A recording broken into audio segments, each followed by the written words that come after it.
ਵਾਹਿਗੁਰੂ ਜੀ ਕਾ ਖਾਲਸਾ ਵਾਹਿਗੁਰੂ ਜੀ ਕੀ ਫਤਿਹ। TV84 ਦੇ ਸਾਰੇ ਦਰਸ਼ਕਾਂ ਦਾ ਮੈਂ ਅਮਰਵੀਰ ਸਿੰਘ ਅੱਜ ਦੇ ਪ੍ਰੋਗਰਾਮ ਵਿੱਚ ਸਵਾਗਤ ਕਰਦਾ। ਵੀਅਰਸ, ਅੱਜ ਅਸੀਂ ਇੱਥੇ ਨਿਊਯਾਰਕ ਦੇ ਫਲਸ਼ਿੰਗ ਏਰੀਏ ਦੇ ਵਿੱਚ ਗੁਰਦੁਆਰਾ ਸਿੱਖ ਸੈਂਟਰ ਆਫ ਫਲਸ਼ਿੰਗ ਦੇ ਵਿੱਚ ਪਹੁੰਚੇ ਹਾਂ, ਜਿੱਥੇ ਕਿ ਪੁਰਾਤਨ ਜਿਹੜੇ ਸਿੱਖ ਸ਼ਹੀਦ ਹੈਗੇ ਆ, ਬਾਬਾ ਬਘੇਲ ਸਿੰਘ, ਹਰੀ ਸਿੰਘ ਨਲੂਆ, ਜੱਸਾ ਸਿੰਘ ਰਾਮਗੜੀਆ ਤੇ ਹੋਰ ਸਾਰੇ ਪੁਰਾਤਨ ਸ਼ਹੀਦਾਂ ਦੀ ਯਾਦ ਵਿੱਚ ਅਤੇ ਖਾਲਿਸਤਾਨ ਐਲਾਨਨਾਮਾ ਜਿਹੜਾ ਕਿ 1986 ਦੇ ਵਿੱਚ ਕੀਤਾ ਗਿਆ ਸੀ, ਉਸ ਨੂੰ ਸਮਰਪਿਤ ਇੱਥੇ ਅੱਜ ਸਮਾਗਮ ਕਰਵਾਇਆ ਜਾ ਰਿਹਾ। ਅੱਜ ਅਸੀਂ ਇੱਥੇ ਪਹੁੰਚੇ ਹਾਂ ਜਿੱਥੇ ਜਿਹੜੀਆਂ ਟਰਾਈ ਸਟੇਟ ਦੀਆਂ ਪੰਥਕ ਜਥੇਬੰਦੀਆਂ ਦੀਆਂ ਪ੍ਰਮੁੱਖ ਸ਼ਖਸੀਅਤਾਂ ਪਹੁੰਚ ਰਹੀਆਂ ਨੇ ਤੇ ਪੰਥਕ ਬੁਲਾਰੇ ਪਹੁੰਚ ਰਹੇ ਨੇ। ਉੱਥੇ ਅੱਜ ਅਸੀਂ ਇੱਥੇ ਤੁਹਾਡੇ ਨਾਲ ਜਿਹੜਾ ਇੱਥੇ ਹਾਜ਼ਰ ਹੋਏ ਹਾਂ ਤੇ ਤੁਹਾਨੂੰ ਜਿਹੜਾ ਇੱਥੇ ਕੀ ਅੱਜ ਗੱਲਬਾਤ ਹੋਏਗੀ ਤੇ ਕੀ ਮੈਸੇਜ ਦਿੱਤਾ ਜਾਏਗਾ ਗੁਰਦੁਆਰਾ ਸਿੱਖ ਸੈਂਟਰ ਆਫ ਫਲਸ਼ਿੰਗ ਤੋਂ, ਉਸ ਨੂੰ ਤੁਹਾਡੇ ਤੱਕ ਜਿਹੜਾ ਪਹੁੰਚਾਉਣ ਦੇ ਲਈ ਅੱਜ ਅਸੀਂ ਇੱਥੇ ਪਹੁੰਚੇ ਹਾਂ। ਹਾਂਜੀ, ਆਓ ਹੁਣ ਅੰਦਰ ਚੱਲਦੇ ਹਾਂ ਤੇ ਦੇਖਦੇ ਹਾਂ ਇੱਥੇ ਦੇ ਜਿਹੜੇ ਪ੍ਰਬੰਧਕ ਹੈਗੇ ਆ ਗੁਰਦੁਆਰਾ ਸਾਹਿਬ ਦੇ ਤੇ ਜਿਹੜੇ ਨੁਮਾਇੰਦੇ ਪਹੁੰਚੇ ਹੋਏ ਆ ਉਹਨਾਂ ਨਾਲ ਗੱਲਬਾਤ ਕਰਦੇ ਹਾਂ ਤੇ ਅੰਦਰ ਕੀ ਮਾਹੌਲ ਬਣਿਆ ਹੋਇਆ। ਵਾਹਿਗੁਰੂ ਜੀ ਕਾ ਖਾਲਸਾ ਵਾਹਿਗੁਰੂ ਜੀ ਕੀ ਫਤਿਹ। ਅੱਜ ਗੁਰਦੁਆਰਾ ਸਾਹਿਬ ਸਿੱਖ ਸੈਂਟਰ ਆਫ ਨਿਊਯਾਰਕ ਫਲਸ਼ਿੰਗ ਵਿਖੇ ਜੋ ਪੁਰਾਤਨ ਜਰਨੈਲਾਂ ਦਾ ਔਰ ਜੋ 29 ਅਪ੍ਰੈਲ 1986 ਨੂੰ ਖਾਲਿਸਤਾਨ ਐਲਾਨਨਾਮਾ ਜਿਹੜਾ ਕੀਤਾ ਗਿਆ ਸੀ, ਉਸ ਨੂੰ ਸਮਰਪਿਤ ਜੋ ਦਿਹਾੜਾ ਅੱਜ ਗੁਰਦੁਆਰਾ ਸਾਹਿਬ ਵਿਖੇ ਸਮੁੱਚੀਆਂ ਜਥੇਬੰਦੀਆਂ ਔਰ ਸਿੱਖ ਸੰਗਤਾਂ ਦੇ ਸਹਿਯੋਗ ਦੇ ਨਾਲ ਮਨਾਇਆ ਜਾ ਰਿਹਾ। ਇਸ ਪ੍ਰੋਗਰਾਮ ਦੇ ਵਿੱਚ ਜਿੱਥੇ ਪੁਰਾਤਨ ਜਰਨੈਲਾਂ ਦੇ ਜਿਹੜੇ ਸਿੱਖ ਇਤਿਹਾਸ 'ਤੇ ਚਾਨਣਾ ਪਾਇਆ ਜਾਏਗਾ, ਉੱਥੇ ਅੱਜ ਜੋ 29 ਅਪ੍ਰੈਲ 1986 ਨੂੰ ਜੋ ਖਾਲਿਸਤਾਨ ਦੇ ਐਲਾਨਨਾਮੇ ਦਾ ਜਿਹੜਾ ਸਫ਼ਰ ਸ਼ੁਰੂ ਹੋਇਆ, ਉਸ ਨੂੰ ਵੀ ਘੋਕਿਆ ਪਰਤਾਲਿਆ ਜਾਵੇਗਾ। ਸਾਡੇ ਜੋ doctor Amarjit Singh ji Washington DC ਤੋਂ ਸਪੈਸ਼ਲ ਇਸ ਪ੍ਰੋਗਰਾਮ ਦੇ ਵਿੱਚ ਆਏ ਆ। ਨਾਲ ਜੋ ਦਲ ਖਾਲਸਾ ਤੋਂ ਹਰਚਰਨ ਸਿੰਘ ਜੀ ਧਾਮੀ, ਉਹ ਵੀ ਅੱਜ ਵਿਸ਼ੇਸ਼ ਇਸ ਪ੍ਰੋਗਰਾਮ 'ਤੇ ਜਿਹੜਾ ਆਪਣਾ ਇਸ ਪ੍ਰੋਗਰਾਮ ਦੇ ਸੰਬੰਧ ਦੇ ਵਿੱਚ ਜੋ 29 ਅਪ੍ਰੈਲ 1986 ਨੂੰ ਖਾਲਿਸਤਾਨ ਦਾ ਐਲਾਨਨਾਮਾ ਹੋਇਆ ਸੀ, ਉਸ ਸੰਦਰਭ ਦੇ ਵਿੱਚ ਸਾਰੀਆਂ ਜਿਹੜਾ ਇਤਿਹਾਸ ਘੋਕਿਆ ਪਰਤਾਲਿਆ ਜਾਏਗਾ। ਸੋ ਇਸ ਪ੍ਰੋਗਰਾਮ ਦੇ ਵਿੱਚ ਢਾਡੀ ਜਥੇ, ਕਵਿਸ਼ਰੀ ਜਥੇ ਸਪੈਸ਼ਲ ਜੋ ਢਾਡੀ ਦਰਬਾਰ ਰੱਖਿਆ ਹੋਇਆ ਆ, ਜੋ ਪੁਰਾਤਨ ਜਿਹੜੇ ਸਾਡੇ ਜਰਨੈਲ ਸਨ, ਹਰੀ ਸਿੰਘ ਨਲੂਆ, ਬਾਬਾ ਬਘੇਲ ਸਿੰਘ ਜੀ, ਅਕਾਲੀ ਫੂਲਾ ਸਿੰਘ ਜੀ, ਸੋ ਜੱਸਾ ਸਿੰਘ ਰਾਮਗੜੀਆ, ਜੱਸਾ ਸਿੰਘ ਆਹਲੂਵਾਲੀਆ, ਸੋ ਇਹਨਾਂ ਸਿੰਘਾਂ ਦੇ ਜੋ ਜਰਨੈਲਾਂ ਦੇ ਅੱਜ ਉਹਨਾਂ ਦਾ ਇਤਿਹਾਸ ਵੀ ਪਰਤਾਲਿਆ ਜਾਏਗਾ। 20ਵੀਂ ਸਦੀ ਦੇ ਮਹਾਨ ਸ਼ਹੀਦ ਸੰਤ ਗਿਆਨੀ ਜਰਨੈਲ ਸਿੰਘ ਖਾਲਸਾ ਭਿੰਡਰਾਂ ਵਾਲਿਆਂ ਦਾ, ਉਹਨਾਂ ਨੂੰ ਵੀ ਯਾਦ ਕੀਤਾ ਜਾਏਗਾ। ਸੋ ਆਪਣੀ ਖਾਲਿਸਤਾਨ ਦੀ ਜਿਹੜੀ ਮੁਹਿੰਮ ਚੱਲ ਰਹੀ ਆ, ਉਹਨੂੰ ਪ੍ਰਚੰਡ ਉਹਦੇ ਉੱਤੇ ਅਹਿਦ ਕਰਨ ਦੀ ਜਿਹੜੀ ਲੋੜ ਆ ਕੌਮ ਨੂੰ, ਅੱਜ ਉਸ ਨੂੰ ਦੁਬਾਰਾ ਪ੍ਰਣ ਦੁਹਰਾਇਆ ਜਾਏਗਾ ਅਗੇਨ, ਮਤਲਬ ਕੰਟੀਨਿਊਟੀ ਰੱਖਣ ਵਾਸਤੇ। ਸੋ ਮੈਂ ਹਿੰਮਤ ਸਿੰਘ ਗੁਰਦੁਆਰਾ ਸਾਹਿਬ ਸਿੱਖ ਸੈਂਟਰ ਫਲਸ਼ਿੰਗ ਤੋਂ TV84 ਦਾ ਵੀ ਧੰਨਵਾਦ ਕਰਦਾ ਹਾਂ। ਵਾਹਿਗੁਰੂ ਜੀ ਕਾ ਖਾਲਸਾ ਵਾਹਿਗੁਰੂ ਜੀ ਕੀ ਫਤਿਹ। ਵਾਹਿਗੁਰੂ ਜੀ ਕਾ ਖਾਲਸਾ ਵਾਹਿਗੁਰੂ ਜੀ ਕੀ ਫਤਿਹ।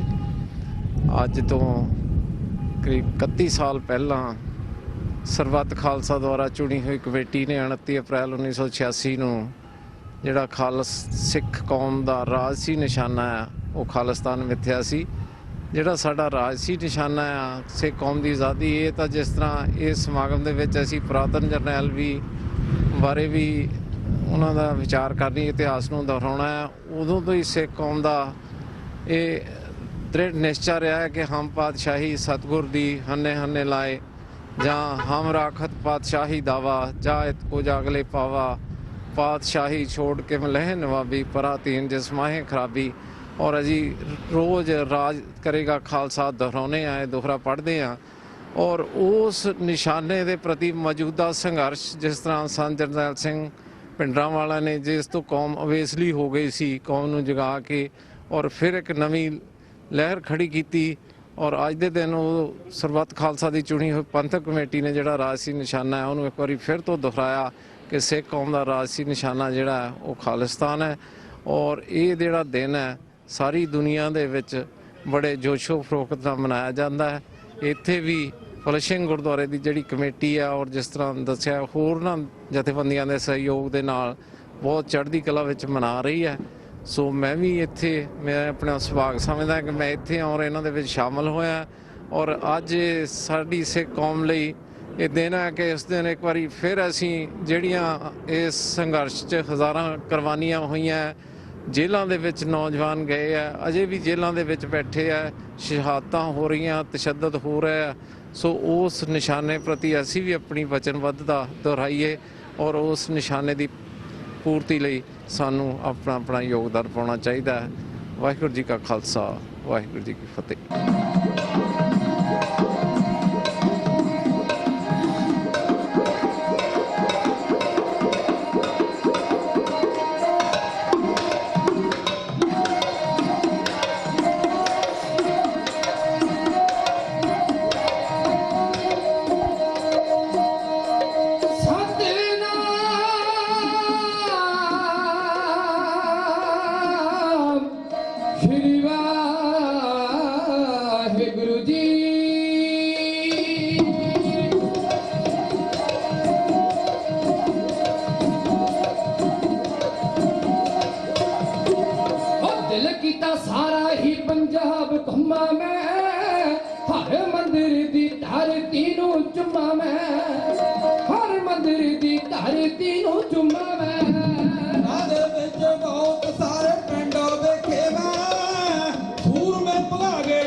ਸਕਿਆ ਜਿਨ੍ਹਾਂ ਦੇ ਮੈਂ ਪਿੰਡ ਵੱਲ ਜਾ ਨਾ ਸਕਿਆ ਸੁੱਖੇ ਦੇ ਮਾਪਿਆਂ ਨੂੰ ਵੀ ਨਾ ਜਾ ਕੇ ਤੱਕਿਆ ਸੁੱਖੇ ਦੇ ਮਾਪਿਆਂ ਨੂੰ ਵੀ ਨਾ ਜਾ ਕੇ ਤੱਕਿਆ ਸਿੱਖੀ ਜੰਮੀ ਕੁਰਬਾਨੀਆਂ ਦੇ ਦੌਰ ਤੋਂ ਇਹੀ ਕੁਝ ਸਿੱਖਿਆ ਮੈਂ ਚਮਕੌਰ ਤੋਂ ਇਹੀ ਕੁਝ ਸਿੱਖਿਆ ਮੈਂ ਚਮਕੌਰ ਤੋਂ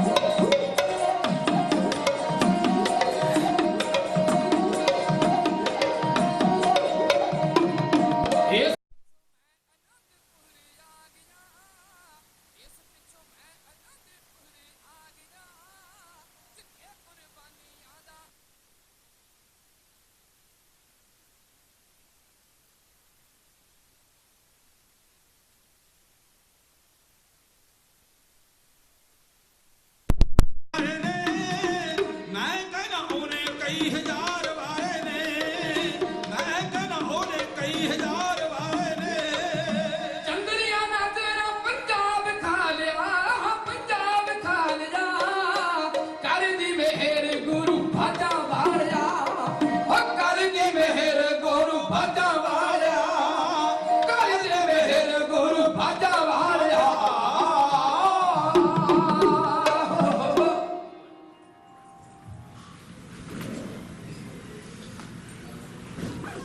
दीन बंधु पिता गुरु गरीब नवाज शाही शहनशाह वालिया तो जहां जुगो जुग अटल सतगुरु श्री गुरु ग्रंथ साहिब महाराज जी की पावन पवित्र हजूरी रूहानीयत और मनुखता के महान केंद्र गुरु घर विच बहुत ही अदब नाल सत्कार नाल ढाडी दरबार विच विशे दरबार विच हाजरी भर रही गुरु रूप साध संगत फतेह अर्ज करदा हाँ दशमेश पिता की बख्शिश कज के आखो वाहिगुरु जी का खालसा वाहिगुरु जी की फतेह। सफरनामा अपने सरवण किया है उन्होंने सूरबीरां दे नगरां दे दर्शन किए हैं जिन्हां ने कौम के चलते संघर्ष में अपने घर लटवा लाए अपना आपा बर्बाद कर लिया पर कोई इच्छा कोई लालसा उन्होंने नहीं सी कि इस तो बाद सानू कोई मैडल पाएगा जां साडे कदे मेले मनाए जाएंगे बस एक वफा सी कौम नाल निभा गए। एक कविता मूल तौर पर वीर इंद्रजीत सिंह मजैल की रचना है मेरे को किसी सिंह ने भेजी सी जिस ढंग नाल पुजी जिन्नी पुजी वो आप जी की सेवा में दर्ज की उंज असीं बहुतियां रचनावां अपनियां लिखियां बोलते हैं। धन्नवाद करता हाँ उस वीर का भी जिन्हों ने उन्होंने सूरबीरां के नगरां के दर्शन कराए हैं जिन्होंने अपना सब कुछ देश कौम के धर्म के लेखे लाए। एक गल याद रखियो पलां की कीती हुई गलती सदियां तक कौमां दे गल विच गुलामी पा दिया करती है। उही नेहरू जिहड़ा कदे कहंदा हुंदा सी आज़ादी तो पहला कि उत्तरी भारत विच कोई ऐसा खिता चाहिए जिथे 90% कुर्बानियां करने वाली सिख कौम भी आज़ादी का निग मन सके। पर जदों आज़ादी आई नज़रां फिर के नज़रां मिलाउण वाले निर्छल साहब के कहण अनुसार असीं धौण बनाउण दे यार ही रहे ते खाण पीण ते छकन छकाउण वाले होर ही निकल गए। आज़ादी का निग किहने देना सी सगों साडे मथे ते कलंक लाया गया कि जराइम पेशा कौम है और इस ते नज़र रखी जाए। उस तो बाद जो कुछ होया वो सारा कुछ आने वाले बुलारियां ने आपके सम्मुख रखना है। मेरे को सीमित 45 मिनटों का समय ते मेरा विषय है सिख कौम का महान जरनैल हरी सिंह नलूआ। अज 30 अप्रैल का दिन है ते 30 अप्रैल 1837 वो बब्बर शेर ਜਿਹੜਾ ਹਜ਼ਾਰਾਂ ਯੋਧਿਆਂ ਉੱਤੇ ਟੁੱਟ ਕੇ ਪੈ ਜਾਂਦਾ ਸੀ ਮੰਜੇ ਉੱਤੇ ਪਿਆ ਸੀ ਤੇ ਸੀਨੇ ਵਿੱਚ ਲੱਗੀਆਂ ਹੋਈਆਂ ਗੋਲੀਆਂ ਉਹਨੂੰ ਪਾਸਾ ਵੀ ਨਹੀਂ ਸੀ ਪਰਤਣ ਦਿੰਦੀਆਂ ਪਰ ਉਹ ਸ਼ੇਰ ਦੀ ਬੜਕ ਇੰਨੀ ਸੀ ਉਹਨੇ ਕਿਹਾ ਸੀ ਖਾਲਸਾਈ ਕੇਸਰੀ ਝੰਡਾ ਨਹੀਂ ਇੱਥੇ ਝੁਕਾਉਣਾ ਟੈਂਟ ਲਾ ਦਿਓ ਮੇਰੀ ਮੌਤ ਦੀ ਖਬਰ ਬਾਹਰ ਨਾ ਨਿਕਲੇ ਅਫਗਾਨੀਆਂ ਨੂੰ ਕਿਤੇ ਪਤਾ ਨਾ ਲੱਗ ਜਾਏ ਕਿ ਨਲੂਆ ਤੁਰ ਗਿਆ ਸੰਸਾਰ ਤੋਂ ਇਹਨਾਂ ਨੂੰ ਇਹੋ ਹੀ ਪਤਾ ਰਹੇ ਕਿ ਉਹ ਜ਼ਖਮੀ ਹੈ ਤੇ ਜਿੰਦਾ ਹੈ ਤੇ ਮੈਂ ਸ਼ੇਰੇ ਪੰਜਾਬ ਦੇ ਆਉਣ ਤੱਕ ਜਿੰਦਾ ਰਹਿਣਾ ਚਾਹੁੰਦਾ ਹਾਂ ਉਸ ਨੂੰ ਆਪਣਾ ਆਖਰੀ ਸੰਦੇਸ਼ ਦੇ ਕੇ ਤੁਰਨਾ ਚਾਹੁੰਦਾ। ਆਓ ਉਸ ਦੀ ਬੈਕਗ੍ਰਾਉਂਡ ਜੀਵਨ ਗਾਥਾ ਚ ਪੰਛੀ ਚਾਹਤੇ ਨੇ ਸਮੇਂ ਚ ਮਾਰੀ ਜਾ ਸਕਦੀ ਸਮੇਤ ਢਾਡੀ ਵਾਰਾਂ ਦੇ 1791 ਚ ਮਾਤਾ ਧਰਮਕੌਰ ਦੀ ਕੁੱਖ ਤੋਂ ਪਿਤਾ ਗੁਰਦਿਆਲ ਸਿੰਘ ਕੁੰਮੇਦਾਨ, ਸ਼ੁਕਰ ਚੱਕੀਆ ਮਿਸਲ ਦਾ ਕੁੰਮੇਦਾਨ। ਇਹਦਾ ਪਿਤਾ ਸਰਦਾਰ ਹਰਦਾਸ ਸਿੰਘ, ਭਾਵ ਸਰਦਾਰ ਹਰੀ ਸਿੰਘ ਦਾ ਦਾਦਾ। ਉਹ ਇੱਕ ਜਾਂਬਾਜ਼ ਸਿਪਾਹੀ ਹੈ ਜਿਹੜਾ 1762 ਦੇ ਘੱਲੂਘਾਰੇ ਵਿੱਚ ਸ਼ਹੀਦ ਹੋ ਗਿਆ। ਮੁੱਢ ਤੋਂ ਹੀ ਇਹ ਪਰਿਵਾਰ ਕੁਰਬਾਨੀਆਂ ਵਾਲਾ ਪਰਿਵਾਰ। ਜਦੋਂ ਇਹ ਬੱਚਾ ਜੇ 7 ਸਾਲ ਦਾ ਹੋਇਆ ਤੇ ਇਹਦਾ ਪਿਤਾ ਜਿਹੜਾ ਇਸ ਸੰਸਾਰ ਤੋਂ ਚਲਾ ਗਿਆ। ਮਾਤਾ ਧਰਮ ਕੌਰ ਇਸ ਪਰਿਵਾਰ ਨੇ, ਇਸ ਧੀ ਨੇ ਆਪਣੇ ਇਸ ਬੱਚੇ ਨੂੰ ਸਾਂਭਿਆ ਤੇ ਆਪਣੇ ਪੇਕੇ ਪਿੰਡ ਚਲੇ ਗਏ। ਮਾਮਿਆਂ ਨੇ ਇਸ ਬੱਚੇ ਨੂੰ ਪੜ੍ਹਾਇਆ, ਨਾਨਕਿਆਂ ਨੇ ਸਹਾਰਾ ਦਿੱਤਾ, ਭੈਣ ਦੀ ਬਾਹ ਫੜੀ ਤੇ ਬੱਚਾ ਜਦੋਂ ਥੋੜਾ ਜਿਹਾ ਵੱਡਾ ਹੋਇਆ 14-15 ਸਾਲ ਦੀ ਉਮਰ ਵਿੱਚ ਲਾਹੌਰ ਦੇ ਵਿੱਚ ਸ਼ੇਰੇ ਪੰਜਾਬ ਮਹਾਰਾਜਾ ਰਣਜੀਤ ਸਿੰਘ ਹਰ ਸਾਲ ਬਸੰਤੀ ਦਰਬਾਰ ਲਾ ਕੇ ਯੋਧਿਆਂ ਦੀਆਂ ਖੇਡਾਂ ਕਰਵਾਇਆ ਕਰਦੇ ਸੀ। ਇੱਕ ਲੂਣਾ ਜਿਹਾ ਮੁੰਡਾ ਉੱਠਿਆ, ਜੇ ਮਾੜੀ ਮਾੜੀ ਦਾੜੀ ਲੈਂਦੀ ਸੀ, ਇਹਨੇ ਆਪਣੀ ਸਰੀਰ ਸਭ ਚੁੱਕੀ, ਇਹਨੇ ਗੱਤਕੇ ਦੇ ਉਹ ਪੈਂਤਲੇ ਵਿਖਾਏ ਕਿ ਸ਼ੇਰੇ ਪੰਜਾਬ ਵੇਖ ਕੇ ਆਸ਼ਾ ਸ਼ਿਕਾਰ ਉੱਠਾ।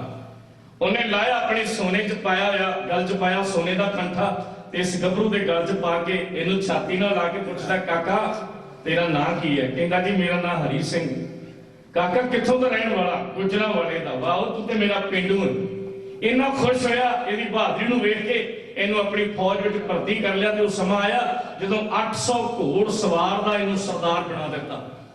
20,000 ਰੁਪਇਆ ਇਹਦੀ ਉਸ ਵਕਤ ਦੀ ਜਗੀਰ ਲਾ ਦਿੱਤੀ, ਜਿਹੜੀ 90 ਸਰਦਾਰ ਦੇ ਮਰਨ ਵੇਲੇ 8,25,000 ਸਾਲਾਨਾ ਸੀ। ਗੁਰੂ ਪਿਆਰੇ ਖਾਲਸਾ ਜੀ, ਉਦੋਂ ਤੋਂ ਖਾਲਸਾ ਫੌਜ ਭਰਤੀ ਹੋਇਆ, ਸ਼ੇਰ ਨੂੰ ਮਾਰ ਕੇ ਨਲੂਆ ਖਿਤਾਬ ਹਾਸਲ ਕੀਤਾ।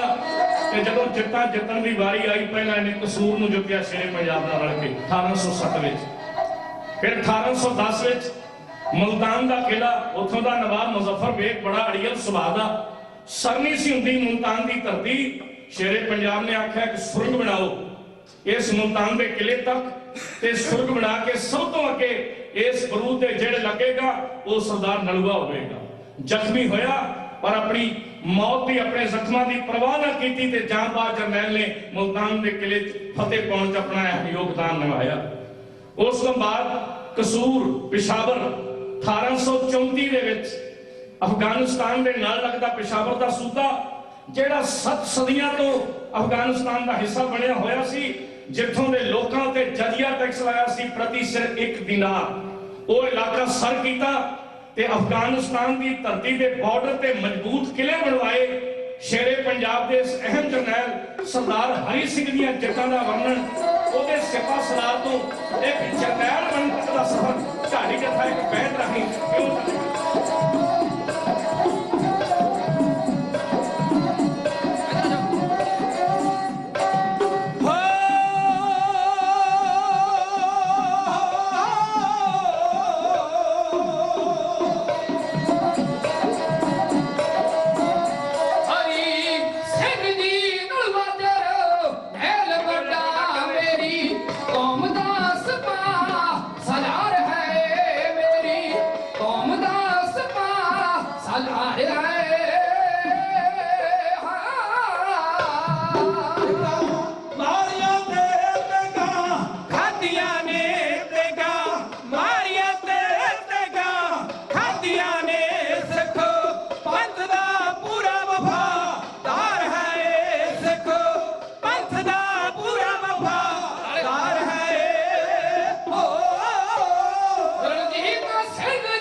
ਪੰਜਾਬ ਦਾ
ਕਥਨੀ ਕਰਨੀ ਦਾ ਉੱਚਾ ਕਰ ਤਾਰ ਹੈ ਕਥਨੀ ਕਰਨੀ ਦਾ ਉੱਚਾ ਕਰ ਤਾਰ ਹੈ ਹੋ ਹਰੀ ਸਿੰਘ ਦੀ ਨਲਵਟ ਦਿਲ ਵੱਡਾ ਮੇਰੀ ਕੌਮ ਦਾ ਸਿਪਾਹ ਸਲਾਰ ਹੈ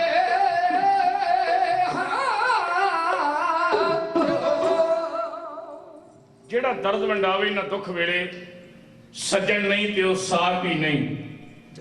ਲੀਡਰ ਕੌਮ ਦਾ ਕਦੇ ਨਹੀਂ ਬਣ ਸਕਦਾ ਜਿਹਦਾ ਆਪਣਾ ਉੱਚਾ اخلاق ਹੀ ਨਹੀਂ। ਉੱਚੇ ਸੁੱਚੇ اخلاق ਦਾ ਮਾਲਕ ਸਰਦਾਰ ਹਰੀ ਸਿੰਘ ਨਲੂਆ ਉਹਦਾ ਉਪਨਾਮ ਹੈ। ਰਾਜੇ ਨਲ ਨੇ ਸ਼ੇਰ ਮਾਰਿਆ ਸੀ। ਗੁਰੂ ਹਰਗੋਬਿੰਦ ਸਾਹਿਬ ਮਹਾਰਾਜ ਗੁਰੂ ਗੋਬਿੰਦ ਸਿੰਘ ਮਹਾਰਾਜ ਸ਼ੇਰਾਂ ਦਾ ਸ਼ਿਕਾਰ ਕਰਦੇ ਰਹੇ।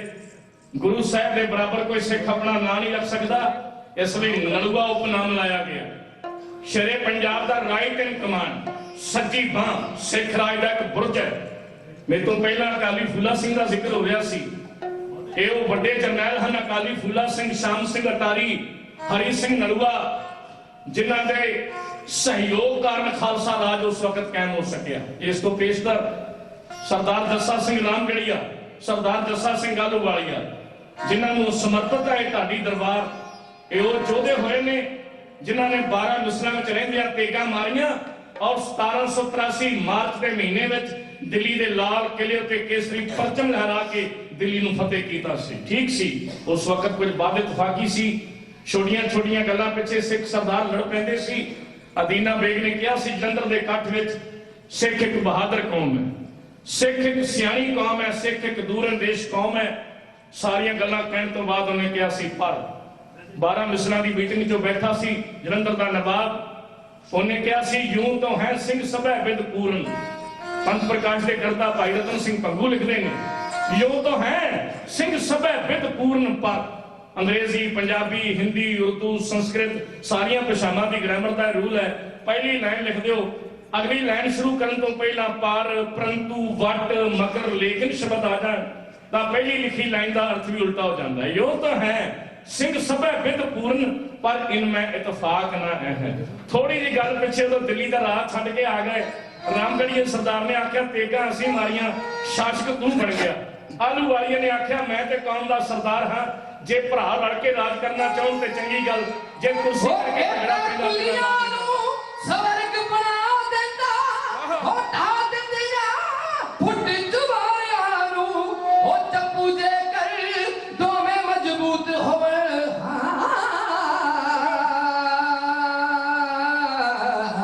ਉਹ ਚੁੰਮ ਲੈਂਦੀ ਹੈ ਕਿਸ਼ਤੀ ਕਿਨਾਰੇ ਹਾਨੂੰ, ਚੁੰਮ ਲੈਂਦੀ ਹੈ ਕਿਸ਼ਤੀ ਕਿਨਾਰੇ ਹਾਨੂੰ। ਅੱਜ ਜਦੋਂ ਜਰਨੈਲਾਂ ਦੀ ਰੈਂਕਿੰਗ ਕੀਤੀ ਗਈ, ਲਿਸਟ ਬਣਾਈ ਗਈ ਕਸਟੇਲੀਅਲ ਅਸਾਲੇ ਨੇ ਪਿਛਲੇ ਸਾਲਾਂ ਦੇ ਵਿੱਚ, ਉਹ ਇੰਟਰਨੈਟ ਤੇ ਹੁਣ ਵੀ ਮੌਜੂਦ ਹੈ। ਸਭ ਤੋਂ ਉੱਪਰ 10 ਜਰਨੈਲਾਂ ਵਿੱਚ ਚੋਟੀ ਤੇ ਜਿਸ ਜਰਨੈਲ ਦਾ ਨਾਮ ਮੌਜੂਦ ਹੈ ਉਹ ਹੈ ਸਰਦਾਰ ਹਰੀ ਸਿੰਘ ਨਲੂਆ। ਛੋਟੀ ਜੀ ਕੌਮ ਦਾ ਜਰਨੈਲ ਹਰੀ ਸਿੰਘ ਨਲੂਆ। ਸਿਕੰਦਰ ਦਾ ਨਾਮ ਤੀਜੇ ਨੰਬਰ ਉੱਤੇ ਆਉਂਦਾ ਹੈ, ਚੰਗੇਜ਼ ਖਾਨ ਦਾ ਨਾਮ, ਹਲਾਕੂ ਦਾ ਨਾਮ, ਇਸੇ ਤਰ੍ਹਾਂ ਜੂਲੀਅਸ ਸੀਜ਼ਰ ਦਾ ਨਾਮ, ਨੈਪੋਲੀਅਨ ਦਾ ਨਾਮ, ਉਹ ਤੋਂ ਕਿਤੇ ਥੱਲੇ ਰੈਂਕਿੰਗ ਤੇ ਜਾ ਕੇ ਆਉਂਦਾ ਹੈ। ਇੱਕ ਛੋਟੀ ਜਿਹੀ ਕੌਮ ਦਾ ਏਡਾ ਵੱਡਾ ਮਹਾਨ ਜਰਨੈਲ, ਕਸ਼ਮੀਰ ਦਾ ਰਾਜ ਪ੍ਰਬੰਧ ਇੰਨੇ ਵਧੀਆ ਢੰਗ ਦੇ ਨਾਲ ਸਰਦਾਰ ਹਰੀ ਸਿੰਘ ਨੇ ਸੰਭਾਲਿਆ। ਇੱਕੋ ਇੱਕ ਦੁਨੀਆ ਦਾ ਜਰਨੈਲ ਹੋਇਆ ਜਿਹਨੇ ਰਾਜੇ ਨੇ ਉਹਨੂੰ ਕਿਹਾ ਹੋਵੇ ਵੀ ਤੂੰ ਆਪਣੇ ਨਾਂ ਦਾ ਸਿੱਕਾ ਚਲਾ ਇੱਥੇ, ਮੈਂ ਤੈਨੂੰ ਇਜਾਜ਼ਤ ਦਿੰਦਾ। ਕਦੇ ਜਰਨੈਲਾਂ ਨੂੰ ਇਜਾਜ਼ਤ ਨਹੀਂ ਹੁੰਦੀ ਕਿਸੇ ਕੌਮ ਦੇ ਨੂੰ ਕਿ ਉਹ ਆਪਣੀ ਨਾਂ ਦਾ ਸਿੱਕਾ ਚਲਾਉਣ। ਬਾਦਸ਼ਾਹ ਆਪਣੇ ਨਾਂ ਦਾ ਸਿੱਕਾ ਚਲਾਉਂਦੇ ਨੇ, ਪਰ ਇੱਥੇ ਤੇ ਸਾਡੇ 2 ਬਾਦਸ਼ਾਹ ਹੋਏ ਨੇ, ਬਾਬਾ ਬੰਦਾ ਸਿੰਘ ਬਹਾਦਰ ਤੇ ਸ਼ੇਰੇ ਪੰਜਾਬ ਮਹਾਰਾਜਾ ਰਣਜੀਤ ਸਿੰਘ। ਉਹਨਾਂ ਨੇ ਵੀ ਆਪਣੇ ਨਾਂ ਦਾ ਨਹੀਂ, ਉਹਨਾਂ ਨੇ ਵੀ ਗੁਰੂ ਸਾਹਿਬ ਦੇ ਨਾਂ ਦਾ ਸਿੱਕਾ ਚਲਾਇਆ ਔਰ ਆਪਣੇ ਆਪ ਨੂੰ ਹਮੇਸ਼ਾ ਸਰਕਾਰੇ ਖਾਲਸਾ ਖਵਾਇਆ। ਕਦੇ ਕੁਰਸੀਆਂ ਤੇ ਨਹੀਂ ਬੈਠੇ, ਮੂਹਰਿਆਂ ਤੇ ਬਹਿ ਕੇ ਰਾਜ ਕਰਦੇ ਰਹੇ ਬਾਬਾ ਬੰਦਾ ਸਿੰਘ ਬਹਾਦਰ ਨੇ, ਤੇ ਕਦੇ ਆਪਣੇ ਸੀਸ ਤੇ ਕਲਗੀ ਵੀ ਨਹੀਂ ਲਾਈ। ਗੁਰੂ ਗੋਬਿੰਦ ਸਿੰਘ ਸਾਹਿਬ ਦਾ ਅਦਨਾ ਜਾਂ ਸਿੱਖ ਆਪਣੇ ਆਪ ਨੂੰ ਪੇਸ਼ ਕੀਤਾ। ਸੋ ਮੈਂ ਮਹਾਨ ਜਰਨੈਲ ਹਰੀ ਸਿੰਘ ਨਲੂਏ ਦੇ ਜੀਵਨ ਦੀ ਸਾਂਝ ਆਪ ਜੀ ਨਾਲ ਪਾ ਰਿਹਾ ਹਾਂ। ਪਿਸ਼ਾਵਰ ਦੇ ਉਸ ਇਲਾਕੇ ਨੂੰ ਸਰ ਕੀਤਾ, ਅਫਗਾਨਿਸਤਾਨ ਦਾ ਬਾਰਡਰ ਜਿੱਥੋਂ ਦੁਨੀਆ ਦੀਆਂ ਵੱਡੀਆਂ ਤਾਕਤਾਂ ਅੱਜ ਵੀ ਡਰਦੀਆਂ ਨੇ, ਉਸ ਧਰਤੀ ਉੱਤੇ ਇੱਕ ਮਜ਼ਬੂਤ ਕਿਲਾ ਬਣਾਇਆ, ਪੱਕੀਆਂ ਕੰਧਾਂ ਵਾਲਾ। ਇਸ ਕਿਲੇ ਦਾ ਨਾਮ ਰੱਖਿਆ ਕਿਲਾ ਫਤਿਹਗੜ੍ਹ ਜਮਰੌਦ। ਜਿਸ ਦਿਨ ਇਸ ਕਿਲੇ ਦਾ ਉਦਘਾਟਨ ਕੀਤਾ ਗਿਆ ਉਸ ਦਿਨ ਗੁਰੂ ਗ੍ਰੰਥ ਸਾਹਿਬ ਮਹਾਰਾਜ ਜੀ ਦੀ ਬਾਣੀ ਦੇ ਪਾਠਾਂ ਤੇ ਭੋਗ ਪਾਏ ਗਏ, ਅਰਦਾਸ ਕੀਤੀ ਗਈ। ਜਥੇਦਾਰ ਮਹਾ ਸਿੰਘ ਨੂੰ ਇੱਥੇ ਨਾਇਬ ਜਥੇਦਾਰ 1000 ਸਿਪਾਹੀ ਦੀ ਅਗਵਾਈ ਦੇ ਕੇ ਨਿਯੁਕਤ ਕੀਤਾ ਗਿਆ। ਇਸ ਕਿਲੇ ਵਿੱਚ 10 ਵੱਡੀਆਂ ਤੋਪਾਂ 12 ਹਲਕੀਆਂ ਤੋਪਾਂ ਹਰ ਵਕਤ ਮੌਜੂਦ ਰਹਿੰਦੀਆਂ ਸੀ। ਆਪ ਸ਼ੇਰ ਹਰੀ ਸਿੰਘ ਅਗਲੇ ਪੜਾਵਾਂ ਤੇ ਤੁਰ ਜਾਂਦਾ, ਪਰ ਇਸ ਪੜਾਅ ਤੇ ਫਤਿਹਗੜ੍ਹ ਦੇ ਕਿਲੇ ਵਿੱਚ ਸਰਦਾਰ ਮਹਾਂ ਸਿੰਘ ਹਮੇਸ਼ਾ ਆਪਣੇ ਸਾਥੀਆਂ ਸਮੇਤ ਤਾਇਨਾਤ ਰਹਿੰਦਾ। ਉਹ ਸਮਾਂ ਆ ਗਿਆ 1837 ਦਾ, ਜਦੋਂ ਸ਼ੇਰੇ ਪੰਜਾਬ ਮਹਾਰਾਜਾ ਰਣਜੀਤ ਸਿੰਘ ਦੇ ਪੋਤਰੇ ਕਮਰ ਨਿਹਾਲ ਸਿੰਘ, ਜਦੋਂ ਕਮਰ ਨਿਹਾਲ ਸਿੰਘ ਦਾ ਨਾਂ ਕਿਤੇ ਜ਼ੁਬਾਨ ਤੇ ਆਉਂਦਾ ਹੈ ਤੇ ਵਿਦਵਾਨਾਂ ਦੀਆਂ ਨਜ਼ਰਾਂ ਉਹਨਾਂ ਦੇ ਅੱਗੇ ਸ਼ਰਧਾ ਨਾਲ ਝੁਕ ਜਾਂਦੀਆਂ ਨੇ। ਸਿੱਖ ਕੌਮ ਦਾ ਬਹੁਤ ਹੀ ਸਿਆਣਾ ਬੱਚਾ, ਜੇ ਚੰਦਰੇ ਡੋਗਰੇ ਇਸ ਨੌਜਵਾਨ ਨੂੰ ਕਿਤੇ ਨਾ ਮਾਰਦੇ ਨਾ ਤੇ ਅੱਜ ਮੇਰੀ ਕੌਮ ਦੀ ਇਹ ਹਾਲਤ ਨਾ ਹੁੰਦੀ, ਅਸੀਂ ਗੁਲਾਮੀਆਂ ਦੀਆਂ ਬੇੜੀਆਂ 'ਚ ਨਾ ਪਏ ਹੁੰਦੇ। ਧਿਆਨ ਸਿੰਘ ਦੀ ਸਭ ਤੋਂ ਵੱਡੀ ਨਜ਼ਰ ਜੇ ਸੀ ਤੇ ਉਹ ਕਮਰ ਨਿਹਾਲ ਸਿੰਘ ਉੱਤੇ ਸੀ ਕਿ ਕਮਰ ਨਿਹਾਲ ਸਿੰਘ ਦਾ ਖਾਤਮਾ ਕਰ ਦਿਓ, ਬਾਕੀਆਂ ਨੂੰ ਅਸੀਂ ਆਪ ਹੀ ਸੰਭਲਾਂਗੇ। ਕਮਰ ਨਿਹਾਲ ਸਿੰਘ ਦੀ ਸ਼ਾਦੀ ਸੀ ਸ਼ਾਮ ਸਿੰਘ ਅਟਾਰੀ ਦੀ ਕੰਨਿਆ ਬੀਬੀ ਨਾਨਕੀ। ਅਟਾਰੀ ਦੇ ਪਿੰਡ ਤੱਕ ਬਰਾਤ ਚੜ੍ਹਨੀ ਹੈ। ਅੰਮ੍ਰਿਤਸਰ ਦੇ ਵਿੱਚ ਬਰਾਤ ਦਾ ਇੱਕ ਹਿੱਸਾ ਮੱਥਾ ਟੇਕ ਰਿਹਾ, ਦੂਜਾ ਹਿੱਸਾ ਜਿਹੜਾ ਅਟਾਰੀ ਪਿੰਡ ਜਾ ਪਹੁੰਚਿਆ। ਸ਼ੇਰੇ ਪੰਜਾਬ ਕੋਲ ਸ਼ਾਹੀ ਪ੍ਰਾਹੁਣੇ ਆਏ ਨੇ, ਉਹ ਇਸ ਵਿਆਹ ਦੇ ਵਿੱਚ ਵਿਧੀ ਹਨ। ਦੂਜੇ ਬੰਨੇ ਅਫਗਾਨਿਸਤਾਨ ਦੇ ਬਾਦਸ਼ਾਹ ਦੋਸਤ ਮੁਹੰਮਦ ਖਾਨ ਨੇ ਸੋਚਿਆ ਇਹ ਤੋਂ ਵਧੀਆ ਸਮਾਂ ਸਾਨੂੰ ਹੋਰ ਨਹੀਂ ਤੇ ਮਿਲਣਾ। ਸਿੱਖਾਂ ਦਾ ਬਾਦਸ਼ਾਹ ਆਪਣੇ ਪੋਤੇ ਦੇ ਵਿਆਹ ਵਿੱਚ ਰੁੱਝਿਆ ਹੋਇਆ ਹੈ। ਸਿੱਖਾਂ ਦਾ ਅਹਿਮ ਜਰਨੈਲ ਹਰੀ ਸਿੰਘ ਨਲੂਆ ਉਹ ਪਿਸ਼ਾਵਰ ਦੇ ਕਿਲੇ ਵਿੱਚ ਬਿਮਾਰ ਪਿਆ। ਇਸ ਵਕਤ ਸਾਨੂੰ ਜਮਰੌਦ ਦੇ ਕਿਲੇ ਤੇ ਹਮਲਾ ਕਰ ਦੇਣਾ ਚਾਹੀਦਾ। ਉਹਨੇ 50,000 ਫੌਜ ਨਵੀਨਤਮ ਤੋਪਖਾਨਾ ਦੇ ਕੇ ਆਪਣੇ ਪੰਜੇ ਪੁੱਤਰ ਨਾਲ ਭੇਜ ਕੇ ਮਿਰਜ਼ਾ ਸਮੀਰ ਖਾਨ ਦੀ ਅਗਵਾਈ ਦੇ ਵਿੱਚ ਕਿਲਾ ਫਤਿਹਗੜ੍ਹ ਜਮਰੌਦ ਉੱਤੇ ਹਮਲਾ ਜਿਸ ਢੰਗ ਨਾਲ ਕਰਾਇਆ ਤੇ ਅੱਗੋਂ ਖਾਲਸੇ ਦੇ ਜੁਝਾਰੂ ਯੋਧਿਆਂ ਨੇ ਮੋਰਚਾਬੰਦੀ ਕਰਕੇ ਆਈ ਧਾਰ ਦਾ ਮੁਕਾਬਲਾ ਇਹੋ ਕੀਤਾ।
ਵੀਰ ਦੇ ਆਇਆ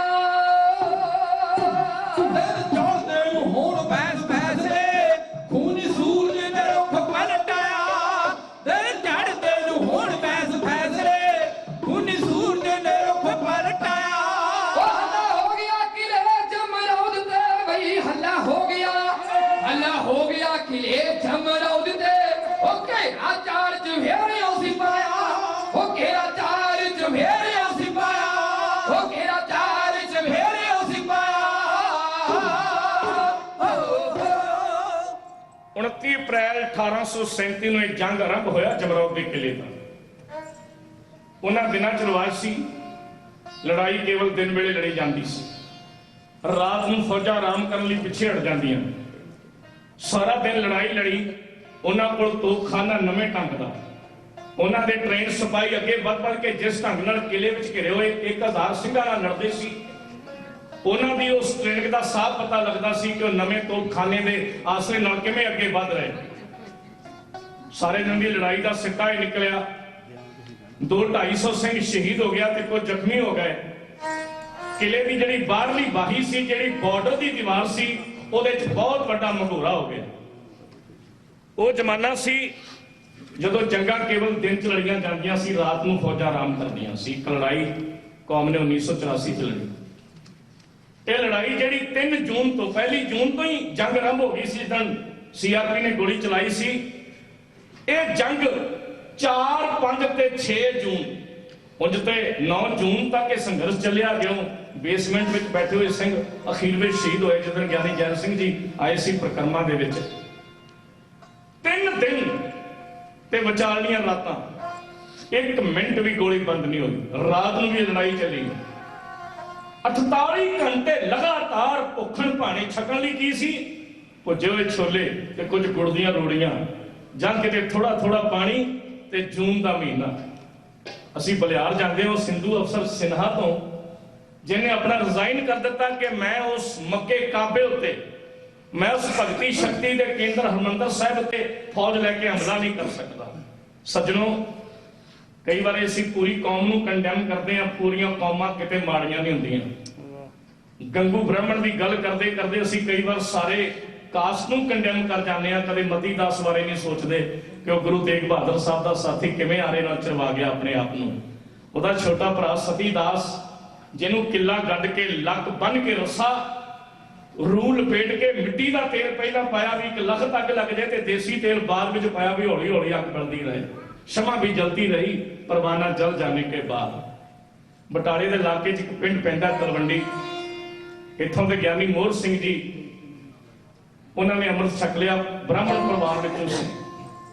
ਅੰਮ੍ਰਿਤ ਛਕ ਕੇ ਗੁਰੂ ਕੇ ਸਿੰਘ ਬਣ ਗਏ। ਦਮਦਮੀ ਟਕਸਾਲ ਦੇ ਵਿਦਿਆਰਥੀ ਬਣ ਗਏ ਤੇ ਕਥਾ ਕਰਨੀ ਸਿੱਖ ਲਈ। ਗਿਆਨੀ ਜਸਵੰਤ ਸਿੰਘ ਜੀ ਅੱਜ ਵੀ ਦਰਬਾਰ ਸਾਹਿਬ ਕਥਾ ਕਰਦੇ, ਕਦੇ ਕਦੇ ਹੋਏ ਬਚਨ ਸੁਣਾਉਂਦੇ ਹੁੰਦੇ। ਉਹ ਕਹਿੰਦੇ ਬਈ ਜਦੋਂ ਕੋਈ ਔਖਾ ਲਫ਼ਜ਼ ਅੜ ਜਾਣਾ ਬਾਣੀ ਦਾ ਤੇ ਅਸੀਂ ਉਹਨਾਂ ਕੋਲ ਜਾਣਾ, ਗਿਆਨੀ ਜੀ ਦੱਸਿਓ ਇਹ ਸ਼ਬਦ ਦਾ ਕੀ ਅਰਥ ਬਣਦਾ। ਜੂਨ ਦਾ ਪਹਿਲਾ ਜਾਂ ਦੂਜਾ ਦਿਨ ਸੀ, ਕੋਈ ਸ਼ਬਦ ਪੁੱਛਣ ਕਹਿੰਦੇ, ਮੈਂ ਉਹਨਾਂ ਕੋਲ ਗਿਆ ਤੇ ਗਿਆਨੀ ਮੋਹਰ ਸਿੰਘ ਜੀ ਕਹਿਣ ਲੱਗੇ ਕਥਾ ਹੁਣ ਤੁਸੀਂ ਕਰੋ, ਅਸੀਂ ਤੇ ਸ਼ਹੀਦੀਆਂ ਪਾਉਣੀਆਂ, ਸ਼ਹੀਦੀਆਂ ਦੀ ਰੋਤ ਆ ਗਈ। ਜਿਹੜਾ ਅਸੀਂ ਕਹਿੰਦੇ ਹਾਂ ਨਾ ਬਈ ਬਾਬਾ ਦੀਪ ਸਿੰਘ ਦੇ ਸਥਾਨ ਦੇ ਕੋਲ ਜਾ ਕੇ ਟੈਂਕਰ ਰੁਕ ਗਏ, ਉਹ ਟੈਂਕਰ ਰੁਕੇ ਨਹੀਂ ਖਾਲਸਾ ਜੀ। ਉਹ ਸਿੰਘ ਨੇ ਆਪਣੀਆਂ ਧੀਆਂ ਨੂੰ ਬੰਬਾਂ ਨਾਲ ਬੰਨ ਕੇ ਟੈਂਕਾਂ ਦੇ ਅੱਗੇ ਸੁੱਟਿਆ। ਉਹਦੀਆਂ 2 ਬੇਟੀਆਂ ਸ਼ਹੀਦ ਹੋ ਗਈਆਂ ਤੇ ਤੀਜੀ ਬੇਟੀ ਅਜੇ ਕਿਤੇ ਜਿਉਂਦੀ ਹੈ ਸੰਸਾਰ ਦੇ ਵਿੱਚ। ਇਹੋ ਜਿਹੇ ਸਿੰਘ ਹੋਇਆ ਜਿਨ੍ਹਾਂ ਨੇ ਧਰਮਾਂ ਤੋਂ, ਜਾਤਾਂ ਤੋਂ ਉੱਪਰ ਉੱਠ ਕੇ ਕਈ ਬ੍ਰਾਹਮਣ ਪਰਿਵਾਰਾਂ ਨੇ, ਕਈ ਹਿੰਦੂ ਪਰਿਵਾਰਾਂ ਨੇ ਸੰਤ ਬਾਬਾ ਜਰਨੈਲ ਸਿੰਘ ਉਹਨਾਂ ਦੀ ਰਹਿਨਮਾਈ ਨੂੰ ਪ੍ਰਵਾਨ ਕੀਤਾ। ਚਕਰੋਤੇ ਦੀਆਂ ਪਹਾੜੀਆਂ 'ਚ ਦਿੱਤੀ ਹੋਈ ਟ੍ਰੇਨਿੰਗ ਵਿੱਚ ਇਹ ਫੈਸਲਾ ਹੋ ਗਿਆ ਸੀ ਕਿ 2-2.5 ਘੰਟੇ ਵਿੱਚ ਸਾਰਾ ਮਸਲਾ ਹੱਲ ਹੋ ਜਾਏਗਾ। ਓਕੇ ਰਿਪੋਰਟ ਦੇ ਦਿਆਂਗੇ। ਪਰ ਮਿਸਟਰ ਬਰਾੜ ਜਦੋਂ ਸੈਂਟਰ ਨੂੰ ਆਪਣੀ ਰਿਪੋਰਟ ਦੇ ਰਿਹਾ ਤੇ ਦੱਸ ਰਿਹਾ ਕਿ ਸਾਨੂੰ ਪਤਾ ਹੀ ਨਹੀਂ ਲੱਗਦਾ ਜਨਰਲ ਸਵੇਗ ਸਿੰਘ ਉਹਨਾਂ ਨੇ ਕਿੱਦਾਂ ਦੀ ਮੋਰਚਾਬੰਦੀ ਕੀਤੀ ਹੈ, ਕਿੰਨੇ ਉਹਨਾਂ ਕੋਲ ਹਥਿਆਰ ਨੇ, ਸਾਨੂੰ ਪਤਾ ਹੀ ਨਹੀਂ ਲੱਗਦਾ ਕਿ ਕਿਹੜੇ ਪਾਸੇ ਤੋਂ ਗੋਲੀ ਆਈ। ਕਿਸੇ ਪੱਤਰਕਾਰ ਨੇ ਸੰਤ ਬਾਬਾ ਜਰਨੈਲ ਸਿੰਘ ਨੂੰ ਪੁੱਛਿਆ ਸੀ ਜੇ ਦਰਬਾਰ ਸਾਹਿਬ ਵਿੱਚ ਫੌਜ ਆਈ ਤੇ ਤੁਸੀਂ ਕੀ ਕਰੋਗੇ? ਉਹਨਾਂ ਆਖਿਆ ਟੈਲੀਫੋਨ ਦਾ ਖੰਭਾ ਵੇਖ ਦਿਓ, ਇੰਨੀਆਂ ਢੇਰੀਆਂ ਲਾ ਦਿਆਂਗਾ, ਫਿਰ ਇਹਨਾਂ ਨੂੰ ਦਰਬਾਰ ਸਾਹਿਬ ਵਿੱਚ ਪੈਰ ਪਾ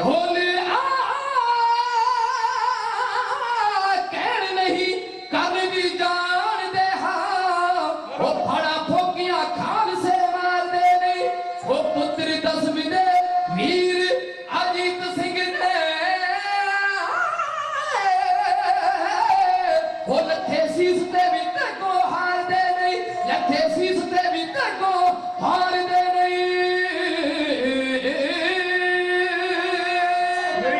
ਦੋ ਤਰ੍ਹਾਂ ਦੇ ਸ਼ਖਸ ਨੇ, ਇੱਕ ਨੇ ਗਦਾਰ ਤੇ ਦੂਜੇ ਨੇ ਵਫਾਦਾਰ। ਵਫਾਦਾਰ ਜਿਹੜੇ ਨੇ ਉਹ ਪੰਥ ਨਾਲ ਵਫਾ ਨਿਭਾਉਂਦੇ ਨੇ, ਤੇ ਪੰਥ ਨਾਲ ਵਫਾ ਨਿਭਾਉਂਦੇ ਆ ਉਹਨਾਂ ਦੇ ਘਰਾਂ 'ਚ ਅੱਜ ਹਨੇਰਾ, ਦੀਵੇ ਨਹੀਂ ਜਗਦੇ, ਰੋਸ਼ਨੀਆਂ ਨਹੀਂ, ਉਹਨਾਂ ਦੇ ਬੱਚੇ ਜਵਾਨ ਹੋ ਰਹੇ, ਪਰ ਬੀਤਾ ਇਤਿਹਾਸ ਅੱਜ ਵੀ ਉਹਨਾਂ ਦੇ ਅੰਗ ਸੰਗ ਹੈ। ਤੇ ਜਿਹੜੇ ਕੌਮ ਦਾ ਦੀਵਾ ਬੁਝਾਉਂਦੇ ਨੇ ਉਹ ਆਪਣੇ ਘਰਾਂ 'ਚ ਰੋਸ਼ਨੀਆਂ ਕਰਦੇ ਨੇ। जिनको हार समझा था गला न सजाने को, वही काले नाग बन बैठे मेरे ही काट खाने को। लोग गैरों को कहते हैं मैंने अपनों को आजमाया है, लोग कांटों से बचकर चलते हैं, मैंने फूलों से जख्म खाया। ये अपने गद्दारी न कर दे ते साडा अजर ना होंदा। सरदार मान सिंह बड़ी दलेरी नाल लड़िया, जांबाज योद्धा सी कलगीधर पातशाह दा। रात पै गई, उन्हें किले में जिन्ने सिंह मौजूद सन सारियां दी मीटिंग सद लई। कहन लगा प्यारे खालसा जी, इस औखे समय मेरियां तुहाडे अगे दो मंगां ने। एक तो जिहड़ा किले दी कंध विच पाड़ पै गया, इहनूं रेते दीयां बोरियां नाल रातों रात असां पूरना है। दूसरा मैं एक चिट्ठी लिखदा हां, छोटा रुक्का लिखदा हां, क्योंकि वो टेलीफोनां दा युग नहीं सी, कोई वायरलेस सिस्टम नहीं सी, चिट्ठी द्वारा ही संदेश भेजे जाते सन एक तो दूजी जगह उत्ते। ਇਹ ਰੁੱਕਾ ਰਾਤ ਦੇ ਹਨੇਰੇ ਵਿੱਚ ਅੰਮ੍ਰਿਤ ਵੇਲੇ ਤੋਂ ਪਹਿਲਾਂ ਪਿਸ਼ਾਵਰ ਦੇ ਵਿੱਚ ਬਿਮਾਰ ਪਏ ਬਾਪੂ ਹਰੀ ਸਿੰਘ ਕੋਲ ਤੁਹਾਨੂੰ ਪਹੁੰਚਾਉਣਾ ਪਵੇਗਾ। ਸਰਦਾਰ ਜੀ ਕੋਲੇ ਰੁੱਕਾ ਲੈ ਕੇ ਜਾਣਾ ਪਏਗਾ। ਪਹਿਲੀ ਗੱਲ ਬੜੀ ਸੌਖੀ ਸੀ, ਸਿੰਘਾਂ ਨੇ ਰੇਤੇ ਦੀਆਂ ਬੋਰੀਆਂ ਭਰ ਕੇ ਉਸ ਪਾੜ ਨੂੰ ਪੂਰਨਾ ਸ਼ੁਰੂ ਕਰ ਦਿੱਤਾ। ਅੱਗੇ ਤੋਂ ਅੱਗੇ ਹੋ ਕੇ ਦੀਵਾਰ ਖੜੀ ਕਰ ਦਿੱਤੀ ਤਾਂ ਕਿ ਕੱਲ ਨੂੰ ਫਿਰ ਇਹਦੇ ਉਲਟ ਆਸਰੇ ਨਾਲ ਅਸੀਂ ਜੰਗ ਲੜ ਸਕੀਏ। ਦੂਜੀ ਗੱਲ ਕੁਝ ਔਖੀ ਸੀ, ਸਾਰੇ ਸਿੰਘਾਂ ਚੋਂ ਕੋਈ ਨਾ ਉੱਠਿਆ, ਕੌਣ ਬਾਹਰ ਨਿਕਲੇਗਾ? 50,000 ਅਫਗਾਨ ਦਾ ਬਾਹਰਲੇ ਪਾਸੇ ਘੇਰਾ, ਕੌਣ ਇੱਥੋਂ ਬਚ ਕੇ ਜਾਏ? ਇੱਕ ਲੜਕੀ ਨੇ ਉੱਠ ਕੇ ਗੱਲ ਵਿੱਚ ਪੱਲਾ ਪਾ ਗਿਆ। ਜਸਵੰਤ ਸਿੰਘ ਕਮਲ ਅਜੋਕੇ ਪੰਜਾਬੀ ਵਾਰਤਕ ਯੁੱਗ ਦਾ ਬੜਾ ਵਧੀਆ ਲਿਖਾਰੀ। ਤੁਸੀਂ ਜਿਹੜੇ ਇਤਿਹਾਸ ਨਾਲ ਤੇ ਵਾਰਤਕ ਨਾਲ ਪਿਆਰ ਰੱਖਦੇ ਹੋ, ਸਾਰੇ ਜਾਣਦੇ ਹੋ, ਉਹਨੇ ਖਾੜਕੂ ਸੰਘਰਸ਼ ਵਿੱਚ ਵੀ ਬੜਾ ਕੁਝ ਲਿਖਿਆ। ਉਹਨੇ ਮੁੰਡਿਆਂ ਨੂੰ ਵੀ ਚਿੱਠੀਆਂ ਲਿਖੀਆਂ, ਕਿਤਾਬਾਂ ਲਿਖੀਆਂ, ਓਏ ਬੱਚਿਓ ਖਲੋ ਜਾਓ, ਖਲੋ ਕੇ ਮੇਰੀ ਗੱਲ ਸੁਣੋ, ਥੋੜੀ ਜਿਹੀ ਸਿਆਣਪ ਨਾਲ ਤੁਰੋ। ਉਹਨੇ ਵਕਤ ਦੇ ਅਕਾਲੀ ਲੀਡਰਾਂ ਨੂੰ ਵੀ ਬੜਾ ਸਮਝਾਇਆ। ਉਹ ਚਾਹੁੰਦਾ ਸੀ ਕਿ ਦੋਨਾਂ ਧਿਰਾਂ 'ਚ ਤਾਲਮੇਲ ਹੋ ਜਾਏ, ਪਰ ਤਾਲਮੇਲ ਹੋ ਨਹੀਂ ਸਕਿਆ। ਨੌਜਵਾਨ ਹਥਿਆਰਾਂ ਦੇ ਜੋਸ਼ ਵਿੱਚ ਸ਼ਹੀਦ ਹੁੰਦੇ ਰਹੇ ਤੇ ਬਜ਼ੁਰਗ ਬਾਬੇ ਉਹਨਾਂ ਦੀਆਂ ਲਾਸ਼ਾਂ ਉੱਤੇ ਕੁਰਸੀਆਂ ਲਾ ਕੇ ਰਾਜ ਕਰਦੇ ਰਹੇ। ਇਹੀ ਮੇਰੀ ਕੌਮ ਦੀ ਬੜੀ ਮਾੜੀ ਕਿਸਮਤ ਰਹੀ। ਕਮਲ ਸਾਹਿਬ ਬਹੁਤ ਸੋਹਣੀ ਗੱਲ ਲਿਖਦੇ ਹਨ ਕਿ ਔਰਤ ਜਨਨੀ ਹੈ ਮਰਦ ਦੀ, ਤੇ ਅਕਾਲ ਪੁਰਖ ਨੇ ਉਹਦੇ ਦਿਮਾਗ ਵਿੱਚ ਐਸੀ ਫਿਤਰਤ, ਐਸਾ ਸੁਭਾਅ ਪੈਦਾ ਕੀਤਾ ਕਿ ਮੁਸੀਬਤ ਵਿੱਚ ਆਇਆ ਮਰਦ ਜਿਹੜਾ ਉਹ ਘਬਰਾ ਜਾਂਦਾ ਹੈ, ਪਰ ਮੁਸੀਬਤ ਵਿੱਚ ਆਈ ਔਰਤ ਉਹ ਤੋਂ ਕਈ ਗਜ਼ ਅੱਗੇ ਤੱਕ ਸੋਚਣ ਦੀ ਹਿੰਮਤ ਰੱਖਦੀ। ਇਹੋ ਕੁਝ ਕੀਤਾ ਉਸ ਬੀਬੀ ਹਰਸ਼ਰਨ ਕੌਰ ਨੇ। ਸਿੱਖ ਕੌਮ ਦੇ ਇਤਿਹਾਸ ਵਿੱਚ ਦੋ ਪਾਤਰ ਨੇ, ਇੱਕ ਹੈ ਸ਼ਰਨ ਕੌਰ ਤੇ ਦੂਜੀ ਹੈ ਹਰਸ਼ਰਨ ਕੌਰ। ਸ਼ਰਨ ਕੌਰ ਚਮਕੌਰ ਸਾਹਿਬ ਦੀ ਸ਼ਹੀਦ ਹੈ, ਜਿਸ ਨੇ ਸ਼ਹੀਦ ਸਿੰਘਾਂ ਦਾ ਸੰਸਕਾਰ ਕੀਤਾ ਹੈ, ਤੇ ਹਰਸ਼ਰਨ ਕੌਰ ਜਿਸ ਦਾ ਪਹਿਲਾ ਨਾਮ ਸ਼ਰਨੀ ਹੈ, ਇੱਕ ਬ੍ਰਾਹਮਣ ਪਰਿਵਾਰ ਵਿੱਚ ਪੜ੍ਹ ਲਿਖ ਕੇ ਵੱਡੀ ਹੋ ਕੇ ਜਵਾਨ ਹੋਈ। ਮਾਪਿਆਂ ਨੇ ਡੋਲੇ 'ਚ ਪਾ ਕੇ ਤੋਰ ਦਿੱਤੀ ਤੇ ਮਿਜਨੀ ਦੇ ਨਵਾਬ ਨੇ ਡੋਲਾ ਖੋਲਿਆ। ਸਰਦਾਰ ਹਰੀ ਸਿੰਘ ਨੇ ਉਹਦਾ ਡੋਲਾ ਚੜਾਇਆ। ਉਹ ਬਾਅਦ ਵਿੱਚ ਅੰਮ੍ਰਿਤ ਛਕ ਕੇ ਗੁਰੂ ਕੇ ਲੰਗਰਾਂ ਵਿੱਚ ਇਸ ਕਿਲੇ ਵਿੱਚ ਸੇਵਾ ਕਰਦੀ, ਆਪਣੇ ਘਰ ਨਹੀਂ ਪਰਤੀ। ਉਹਨੇ ਆਖਿਆ ਕੌਮ ਦੀ ਸੇਵਾ ਹੀ ਮੇਰਾ ਮਿਸ਼ਨ। ਗਲ ਵਿੱਚ ਪੱਲਾ ਪਾ ਕੇ ਖੜੀ ਹੋ ਗਈ, ਕਹਿਣ ਲੱਗੀ ਜਥੇਦਾਰ ਜੀ ਜੇ ਕੋਈ ਸਿੰਘ ਜਾਣ ਲਈ ਤਿਆਰ ਨਹੀਂ ਤੇ ਇਹ ਚਿੱਠੀ ਮੈਂ ਜਾ ਕੇ ਜਾਵਾਂਗੀ। ਮੇਰੇ ਧਰਮ ਦੇ ਪਿਤਾ ਨੂੰ ਸਰਦਾਰ ਹਰੀ ਸਿੰਘ। ਹਰੀ ਸਿੰਘ ਦੀ ਉਮਰ ਕੋਈ ਬਹੁਤੀ ਨਹੀਂ, 1791 ਚੋਂ ਪੈਦਾ ਹੁੰਦਾ ਹੈ ਤੇ 1837 ਚੋਂ ਸ਼ਹੀਦ ਹੋ ਜਾਂਦਾ ਹੈ। ਮੇਰਾ ਖਿਆਲ ਅਬਾਊਟ 46 ਈਅਰ ਇੰਨੀ ਉਮਰ ਬਣਦੀ। ਉਹ ਪਿਆਰ ਸਤਿਕਾਰ ਦੇ ਨਾਲ ਧਰਮ ਦਾ ਬਾਪੂ ਕਹਿੰਦੀ, ਕਿਉਂਕਿ ਉਹਨੂੰ ਆਪਣਾ ਨਵਾਂ ਜੀਵਨ ਜਿਹੜਾ ਸਰਦਾਰ ਹਰੀ ਸਿੰਘ ਨੇ ਦਿੱਤਾ। ਗਲ ਵਿੱਚ ਪੱਲਾ ਪਾ ਕੇ ਜਦੋਂ ਖੜੀ ਹੋਈ ਤੇ ਬਜ਼ੁਰਗ ਸਿੰਘ ਨੇ ਟੋਕਿਆ, ਕਹਿਣ ਲੱਗਾ ਬੇਟੀ ਇਹ ਕੋਈ ਖਿਡੌਣਾ ਨਹੀਂ, ਕੋਈ ਖੇਡ ਨਹੀਂ ਵੀ ਤੂੰ ਚਿੱਠੀ ਲੈ ਕੇ ਜਾਏਂਗੀ ਤੇ ਉੱਥੇ ਪਹੁੰਚ ਜਾਏ। ਕਹਿਣ ਲੱਗੀ ਬਾਪੂ ਜੀ ਜਿਹੜਾ ਅੰਮ੍ਰਿਤ ਤੁਸੀਂ ਪਾਨ ਕੀਤਾ ਉਹ ਅੰਮ੍ਰਿਤ ਮੈਂ ਪਾਨ ਕੀਤਾ। ਮੈਂ ਵੀ ਕਲਗੀਧਰ ਦੀ ਬੱਚੀ ਹਾਂ। ਜਿਹੜਾ ਵੈਰੀ ਮੇਰੇ ਨੇੜੇ ਆਇਆ ਮੈਂ ਤੇਗ ਮਾਰ ਕੇ ਉਹਨੂੰ ਮੌਤ ਦੇ ਘਾਟ ਕਰ ਦਿਆਂਗੀ। ਤੁਸੀਂ ਮੇਰੀ ਜ਼ਿੰਦਗੀ ਦਾ ਫਿਕਰ ਨਾ ਕਰੋ, ਮੈਂ ਜਾਵਾਂਗੀ ਪਿਸ਼ਾਵਰ ਪਹੁੰਚਾਂਗੀ ਤੇ ਉੱਥੇ ਜਾ ਕੇ ਤੋਪ ਦਾ ਫਾਇਰ ਤੁਹਾਡੇ ਵੱਲ ਹੋਏਗਾ। ਜੇ ਤੋਪ ਦੀ ਫਾਇਰ ਦਾ ਆਵਾਜ਼ ਤੁਹਾਡੇ ਵੱਲ ਆ ਗਿਆ ਤੇ ਸਮਝ ਲੈਣਾ ਮੈਂ ਉੱਥੇ ਜਿੰਦਾ ਪਹੁੰਚ ਗਈ ਹਾਂ। ਜੇ ਕੋਈ ਆਵਾਜ਼ ਉਧਰੋਂ ਨਾ ਆਈ ਤੇ ਸਮਝ ਲੈਣਾ ਮੈਂ ਰਸਤੇ ਵਿੱਚ ਸ਼ਹੀਦ ਹੋ ਗਿਆ।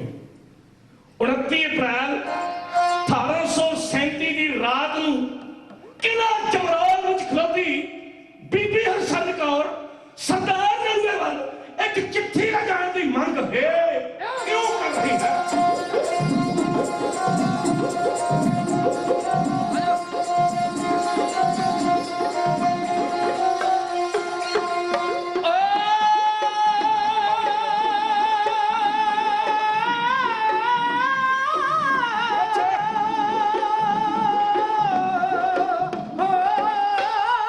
ਹਰਸ਼ਰਨ ਕੌਰ ਨੇ ਆਖਿਆ ਯੋ ਅੱਖਾਂ ਭਰ ਕੇ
ਜੀਵਨ ਸਫਲਾ ਕਰ ਲਵਾਂ ਮੈਂ ਕਾਲ ਕਮਾਦੀ ਜੀਵਨ ਸਫਲਾ ਕਰ ਲਵਾਂ ਮੈਂ ਕਾਲ ਕਮਾਈ ਜੋ ਦੁਸ਼ਮਣ ਦਲਾ ਤੋਂ ਮੈਂ ਤੋੜ ਕੇ ਗਿਆ ਦੇ ਖਬਰ ਜੇ ਨਲਵੇ ਸ਼ੇਰ ਨੂੰ ਮੈਂ ਕਰਕੇ ਦੇਰਾ ਦੇ ਖਬਰ ਜੇ ਨਲਵੇ ਸ਼ੇਰ ਨੂੰ ਮੈਂ ਕਰਕੇ ਦੇਰਾ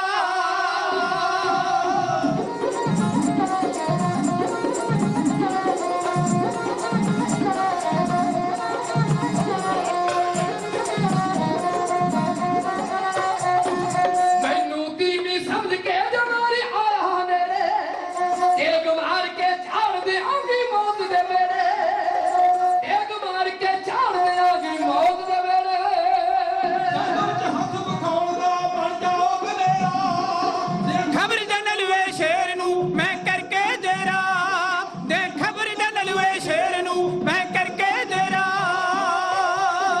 ਲੜੋ ਤੁਸੀਂ ਬੇਫਿਕਰ ਹੋ ਮਨ ਸ਼ੰਕਾ ਕੇਗਾ ਪੈਸ ਬਤਾ ਕੇ ਨਿਕਲ ਜੂ ਅਫਗਾਨਾ ਦੇਗਾ ਪੈਸ ਬਤਾ ਕੇ ਨਿਕਲ ਜੂ ਅਫਗਾਨਾ ਦੇ ਹਾਂ ਜੋ ਜਥੇਦਾਰ ਦੀ ਜਲ ਕਹਿੰਦਾ ਮੇਰਾ ਦੇ ਖਬਰ ਜੇ ਨਲਵੇ ਸ਼ੇਰ ਨੂੰ ਮੈਂ ਕਰਕੇ ਦੇਰਾ ਦੇ ਖਬਰ ਜੇ ਨਲਵੇ ਸ਼ੇਰ ਨੂੰ ਮੈਂ ਕਰਕੇ ਦੇਰਾ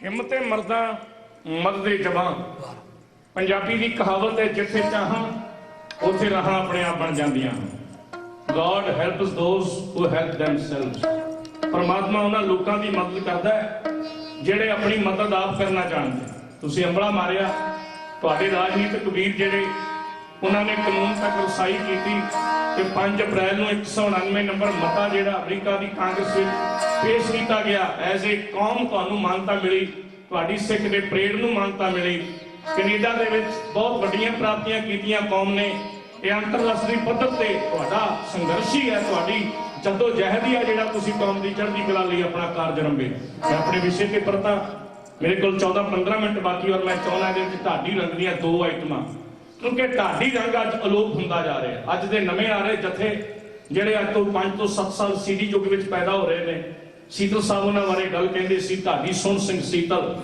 ਕੌਮ ਦੇ ਢਾਡੀ ਕਲਾ ਦੇ ਬਾਬਾ ਬੋਹੜ ਕਿ ਆਉਣ ਵਾਲਾ ਸਮਾਂ ਇੱਕ ਐਸਾ ਸਮਾਂ ਆਏਗਾ ਢਾਡੀ ਸਿੰਘਾਂ ਦੇ ਹੱਥਾਂ ਵਿੱਚ ਢੱਡ ਸਰਗੀਆਂ ਜ਼ਰੂਰ ਹੋਣਗੀਆਂ ਪਰ ਢਾਡੀ ਕਲਾ ਜਿਹੜੀ ਉਹ ਮਰ ਜਾਏਗੀ ਢਾਡੀ ਕਲਾ ਹੈ ਢਾਡੀ ਵਾਰ ਦਾ ਗਾਉਣਾ ਢਾਈਏ ਦਾ ਗਾਉਣਾ ਸਾਕੇ ਦਾ ਗਾਉਣਾ ਕਬਿੱਤ ਦਾ ਗਾਉਣਾ ਕੋਰੜੇ ਦਾ ਗਾਉਣਾ ਬੈਂਤ ਦਾ ਗਾਉਣਾ ਇਹ ਸਾਡੀ ਪੁਰਾਤਨ ਢਾਡੀ ਕਲਾ ਹੈ ਜੋ ਅਲੋਪ ਹੁੰਦੀ ਜਾ ਰਹੀ ਆਓ ਇਹਨੂੰ ਸਾਂਭਣ ਦਾ ਯਤਨ ਕਰੀਏ ਸਰਦਾਰ ਨਲੂਏ ਕੋਲ ਚਿੱਠੀ ਲਿਜਾ ਕੇ ਪਹੁੰਚਣ ਵਿੱਚ ਕਾਮਯਾਬ ਹੋ ਗਈ ਬੀਬੀ ਹਰਚੰਦ ਕੌਰ ਅਕਾਲ ਪੁਰਖ ਹੋ ਕੇ ਅਰਦਾਸ ਕੀਤੀ ਉਸਨੇ ਸੱਚੇ ਪਾਤਸ਼ਾਹ ਮੈਂ ਤੇਰੀ ਧੀ ਆ ਮੇਰੀ ਪੈਜ ਰੱਖੀ ਮੈਂ ਵਾਅਦਾ ਕਰ ਲਿਆ ਪੰਥ ਅੱਗੇ ਜੇ ਨਾ ਪਹੁੰਚੀ ਤੇ ਮੈਨੂੰ ਨਿੰਮੋ ਚੋਣੀ ਹੋਣਾ ਪਏਗਾ ਫਰੀਦਰਾ ਵਰਗਾ ਫੇਸ ਵਟਾਇਆ ਇਸਨੇ ਚਿੱਠੀ ਛੁਪਾ ਕੇ ਕਿਲੇ ਤੋਂ ਬਾਹਰ ਨਿਕਲੀ ਔਰ ਕਿਸੇ ਨਾ ਕਿਸੇ ਢੰਗ ਤੱਕ ਹਨੇਰੇ ਦਾ ਫਾਇਦਾ ਉਠਾਉਂਦੀ ਹੋਈ ਇਹ ਪਿਸ਼ਾਵਰ ਪਹੁੰਚੀ ਜਿਹੜਾ ਬਾਹਰਲੇ ਪਾਸੇ ਸਿੰਘ ਖਲੋਤਾ ਸੀ ਤੋਪ ਜੀ ਉਹਨੂੰ ਇਹਨੇ ਕਿਹਾ ਵੀਰਾ ਇੱਕ ਫੈਰ ਕਰ ਤੋਪ ਦਾ ਤਾਂ ਕਿ ਕਿਲੇ ਵਿੱਚ ਘਿਰੇ ਹੋਏ ਸਿੰਘਾਂ ਨੂੰ ਹੌਸਲਾ ਹੋ ਜਾਏ ਪਹਿਰੇਦਾਰ ਸਿੰਘ ਨੇ ਆਖਿਆ ਰਾਤ ਦਾ ਵੇਲਾ ਦਿਨ ਚੜੇ ਮਿਲੀ ਕਹਿਣ ਲੱਗੀ ਸਰਦਾਰਾ ਜਦੋਂ ਤੱਕ ਦਿਨ ਚੜੇਗਾ ਉਦੋਂ ਤੱਕ ਕੌਮ ਦੀ ਕਿਸਮਤ ਵਿੱਚ ਹਨੇਰਾ ਛਾ ਜਾਏਗਾ ਉਦੋਂ ਤੱਕ ਰਹਿੰਦੇ ਸਿੰਘ ਵੀ ਸ਼ਹੀਦ ਹੋ ਜਾਣਗੇ ਕਿਲਾ ਫਤਿਹਗੜ੍ਹ ਜਮਰੌਦ ਤੋਂ ਵੈਰੀ ਆਪਣਾ ਹੈਦਰੀ ਝੰਡਾ ਚਲਾ ਦੇਗਾ ਕੇਸਰੀ ਪਰਚਮ ਨੂੰ ਮਿੱਟੀ 'ਚ ਮਿਲਾ ਦੇਗਾ ਮੈਂ ਹੁਣੇ ਹੀ ਮਿਲਣਾ ਉਹ ਮੇਰੇ ਧਰਮ ਦੇ ਪਿਤਾ ਨੇ ਔਰ ਮੈਨੂੰ ਕਿਸੇ ਸਮੇਂ ਵੀ ਮਿਲਣ ਦਾ ਉਹਨਾਂ ਨੇ ਵਾਅਦਾ ਕੀਤਾ ਅੰਮ੍ਰਿਤ ਵੇਲੇ ਹੀ ਉਹ ਬਾਬੂ ਹਰੀ ਸਿੰਘ ਦੇ ਦਰਸ਼ਨ ਕਰਦੀ ਬਿਮਾਰ ਪਿਆ ਬੁਖਾਰ ਨਾਲ ਬੇਹੋਸ਼ ਹੈ ਫਤਿਹ ਬੁਲਾਈ ਹੈ ਬੇਟੀ ਨੇ ਜਾ ਕੇ ਜਦੋਂ ਬਾਬਲ ਕਿਤੇ ਧੀ ਨੂੰ ਤੱਕਦਾ ਬਾਬਲ ਦਾ ਮਨ ਭਰ ਆਉਂਦਾ ਬਾਬਲ ਨੂੰ ਇਸ ਗੱਲ ਦੀ ਖੁਸ਼ੀ ਹੁੰਦੀ ਹੈ ਕਿ ਉਹਦੀ ਧੀ ਆਪਣੇ ਘਰ ਵਿੱਚ ਸੁਖੀ ਵਸਦੀ ਪਰ ਇਹ ਉਹਦੀ ਧਰਮ ਦੀ ਧੀ ਸੀ ਭਾਵੇਂ ਉਹਦੀਆਂ ਆਪਣੀਆਂ ਵੀ 2 ਧੀਆਂ ਨੇ 3 ਉਹਦੇ ਬੇਟੇ ਨੇ ਇਹ ਉਹਦੀ ਧਰਮ ਦੀ ਧੀ ਹੈ ਜਿਹੜੀ ਕੌਮ ਦੀ ਚਿੱਠੀ ਲੈ ਕੇ ਆਈ ਹੈ ਇੱਕ ਸਾਡੇ ਪਰਿਵਾਰ ਨੇ ਖਾਲਸਾ ਜੀ ਜਿਨ੍ਹਾਂ ਖਾਤਰ ਅਸੀਂ ਦਿਨ ਰਾਤ ਮਰਦੇ ਆ ਕਮਾਈਆਂ ਕਰਦੇ ਆ ਇੱਕ ਸਾਡਾ ਆਹ ਪਰਿਵਾਰ ਹੈ ਜਿਹੜਾ ਕੌਮੀ ਪਰਿਵਾਰ ਹੈ ਤੇ ਕਈ ਵੀਰਾਂ ਨੂੰ ਆਪਣੇ ਪਰਿਵਾਰਾਂ ਨਾਲ ਬਹੁਤ ਮੋਹ ਹੁੰਦਾ ਪਿੱਛੇ ਜੇ ਇੱਕ ਬੰਦੇ ਨੇ ਭੁੱਖ ਹੜਤਾਲ ਰੱਖ ਲਈ ਜਦੋਂ ਮਰਨ ਦਾ ਵੇਲਾ ਆਇਆ ਉਹ ਜਿਹੜਾ ਆਖਰੀ ਮੈਸੇਜ ਸੀ ਤੁਹਾਡੇ ਟੈਲੀਵਿਜ਼ਨ ਚੈਨਲ ਵੀ ਉੱਥੇ ਕਵਰਿੰਗ ਕਰ ਰਹੇ ਸੀ ਉਹਦਾ ਜਿਹੜਾ ਆਖਰੀ ਸ਼ਬਦ ਸੀ ਡਾਕਟਰ ਸਾਹਿਬ ਉਹ ਇਹ ਸ਼ਬਦ ਸੀ ਕਿ ਮੈਂ ਤਾਂ ਮਰ ਚੱਲਿਆ ਮੇਰੇ ਪਿੱਛੋਂ ਮੇਰੇ ਜੁਝਾਰ ਦਾ ਖਿਆਲ ਰੱਖਿਓ ਓਏ ਕਮਲਿਆ ਕਲਗੀਧਰ ਪਾਤਸ਼ਾਹ ਦੇ ਜੁਝਾਰ ਦਾ ਖਿਆਲ ਕਿਨੇ ਰੱਖਿਆ ਮੇਰੇ ਪਾਤਸ਼ਾਹ ਨੇ ਭਾਈ ਦਇਆ ਸਿੰਘ ਨੂੰ ਕਿਹਾ ਸੀ ਉਹ ਤਾਂ ਉੱਠੋ ਨਹੀਂ ਦੇਸ਼ ਭਗਤ ਹੁੰਦਾ ਜੋ ਸ਼ਹੀਦ ਦੀ ਮੌਤ ਤੇ ਝੂਰਦਾ ਇਹ ਤੇ ਮੰਜ਼ਲਾਂ ਮਾਰ ਕੇ ਪਿਆ ਲੰਮਾ ਸਾਡਾ ਪੰਧ ਪਰ ਸੱਜਣਾ ਦੂਰ ਦਾ ਮੈਨੂੰ ਲੱਖ ਪਰਵਾਹ ਨਹੀਂ ਜੱਗ ਸਾਰਾ ਭਾਵੇਂ ਮੈਨੂੰ ਰਣ ਦਾ ਚੋਰ ਸਮਝੇ ਪਰ ਗੋਬਿੰਦ ਸਿੰਘ ਇਹ ਕਦੇ ਨਹੀਂ ਜਾ ਸਕਦਾ ਪੁੱਤ ਹੋਰ ਸਮਝੇ ਸਿੱਖ ਹੋਰ ਸਮਝੇ ਦਇਆ ਸਿੰਘ ਨੇ ਆਖਿਆ ਸੀ ਪਾਤਸ਼ਾਹ ਆ ਮੇਰੇ ਕੋਲ ਕਮਰ ਕੱਸਾ ਅੱਧਾ ਤੇਰੇ ਦੋਨੇ ਲਾਲਾਂ ਤੇ ਪਾ ਦੇਣਾ ਸਾਹਿਬ ਨੇ ਆਖਿਆ ਸੀ 40 ਹੋਰ ਪਏ ਨੇ ਕਿਹਦੇ ਉੱਤੇ ਕਮਰ ਕੱਸਾ ਪਾਏਗਾ ਇਹਨਾਂ ਨੂੰ ਸੁੱਤੇ ਰਹਿਣ ਦੇ ਇਸ ਟੇਕਾਂ ਦੀ ਛਾਂ ਥੱਲੇ ਆਪਣਾ ਸਫ਼ਰ ਲੰਬੇਰਾ ਹੈ ਸਰਦਾਰ ਹਰੀ ਸਿੰਘ ਨੇ ਚਿੱਠੀ ਪੜ੍ਹੀ ਸਰਦਾਰ ਮਾਨ ਸਿੰਘ ਨੇ ਲਿਖਿਆ ਸੀ ਉਸ ਪੱਤਰ ਵਿੱਚ ਸਰਦਾਰ ਜੀ ਜਿਹੜੀ ਡਿਊਟੀ ਲਾਈ ਆ ਕਿਲੇ ਦੀ ਸਿਕਿਉਰਿਟੀ ਦੀ ਤਨਦੇਹੀ ਨਾਲ ਨਿਭਾਈ ਹੈ ਕੱਲ ਪੂਰਾ ਦਿਨ ਜੰਗ ਲੜੀ ਕਿਲੇ ਦੀ ਕੰਧ ਵਿੱਚ ਪਾਟ ਪੈ ਗਿਆ ਅਸਾਂ ਪੂਰ ਦਿੱਤਾ ਇਹ ਬੇਟੀ ਸੁਨੇਹਾ ਲੈ ਕੇ ਤੁਹਾਡੇ ਕੋਲ ਆਈ ਇਹਨੂੰ ਪੱਤਰ ਨਹੀਂ ਸਮਝਣਾ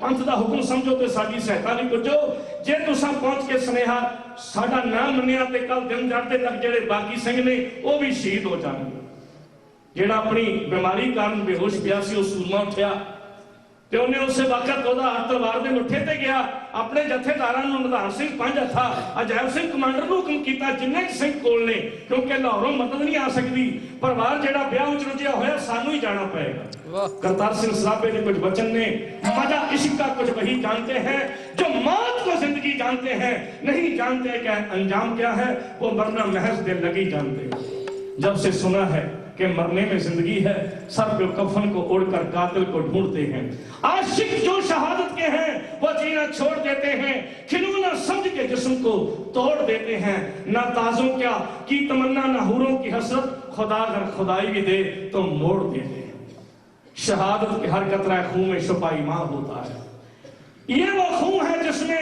डूबा सैलाब तूफान होता है शहीदत की कत्लगाह से क्या बेहतर है काबा शहीद की खाक पे खुदा भी कुर्बान होता सरदार हरी सिंह नलूआ आज अपनी आखिरी मंजिल पर बन गए ਉਹਨੂੰ ਕੀ ਪਤਾ ਸੀ ਅੱਜ 30 ਅਪ੍ਰੈਲ ਦਾ ਚੜ੍ਹਨ ਵਾਲਾ ਦਿਨ ਉਸ ਦੀ ਸ਼ਹਾਦਤ ਦਾ ਦਿਨ ਹੋਵੇਗਾ ਜਿਸ ਦਾ ਨਾਂ ਸੁਣ ਕੇ ਅਫਗਾਨੀ ਮਾਮਾ ਕਹਿੰਦੀਆਂ ਸਨ ਸੋਹਣੇ ਹਰੀਆ ਰੰਗ ਲੈ ਨਲੂਆ ਆ ਰਿਹਾ ਤੈਨੂੰ ਫੜ ਕੇ ਮਾਰ ਦੇਗਾ ਉਹ ਬਿਮਾਰੀ ਦੇ ਬਾਵਜੂਦ ਆਪਣੀ ਫੌਜ ਲੈ ਕੇ ਕਿਲਾ ਫਤਿਹਗੜ੍ਹ ਜਮਰੌਦ ਪੁੱਜਾ ਦੁਸ਼ਮਣ ਨੂੰ ਵੀ ਪਤਾ ਲੱਗ ਗਿਆ ਸਿੱਖਾਂ ਦਾ ਜਰਨੈਲ ਆ ਗਿਆ ਮਿਰਜ਼ਾ ਸਮੀ ਖਾਨ ਮੈਦਾਨੇ ਜੰਗ ਵਿੱਚੋਂ ਆਪਣਾ ਘੋੜਾ ਭਜਾ ਕੇ ਦੌੜਨ ਲੱਗਾ ਸਰਦਾਰ ਜੀ ਨੇ ਅੱਗੇ ਹੋ ਕੇ ਘੋੜਾ ਘੇਰ ਲਿਆ ਕਹਿਣ ਲੱਗਾ ਸਮੀ ਖਾਨ ਤੂੰ ਸੋਚਿਆ ਸੀ ਗਿਣਤੀ ਦੇ ਸੂਰਮੇ ਨੇ ਬੜੀ ਜਲਦੀ ਫਤਿਹ ਪਾ ਲਾਂਗਾ ਮੈਂ ਆ ਗਿਆ ਸਾਡਾ ਧਰਮ ਨਹੀਂ ਸਾਡਾ ਸੁਭਾਅ ਨਹੀਂ ਕਿਸੇ ਤੇ ਪਹਿਲਾ ਵਾਰ ਕਰੀਏ ਪਹਿਲਾ ਵਾਰ ਤੂੰ ਕਰ ਦੂਜਾ ਵਾਰ ਵੀ ਤੇਰਾ ਤੇ ਹਰ ਤੀਜਾ ਵਾਰ ਮੈਂ ਕਰਾਂਗਾ ਗੁਰੂ ਸਾਹਿਬ ਵੀ ਇਦਾਂ ਹੀ ਕਰਦੇ ਹੁੰਦੇ ਸੀ ਜਦੋਂ ਚੜ ਕੇ ਆਉਂਦੇ ਸੀ ਨਾ ਪੈਂਡੇ ਖਾਨ ਵਰਗੇ ਤੇ ਮਹਾਰਾਜ ਕਹਿੰਦੇ ਸੀ ਪਹਿਲਾ ਵਾਰ ਕਰ ਲੋ ਕਿਤੇ ਹਸਰਤ ਨਾ ਰਹਿ ਜੇ ਸਰਦਾਰ ਹਰੀ ਸਿੰਘ ਨੇ 2 ਮੌਕੇ ਦਿੱਤੇ ਦੋਏ ਵਾਰ ਮਿਰਜ਼ਾ ਸਮੀ ਖਾਨ ਦੇ ਖੁੰਝ ਗਏ ਲੈ ਕੇ ਚੰਡੀ ਭਰਵਾਂ ਵਾਰ ਕਰਕੇ ਮਿਰਜ਼ਾ ਸਮੀ ਖਾਨ ਨੂੰ ਧਰਤੀ ਤੇ ਸੁੱਟਿਆ ਬਰਾਬਰ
ਰਹਿੰਦੀਆਂ ਹਰੀ ਸਿਆ ਤੇਰੀਆਂ ਖੱਟ ਵਿੱਚ ਰਹਿੰਦੀਆਂ ਬਹਾਦਰਾ ਤੇਰੀਆਂ ਹਾਂ ਜੀ ਹਾਂ ਵਰਤ ਰਿਆ ਲੋਹੇ ਨਾਲ ਮੜਿਆ ਹੋਇਆ ਸਮੀ ਖਾਨ ਸਿਰੇ ਤੋਂ ਪੈਰਾਂ ਤੱਕ, ਪਰ ਏਡਾ ਜ਼ੋਰ ਨਾਲ ਚੰਡੀ ਦਾ ਵਾਰ ਕੀਤਾ, ਲੋਹੇ ਦਾ ਕੋਟ ਚੀਰ ਕੇ ਜ਼ਖਮੀ ਹੋ ਕੇ ਸਮੀ ਖਾਨ ਧਰਤੀ ਤੇ ਡਿੱਗ ਪਿਆ। ਨਲੂਏ ਨੇ ਕਿਹਾ ਸਾਡਾ ਧਰਮ ਹੈ, ਅਸੀਂ ਡਿੱਗੇ ਤੇ ਵਾਰ ਨਹੀਂ ਕਰਦੇ, ਤੂੰ ਜ਼ਖਮੀ ਹੋ ਕੇ ਡਿੱਗ ਪਿਆ, ਬਸ ਤੇਰੇ ਸਾਥੀ ਤੈਨੂੰ ਚੁੱਕ ਲੈਣ, ਤੈਨੂੰ ਸਬਕ ਦੇਣਾ ਸੀ। ਜਿੱਤ ਦੇ ਨਸ਼ੇ ਵਿੱਚ ਨਲੂਆ ਸਰਦਾਰ ਅੱਗੇ ਵਧਿਆ। ਅਜੈਬ ਸਿੰਘ ਰੰਧਾਵਾ ਇਹਦਾ ਕਮਾਂਡਰ ਸੀ, ਇਹਦਾ ਬਾਡੀਗਾਰਡ ਸੀ। ਉਹ ਵੀ ਸੁਰਕਮਰ ਉਹ ਜਗ੍ਹਾ ਜਿਹੜੀ ਪਹਾੜੀ ਚਟਾਨਾਂ ਦੇ ਵਿੱਚ ਹੈ, ਉੱਥੇ ਤੱਕ ਚਲਾ ਗਿਆ। ਦੁਸ਼ਮਣ ਬਾਤ ਕਰੇ ਅਣਹੋਣੀ, ਰਾਜਨੀਤੀ ਗੱਲ ਕਹਿੰਦੀ ਇਹਨਾਂ ਦੁਸ਼ਮਣ ਦਾ ਕੋਈ ਭਰੋਸਾ ਹੈ, ਉਹਨੂੰ ਕਦੇ ਕਮਜ਼ੋਰ ਨਾ ਸਮਝੋ। ਛੁਪੇ ਹੋਏ ਗਾਜ਼ੀਆਂ ਨੇ ਅਜੈਬ ਸਿੰਘ ਉੱਤੇ ਵਾਰ ਕੀਤੇ, ਅਜੈਬ ਸਿੰਘ ਥਾਂ ਡਿੱਗ ਪਿਆ। ਇਹਦੇ ਮਗਰੇ ਸਰਦਾਰ ਜੀ ਸਨ, ਉਹਨਾਂ ਦੀ ਛਾਤੀ ਵਿੱਚ ਵੀ 2 ਗੋਲੀਆਂ ਗਾਜ਼ੀਆਂ ਨੇ ਮਾਰੀਆਂ। ਉਸ ਸੂਰਮੇ ਦੀ ਛਾਤੀ ਭਿੰਨੀ ਗਈ, ਪਰ ਉੱਥੇ ਡਿੱਗਿਆ ਨਹੀਂ, ਉੱਥੇ ਹੌਸਲਾ ਨਹੀਂ ਆ ਰਿਹਾ। ਉਹਨੂੰ ਪਤਾ ਸੀ ਕਿ ਇਹ ਜਗ੍ਹਾ ਜਿਹੜੀ ਦੁਸ਼ਮਣ ਦੇ ਕਬਜ਼ੇ ਵਿੱਚ ਆ, ਫਤਿਹਗੜ੍ਹ ਜਿਹੜਾ ਉਹ ਆਜ਼ਾਦ ਸਿੱਖ ਰਾਜ ਦਾ ਅਜੇ ਵੀ ਹਿੱਸਾ। ਮੇਰੇ ਪਹਿਲੇ ਵੀਰ ਕਵੀਸ਼ਰ ਸਿੰਘ ਮਹਾਰਾਣਾ ਪ੍ਰਤਾਪ ਦੀ ਮਿਸਾਲ ਦੇ ਕੇ ਗਏ ਨੇ, ਪਰ ਸਾਡੇ ਸਿੱਖ ਇਤਿਹਾਸ ਵਿੱਚ ਏਡੀਆਂ ਏਡੀਆਂ ਵੱਡੀਆਂ ਮਿਸਾਲਾਂ ਨੇ ਨਾ, ਦੁਨੀਆ ਹੈਰਾਨ ਰਹਿ ਜਾਂਦੀ। ਸਰਦਾਰ ਹਰੀ ਸਿੰਘ ਨਲੂਏ ਦੇ ਘੋੜੇ ਨੇ ਵੀ ਕਮਾਲ ਕੀਤੀ। ਨਲੂਏ ਦਾ ਘੋੜਾ ਉਹਦਾ ਅਨੇਕਾਂ ਜੰਗਾਂ 'ਚ ਸਾਥ ਦੇ ਚੁੱਕਾ ਸੀ। ਉਹਨੂੰ ਪਿਆਰ ਨਾਲ ਉਹਦੀ ਕੰਡ ਨੂੰ ਹੱਥ ਲਾ ਕੇ ਕਹਿਣ ਲੱਗੇ, ਸੱਜਣਾ ਸੈਮ ਮੈਦਾਨਾਂ ਦਾ ਮੇਰਾ ਯਾਰ ਹੈ, ਤੂੰ ਤੇ ਮੈਂ ਅਨੇਕਾਂ ਜੰਗ ਇਕੱਠੇ ਲੜੇ ਨੇ, ਅੱਜ ਫਿਰ ਮੇਰੀ ਲੱਜ ਪਾੜ ਕੇ ਵਿਖਾ ਦੇ, ਮੈਨੂੰ ਲੈ ਚੱਲ ਕਿਲਾ ਫਤਿਹਗੜ੍ਹ ਜਮਰੌਦ ਦੇ ਵਿੱਚ। ਸ਼ਿਰਫੀਆਂ ਲਿਖੀਆਂ ਨੇ ਕਾਦਰ ਯਾਰ ਕਿੱਸਾ ਕਵੀ ਨੇ ਨਲੂਏ ਸਰਦਾਰ ਦੇ ਬਾਅਦ। ਉਹਨੇ ਆਖਿਆ ਕਿ ਮੈਂ ਗੋਲੀ ਲੱਗੀ ਏ ਕਹਿਰ ਕਲੋਲ ਵਾਲੀ, ਘਾਇਲ ਹੋਇਆ ਏ ਅੱਜ ਸਵਾਰ ਤੇਰਾ, ਜੇਕਰ ਤੂੰ ਮੈਨੂੰ ਕਿਲੇ ਵੱਲ ਲੈ ਚੱਲੇ, ਮੈਂ ਤੇਰਾ ਕਦੇ ਨਾ ਭੁੱਲਸੀ ਪਿਆਰ ਸ਼ੇਰਾ। ਵਾਹ ਬਕਿਆ ਹਵਾ ਦੇ ਵਾਂਗ ਘੋੜਾ ਜਿਵੇਂ ਨਿਕਲਦਾ ਤੀਰ ਕਮਾਨ ਵਿੱਚੋਂ, ਫੌਜਾਂ ਸਿੰਘਾਂ ਦੇ ਵਿੱਚੋਂ ਗੁਜ਼ਰ ਗਿਆ, ਲੰਘ ਗਿਆ ਸੀ ਲਸ਼ਕਰ ਪਠਾਨ ਵਿੱਚੋਂ। ਬਈ ਕਾਦਰ ਯਾਰ ਹੱਠ ਨਾਲ ਸਰਦਾਰ ਬੈਠਾ ਐ, ਪਰ ਨਿਕਲਦੀ ਪਈ ਸੀ ਜਾਨ ਵਿੱਚੋਂ, ਬੜੇ ਹੱਠ ਨਾਲ ਬੈਠਾ। ਸਰਦਾਰ ਬਾਦ ਸਿੰਘ ਨੇ ਜ਼ਖਮੀ ਸਰਦਾਰ ਨੂੰ ਲਾਇਆ, ਪੰਡ ਉੱਤੇ ਲਟਾ ਦਿੱਤਾ। ਆਖਰੀ ਗੱਲ ਕਹੀ, ਕਹਿਣ ਲੱਗੇ ਮਾਨ ਸਿੰਘ ਕੇਸਰੀ ਝੰਡਾ ਨੀਵਾਂ ਨਹੀਂ ਹੋਣ ਦੇਣਾ, ਤੰਬੂ ਕਨਾਤਾਂ ਲਾ ਦਿਓ। ਇਹ 30 ਅਪ੍ਰੈਲ ਵਾਲੇ ਦਿਨ ਖਬਰ ਬਾਹਰ ਨਾ ਜਾਵੇ ਕਿ ਨਲੂਏ ਦੀ ਮੌਤ ਹੋ ਗਈ। ਮੈਂ ਭਾਵੇਂ ਜਿੰਦਾ ਰਹਾਂ ਜਾਂ ਮਰ ਜਾਵਾਂ, ਪਰ ਮੇਰਾ ਸੰਸਕਾਰ ਜਿਹੜਾ ਉਹ ਸ਼ੇਰੇ ਪੰਜਾਬ ਦੇ ਆਏ ਬਿਨਾਂ ਨਹੀਂ ਕਰਨਾ। ਤੇ ਮੇਰੀ ਮੌਤ ਤੋਂ ਪਹਿਲਾਂ ਜਿਹੜਾ ਮੇਰਾ ਪਲੰਗ ਹੈ, ਮੇਰੇ ਸ਼ਸਤਰ ਨੇ, ਜਿਹੜੇ ਮੇਰੀਆਂ ਤੇਗਾਂ ਨੇ, ਮੇਰੇ ਖੰਡੇ ਨੇ, ਮੇਰੇ ਹਥਿਆਰ ਨੇ, ਉਹ ਮੇਰੇ ਸਰਾਣੇ ਟਿਕਾ ਦਿਓ। ਤੇ ਮੇਰਾ ਮੂੰਹ ਸੰਸਕਾਰ ਕਰਨ ਵੇਲੇ ਕਾਬਲ ਵੱਲ ਰੱਖਿਓ, ਤਾਂ ਕਿ ਸਦੀਆਂ ਤੱਕ ਇਹ ਯਾਦ ਰੱਖਣ ਕਿਸੇ ਜਰਨੈਲ ਨਾਲ ਵਾਹ ਪਿਆ ਸੀ ਆਪਣੀ ਕੌਮ ਦੇ ਨਾਂ। ਜਿਹੜਾ ਆਖਰੀ ਸੰਦੇਸ਼ ਸਰਦਾਰ ਹਰੀ ਸਿੰਘ ਨਲੂਏ ਨੇ ਫਤਿਹਗੜ੍ਹ ਜਮਰੌਦ ਵਿੱਚ ਅੱਖਾਂ ਮੀਟਣ ਤੋਂ ਪਹਿਲਾਂ ਦਿੱਤਾ, ਉਹਨੂੰ ਢਾਡੀ ਰਾਗ ਦੇ ਢਾਈਏ ਵਿੱਚ ਇੰਜ ਸਰਦਾਰ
आह गुंचे अजल से कैसी नदानी हुई, फूल वो तोड़ा जिससे चमन भर में वीरानी हुई। शेरे पंजाब दा जरनैल शेरे पंजाब दे पहुंचण तो पहला ही अखियां बीट गया, भब्बा मार के रोया। उधर जिवें अकाली जी की मौत ते रोया सी शेरे पंजाब, अज भी रोया, कहने लगा मेरी सज्जी बांह टुट गई। सिख राज का बुरज तै गया। इहदे पिछे भी चंद सिंह की एक साजिश सी, जिन्हें पहला भी चिट्ठियां शेरे पंजाब तक सरदार जी दियां पहुंचण नहीं सी दित्तियां। उत्थे भी सरदार जी की समाध बनी आ ते इहदे नाल गुजरांवाले विच भी, पर ਉਹ ਨਗਰ ਜਿਹੜੇ ਨੇ ਅੱਜ ਦੂਜੇ ਮੁਲਕ ਵਿੱਚ ਰਹਿਣ ਕਰਕੇ ਕਿਤੇ ਫੌਜ ਦਾ ਕਬਜ਼ਾ ਹੈ, ਕਿਤੇ ਪੁਲਿਸ ਦਾ ਕਬਜ਼ਾ ਹੈ। ਹਰੀਪੁਰ ਉਹਦਾ ਬਣਾਇਆ ਹੋਇਆ ਸ਼ਹਿਰ ਮੈਂ ਵੇਖ ਰਿਹਾ ਸਾਂ ਕੱਲ, ਉੱਥੇ ਤਹਿਸੀਲ ਬਣੀ ਹੋਈ। ਜਦੋਂ ਕੌਮਾਂ ਤੋਂ ਵਿਛੜ ਜਾਂਦੇ ਨੇ ਆਪਣੇ ਇਤਿਹਾਸਕ ਸਥਾਨ, ਉਹਨਾਂ ਦੇ ਇਹੋ ਅਸਰ ਹੋਇਆ ਕਰਦੇ ਹਨ। ਬਖਸ਼ਿਸ਼ ਸਮੇਂ ਦੀ ਸਮਾਪਤੀ ਹੈ। ਸੰਗਤਾਂ ਤੇ ਪ੍ਰਬੰਧਕਾਂ ਦਾ ਧੰਨਵਾਦ ਕਰਦਾ ਹਾਂ। ਸਤਿਗੁਰੂ ਤੁਹਾਨੂੰ ਸਾਰਿਆਂ ਨੂੰ ਆਪਣੇ ਦਰ ਘਰ ਨਾਲ ਪਿਆਰ ਬਖਸ਼ੇ। ਕੌਮ ਦੀ ਚੜ੍ਹਦੀ ਕਲਾ ਲਈ ਜਜ਼ਬਾ ਤੁਹਾਡੇ ਮਨਾਂ ਵਿੱਚ ਇਸੇ ਤਰ੍ਹਾਂ ਬਣਿਆ ਰਹੇ। ਸਾਡੀਆਂ ਹੋਈਆਂ ਗਲਤੀਆਂ ਭੁੱਲੀਆਂ ਗਲਤੀਆਂ ਬਖਸ਼ ਲੈਣੀਆਂ ਜੀ। ਪਿਆਰ ਨਾਲ ਫਤਿਹ ਬੁਲਾਓ ਤੁਹਾਡਾ ਆਪਣਾ ਢਾਡੀ ਜੱਥਾ। ਵਾਹਿਗੁਰੂ ਜੀ ਕਾ ਖਾਲਸਾ, ਵਾਹਿਗੁਰੂ ਜੀ ਕੀ ਫਤਿਹ।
खालसा राज खालिस्तान की प्राप्ति वास्ते अरदास बेनती करनी है। अपने ही मना में 2 मिनट वास्ते सोने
ਸਿਪਾਹੀ ਜਿਸਨੇ ਸੁੱਤੀ ਕੌਮ ਜਗਾਈ ਢਣਾ ਪਾਲੇ ਸੰਤ ਸਿਪਾਹੀ ਜਿਸਨੇ ਸੁੱਤੀ ਕੌਮ ਜਗਾਈ ਸਿੰਘੋ ਤਾਡੀ ਸੋਤ ਕਰਾ ਦਿਆਂਗੇ ਠੋਕ ਕੇ ਸਿੰਘੋ ਤਾਡੀ ਸੋਤ ਕਰਾ ਦਿਆਂਗੇ ਠੋਕ ਕੇ ਖਾਲਿਸਤਾਨ ਜਿੰਦਾਬਾਦ ਖਾਲਿਸਤਾਨ ਜਿੰਦਾਬਾਦ ਖਾਲਿਸਤਾਨ ਜਿੰਦਾਬਾਦ ਖਾਲਿਸਤਾਨ ਜਿੰਦਾਬਾਦ ਖਾਲਿਸਤਾਨ ਜਿੰਦਾਬਾਦ ਬੋਲੇ ਸੋ ਨਿਹਾਲ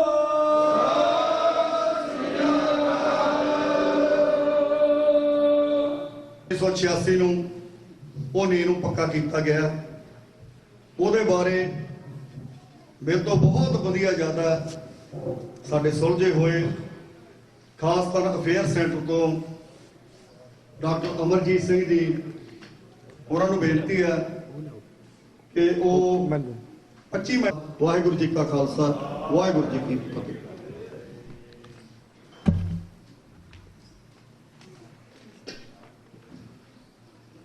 बल छुटक्यो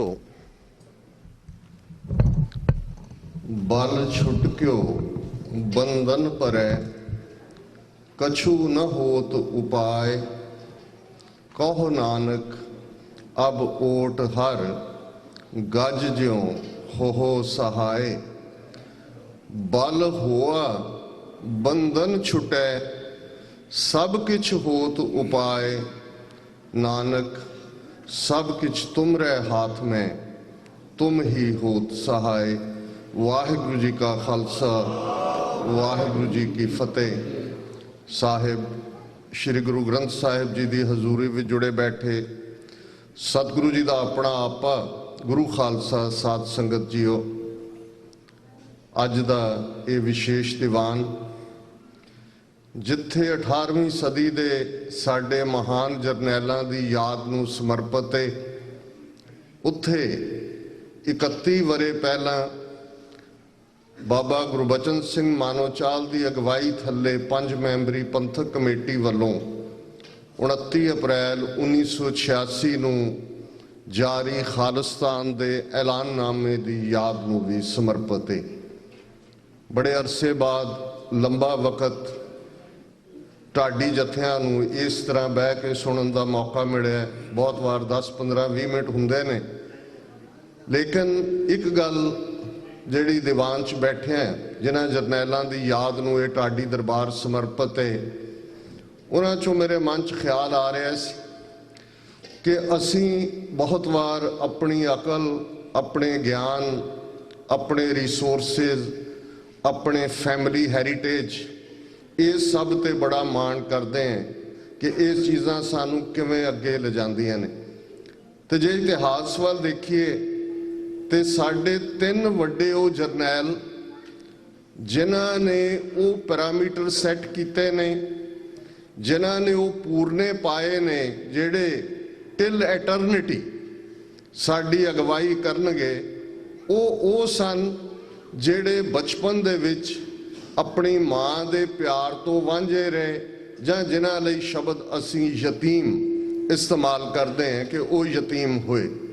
अकाली फूला सिंह, जे असी 4 सदियां दा अकाल तखत का इतिहास याद करिए जां दोहराइए तो साडे लई जिहड़ा पैमाना अकाल तखत के जथेदार का सैट होया वो अकाली फूला सिंह ने।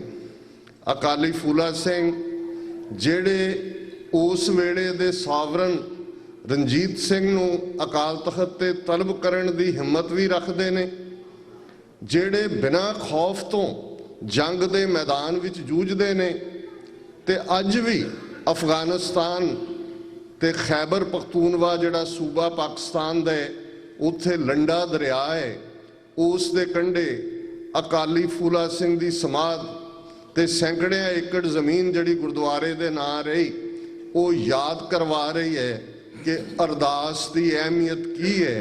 उस अरदास की अहमियत नूं कायम रखदे हैं जथेदार अकाली फूला सिंह उस नशहरे दे मैदान विच शहीदी जाम पींदे ने, पर उन्हां दे माता पिता बचपन दे विच ही माता शहीद हुई ਪਿਤਾ ਜੰਗ ਦੇ ਮੈਦਾਨ 'ਚ ਸ਼ਹੀਦ ਹੋਏ ਤੇ ਉਹਨਾਂ ਦੀ ਸਾਰੀ ਪਰਵਰਿਸ਼ ਫਿਰ ਅਕਾਲੀ ਨੈਣਾ ਸਿੰਘ ਜਾਂ ਜਦੋਂ ਅਸੀਂ ਪੰਥ ਪਰਿਵਾਰ ਦੀ ਗੱਲ ਕਰਦੇ, ਮੈਂ ਬੇਸ਼ੱਕ ਹਰਚਰਨਜੀਤ ਸਿੰਘ ਜੀ ਧਾਮੀ ਆਏ ਹੋਏ ਨੇ ਔਰ ਮੈਂ ਸਮਝਦਾ ਵੀ ਉਹਨਾਂ ਨੂੰ ਢੁਕਵਾਂ ਸਮਾਂ ਵੀ ਦਿੱਤਾ ਜਾਣਾ ਚਾਹੀਦਾ।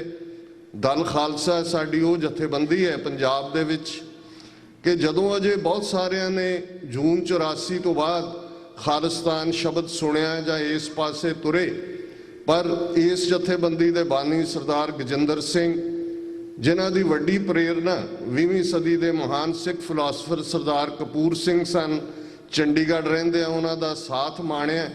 ਤੇ ਜਦੋਂ ਅਜੇ ਸੰਤ ਜਰਨੈਲ ਸਿੰਘ ਖਾਲਸਾ ਪਿੰਡਰਾਂ ਵਾਲੇ ਸੀਨ ਤੇ ਉੱਭਰੇ ਵੀ ਨਹੀਂ ਸਨ, ਉਦੋਂ ਭਾਈ ਗਜਿੰਦਰ ਸਿੰਘ ਹੋਰਾਂ ਦੀ ਕਿਤਾਬ ਤੁਹਾਨੂੰ ਵੀ ਮੌਕਾ ਬਣੇ ਤੇ 5 ਤੀਰ ਹੋਰ, ਤੇ ਜਦੋਂ ਤੁਸੀਂ 5 ਤੀਰ ਹੋਰ ਨੂੰ ਦੇਖਦੇ ਹੋ ਤੇ ਇਹ ਉਹ ਅਰਜ਼ੋਈ ਸੀ ਗੁਰੂ ਕਲਗੀਧਰ ਪਾਤਸ਼ਾਹ ਦੇ ਦਰਬਾਰ ਦੇ ਵਿੱਚ ਕਿ ਜਿਵੇਂ ਤੁਸੀਂ ਬਾਬਾ ਬੰਦਾ ਸਿੰਘ ਬਹਾਦਰ ਨੂੰ 5 ਤੀਰਾਂ ਦੀ ਬਖਸ਼ਿਸ਼ ਕਰਕੇ ਨਗਾਰਾ ਨਿਸ਼ਾਨ ਸਾਹਿਬ ਬਖਸ਼ ਕੇ ਤੇ ਕੌਮ ਨੂੰ ਹਲੂਣ ਕੇ ਖਾਲਸਾ ਰਾਜ ਸਥਾਪਿਤ ਕਰਨ ਵੱਲ ਤੋਰਿਆ ਸੀ, ਤੁਸੀਂ ਉਹ 5 ਤੀਰ ਹੋਰ ਦਿਓ।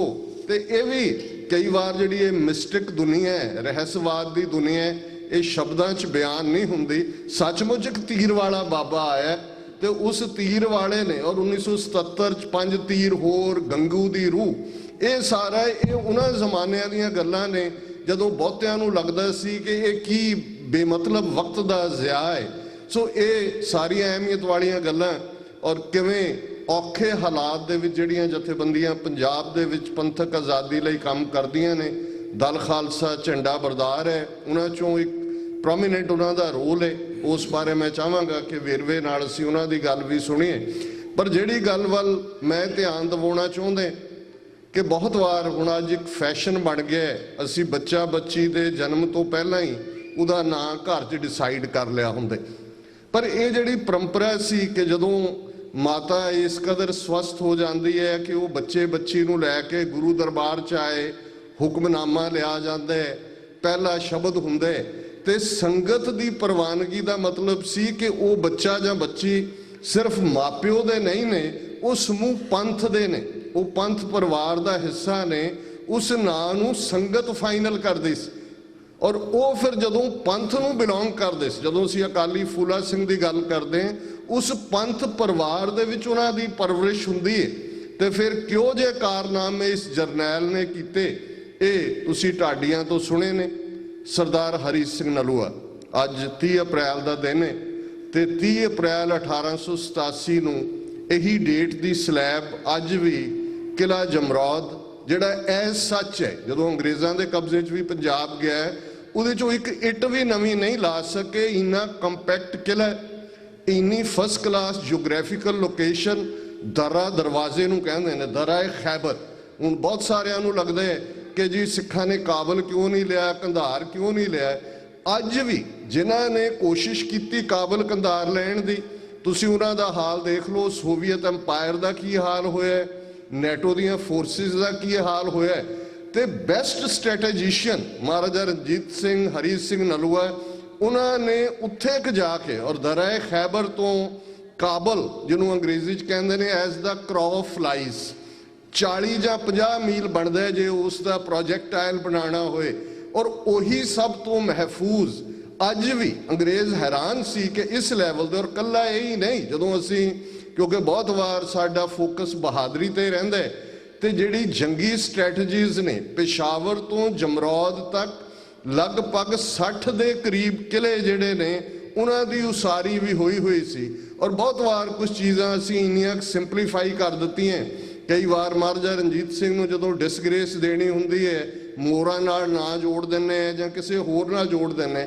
ਅੱਜ ਪਾਕਿਸਤਾਨ ਦੇ ਵਿੱਚ ਇੱਕ ਨਵੀਂ ਲਹਿਰ ਹੈ ਔਰ ਉਹਨਾਂ ਦੇ ਯੰਗ ਬਡਿੰਗ ਜਿਹੜੇ ਰਿਸਰਚਰ ਨੇ, ਉਹ ਮਹਾਰਾਜਾ ਰਣਜੀਤ ਸਿੰਘ ਪੀਰੀਅਡ ਨੂੰ ਓਨ ਕਰਨ ਲੱਗ ਗਏ ਨੇ। 47 ਤੋਂ ਬਾਅਦ ਇੱਕ ਨਫ਼ਰਤ ਸੀ, ਲੇਕਿਨ ਅੱਜ ਉਹ ਇਸ ਗੱਲ ਤੇ ਫਖਰ ਮਹਿਸੂਸ ਕਰਦੇ ਨੇ ਕਿ ਸਿੱਖਾਂ ਦਾ ਸਪਾਈਂਗ ਸਿਸਟਮ ਕਿੰਨਾ ਬੈਸਟ ਸੀ।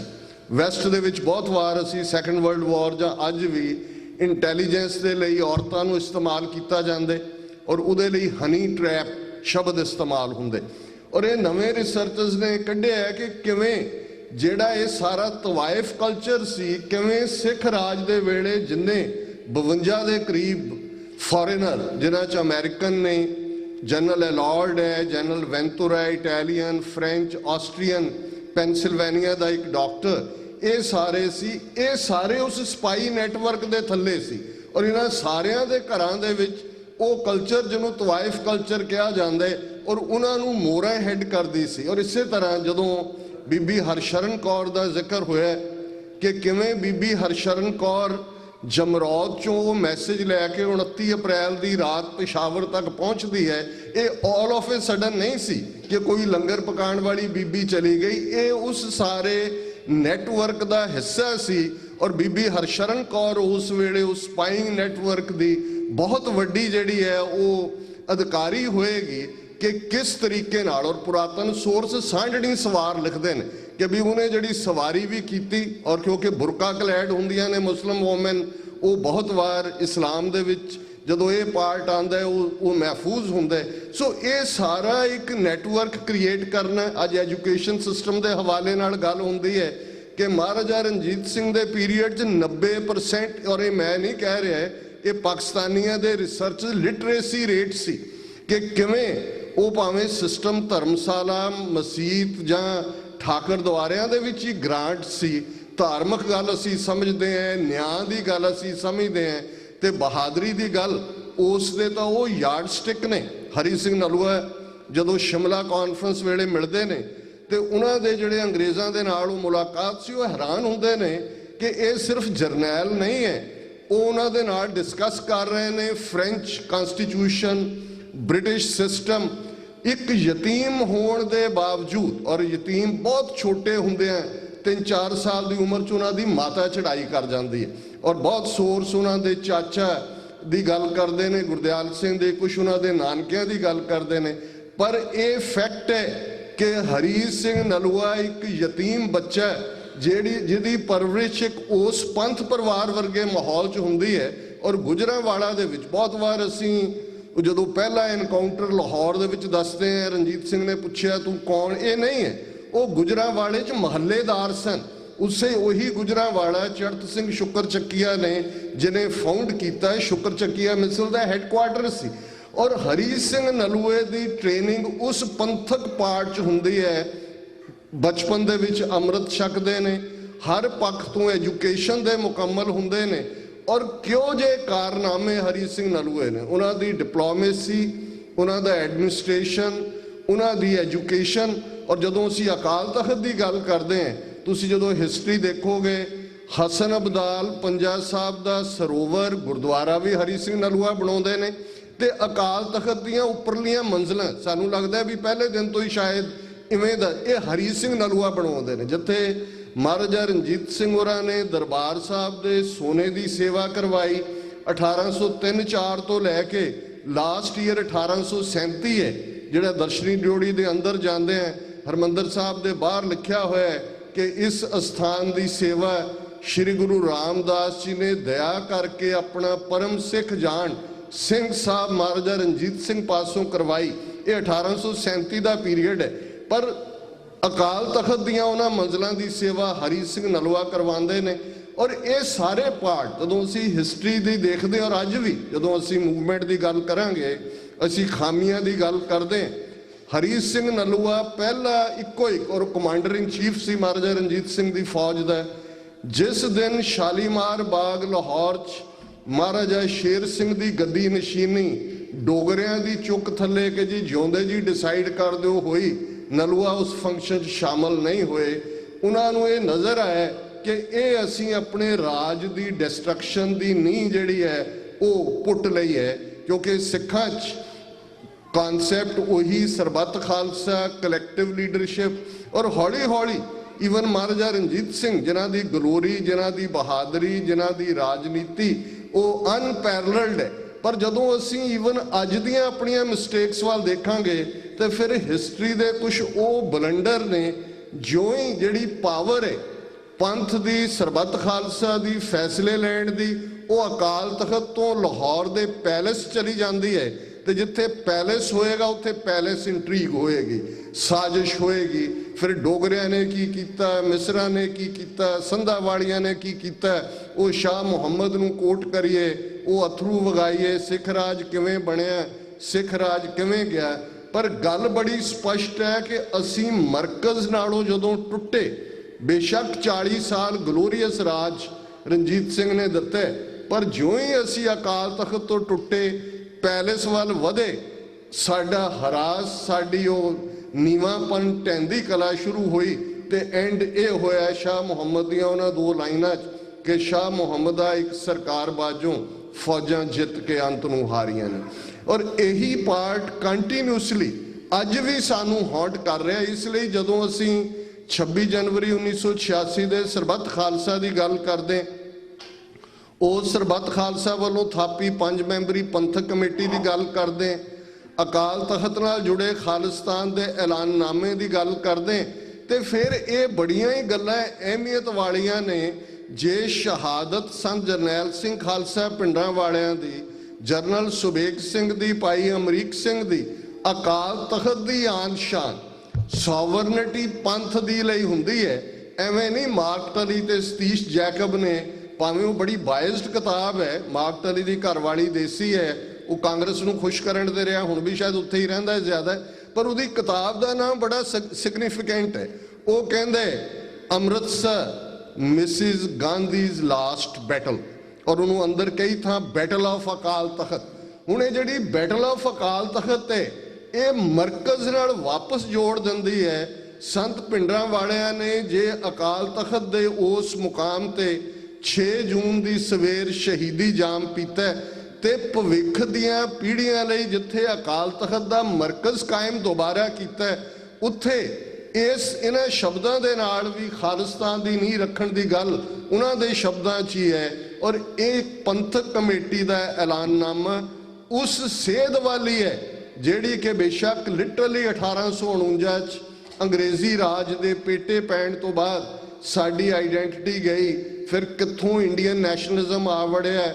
ਉਹ ਕੂਕੇ ਵੀ ਥੋੜੇ ਬਹੁਤ ਪ੍ਰਭਾਵਿਤ ਹੋਏ, ਗਦਰੀ ਬਾਬੇ ਬਿਲਕੁਲ ਹੀ ਉਸ ਰੰਗ 'ਚ ਰੰਗੇ ਗਏ, ਔਰ ਆ ਲਾਲਾ ਹਰਦਿਆਲ, ਲਾਜਪਤ ਰਾਏ, ਇਹ ਸਾਰੇ ਜਿਹੜੇ ਇੱਥੇ ਆ ਕੇ ਭੜਕਾਉਂਦੇ ਰਹੇ। ਗਦਰੀ ਬਾਬੇ ਤਾਂ ਸ਼ਹੀਦ ਵੀ ਹੋਏ, ਜਕਾਰੇ ਛੱਡਦੇ ਫਾਂਸੀ ਦੇ ਤਖਤਿਆਂ ਤੇ ਵੀ ਚੜ ਗਏ।